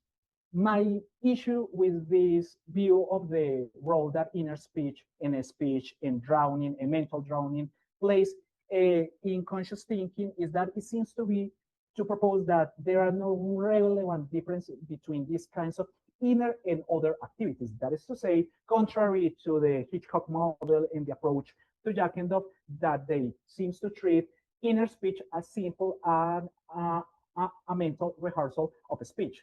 And that mental rehearsal is equally or is not major difference between these different kinds of mental rehearsal of different kinds of activity. So we have here like the table score, like the pros and cons. On the Jack and Dove side, we have that he offers a fine-grained characterization of the complexity of inner speech as a linguistic phenomenon. But it's a model of how inner speech can make a thought conscious, not of how inner speech can be part of a type of thinking that is a personal level activity. This last bit is precisely what Denner couple of ideas has to offer, a model of thinking as a personal level activity. But what is the con? That inner speech, at least in this approach, is more than just a simple mental rehearsal of utterance. And also, it seems to be there are other equally important thinking tools. In the same example from Dennett of the drawing and mental drowning, and a lot of examples that, for example, a kid gave us in his talk. So some possibilities and some implication trying to find or try to integrate these two perspectives, and maybe Karen, maybe we will be able to arrive to an intermediate level Joycean theory of inner speech and conscious thinking, a new way to conceive how thinking with work works. So the first one is that maybe we should take one possibility is that we should take seriously the suggestion of a multimodal parallel architecture. For example, we could take as part of a, indeed, part of a linguistic loop, for example, the case of gestures or sign language, because in the multimodal parallel architecture proposed by Kohn et al., these different kinds of forms of communication are forms of language. Only that in place of phonology, we'll have to take a broader view and not talk only about phonology, but formology, under which we can integrate phonology, herology in the case of gesture and sign languages, but also graphology in the case of visual languages. Another possibility or implication is to take a declinatory alternative, that maybe the distinctive type of human thinking is cultural, not linguistic per se. That is to say, yeah, of course, thinking is a personal level activity, but the format of the vehicle of that is not really linguistic, but is composed of different kinds of thinking tools that could take, as we saw in Guy's presentation, about narratives or maybe the processes or the event representation, social and physical and whatnot. Also, this had the implication or the generation of another question: how we can make sense of the dialogical theories of inner speech and conscious thinking. I say that because on one sense, they are also using one notion of inner speech that is really too broad. Maybe they are thinking, or maybe they are conceiving what Guy talks about when he says or refers to narrative or event representation processing, and also conscious thinking, as we saw on Dennett's take and also in Kitt's take, is really a process of auto-stimulation, of self-stimulation. So this idea of a conversation between two agents, it doesn't quite fit with that. And in the case that we are imagining, we are simulating a conversation or an interaction, in fact, we are not thinking in words, but we are working with word models. In this case, word models of social interaction. And finally, this kind of more precise and maybe more strict notion of inner speech and consciousness can give us new insight for the research on the neural systems or the neural mechanism associated with the relationship between language and thought. For example, in the work that Evelina Fedorenko et al. Has put forward she said clearly that language is a tool for merely explicit, only for communication, but not for thinking. In fact, Jack and Dodd will say, indeed, the function of language is communication. But maybe if we are going to find the mechanism of the relationship between language and thoughts, the relationship or the structure will not going to be an overlap between the two neural systems, but those two neural systems are going to be mediated principally by areas related to working memory or the Sylvian feature area that will work as an interface between two levels. Or simply, we can take with a grain of salt those results about the separation and the isolation of these two neural systems. So thanks all, and I will and I look forward to hear your thoughts externalized about this proposal. Thank you. Thank you, David. So we have some questions by the public. So wait, your turn.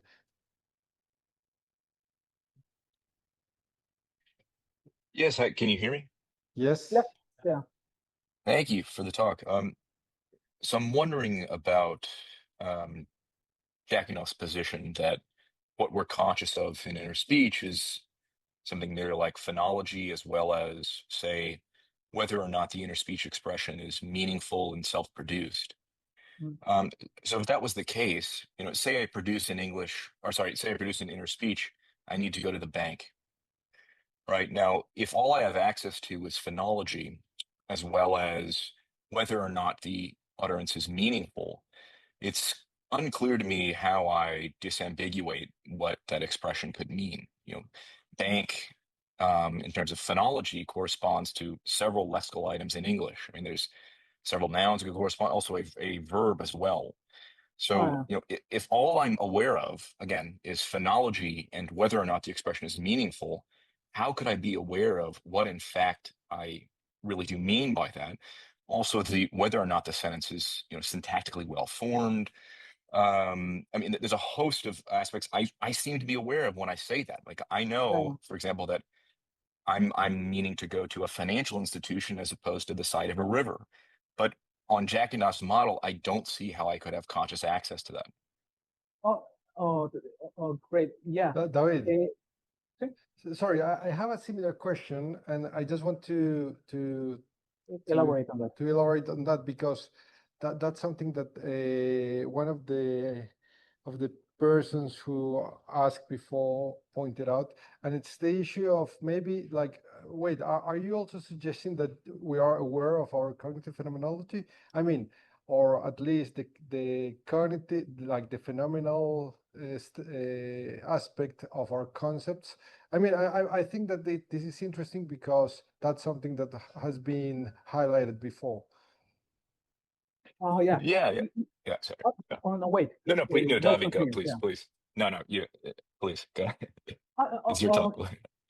Here, I would like to remark that those three character tags that I presented, the meaningful one, the external, and the self-produced, are not the only ones, because those are the main ones, because he used those ones to show that this kind of approach of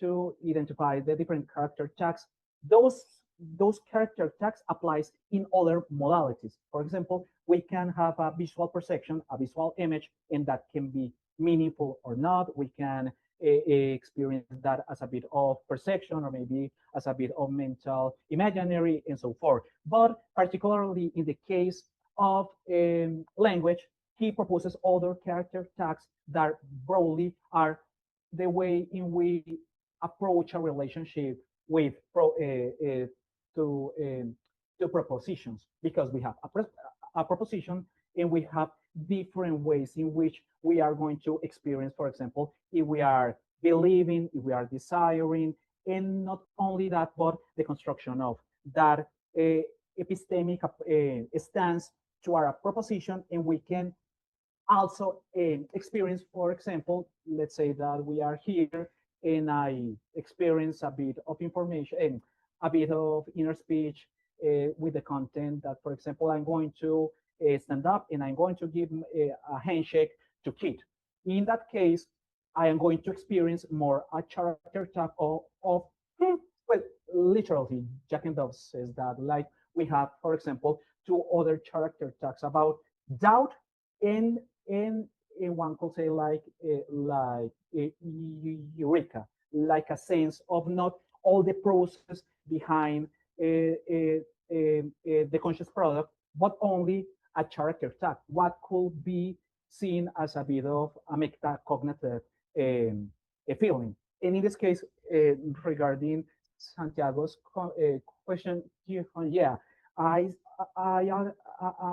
have also thought that this character tag, it is a way in which Jack and Dove it is approaching this issue about cognitive phenomenology, that the things that we are experiencing are not only those content features, for example, when we experience, for example, visual imaginary intersection in imagination, but also the character tag. But it is interesting because just like as we can have, for example, just a bit of imaginary visual or linguistic or otherwise, we can also just have the character tag. And that Jack and Dove says, for example, that it is the case, for example, of the tip of the tongue experience. We have a character tag, a metacognitive feeling, or a phenomenology of cognition, but the only thing available there is just a sense of, I know it.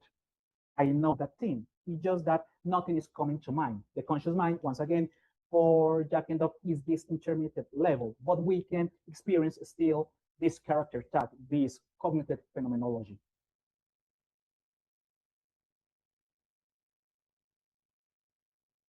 Wait, you were going to ask something more earlier.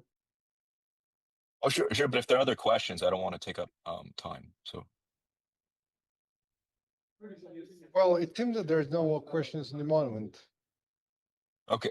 Yeah. So I guess briefly, I think what I'm saying is you need conscious access to at least some aspects of syntax and semantics.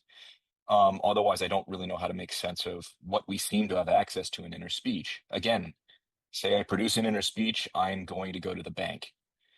Now, for me to understand that what I mean by that is go to a financial institution, for example, I need to know that bank is playing a noun role and not the role of a verb, for example. I also need to have access to the particular lexical item, bank meaning financial institution, as opposed to bank meaning side of a river, right? So I need to be able to access that to disambiguate what the inner speech utterance means. If all I have access to is phonology, and then these other types of tags, like whether or not the utterance is meaningful, whether or not it was self-produced, or other aspects of, say, cognitive phenomenology, I don't know how I understand what in fact I mean by that. It seems I have to have access to some aspects of syntax and semantics. Oh, perfect. I would like to remark on some issues. When you say that you got to know that, for example, the verb is playing a certain role, and there's a noun and the complement and all the syntactic paraphernalia, but in one sense, you don't really know about that to be able to comprehend that, because that processing is subpersonal, and we know that at least Sim Chomsky, that we can have linguistic competence without linguistic comprehension, and that is more of a Dennetian take on that.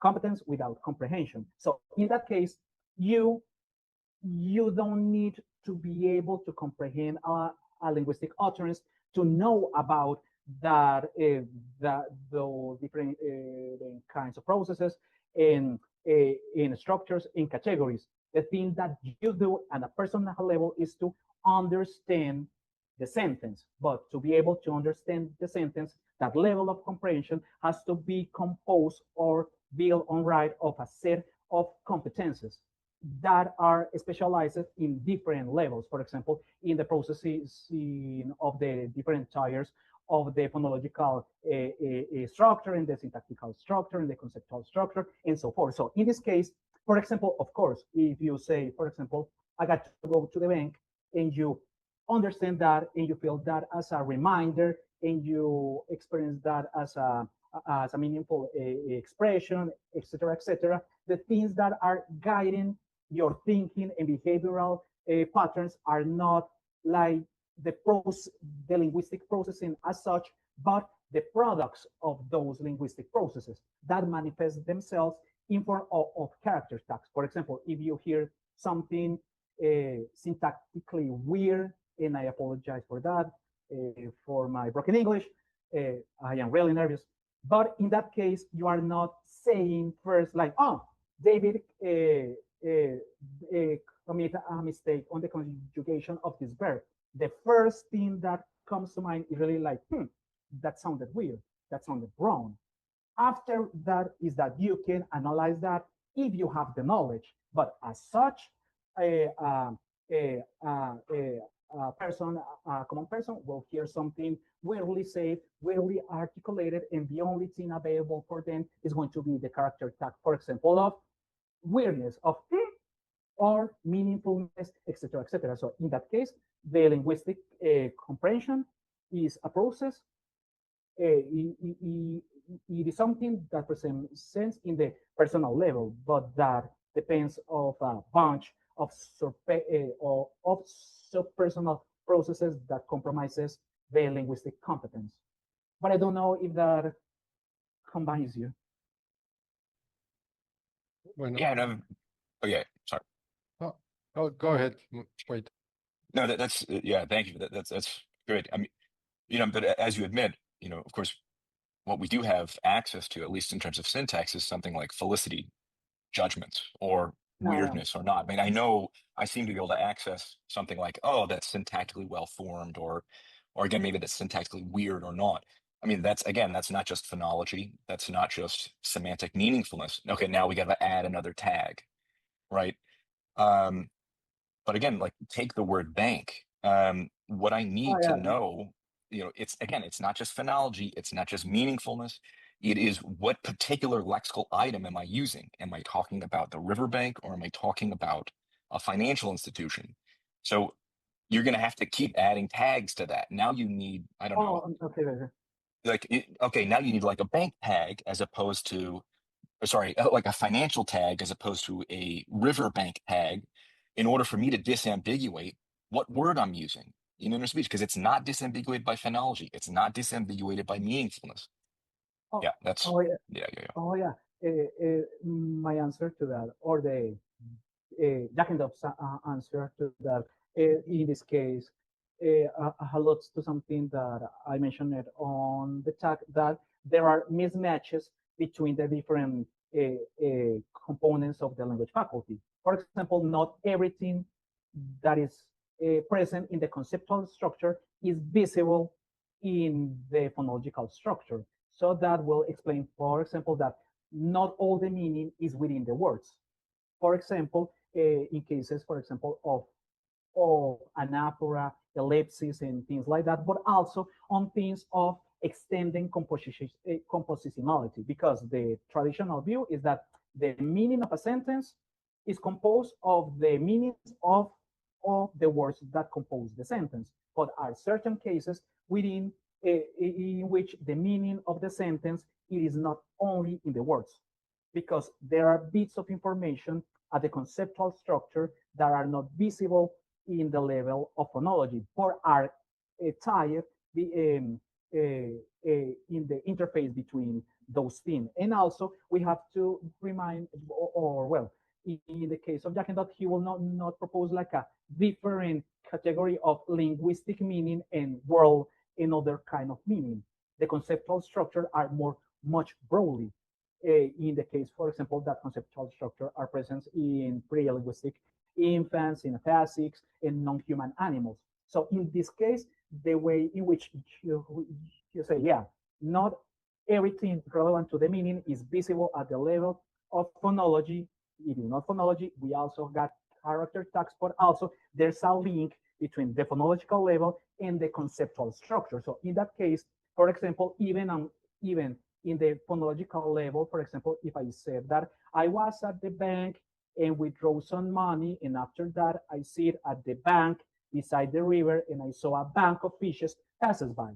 In that case, even though the phonological level bank sounds the same, it is not the same word, because in this parallel architecture, those three instances of the same phonological structure constitute different words because they are different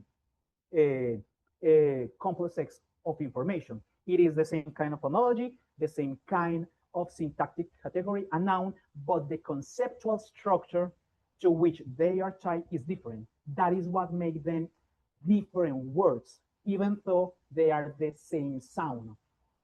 Once again, that will be like the kind of answer. Okay, David, we have the last question. Miguel, it's your turn.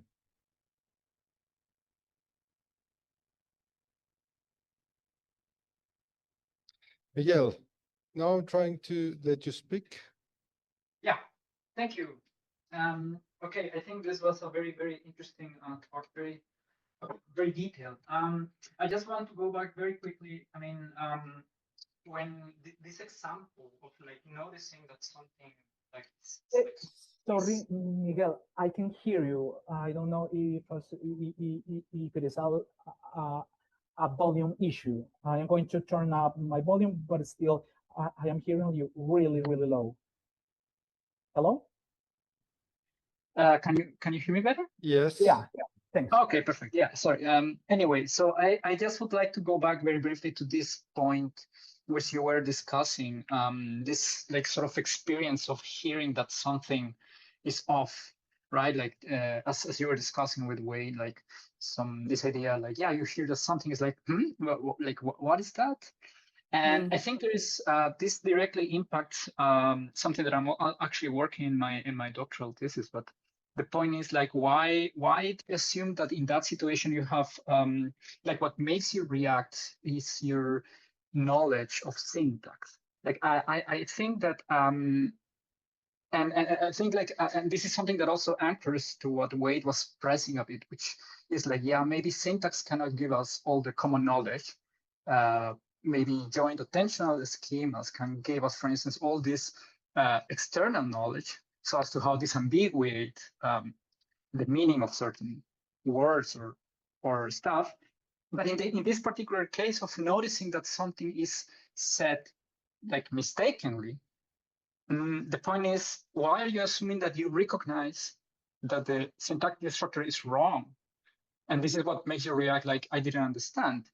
It could be something as simple as you didn't hear what the other person said. And in my opinion, this would be interpreted by the organism exactly differently. When you and I are talking in a bus station and it's very, very loud, and I don't hear what you say, it's not necessarily that I don't understand the meaning of your words or that I notice that there is something mistakenly in the grammatical level. It could simply be like, there was a bus sounding very loud in the background, and I can notice this perceptual infidelity, so to speak, or lack of fidelity. So the point is, in these situations, why do we directly assume that is some grammatical structure what tell us what's going on to interpret what the other person is saying? Maybe this is too crazy, but yeah, we can talk about it in more detail. Yeah, I will try to just point to certain things that I have already mentioned. Like on this view, the language faculty, the function is communication, is to connect thoughts and messages with expression. That is the function that syntax and phonology does. So in that case, we have to connect the web of concepts with the trees of syntax to can produce the chains of words. So in that case, it is not that the thing that we are perceiving is just like, oh, we are just all grammar Nazis. It's not. It's when, for example, something at the syntactic level doesn't add up. It is not the thing that, oh, there's something in the syntax or the grammar that is wrong. It's that in certain expressions, you need certain hierarchical relationship between different words. So in this case, the function of the the syntactic structures is to be able to linearize the web of concepts into the strings of sounds. And in the case of perception, turn those strings of sound into these hierarchical and more web-like concepts. So that is the function of syntax, and to be able to communicate in the distinctive human way, we need those three elements. Of course, we can take out the syntax and just connect phonology with meaning. For example, when I say something that it is not relevant or is not necessary to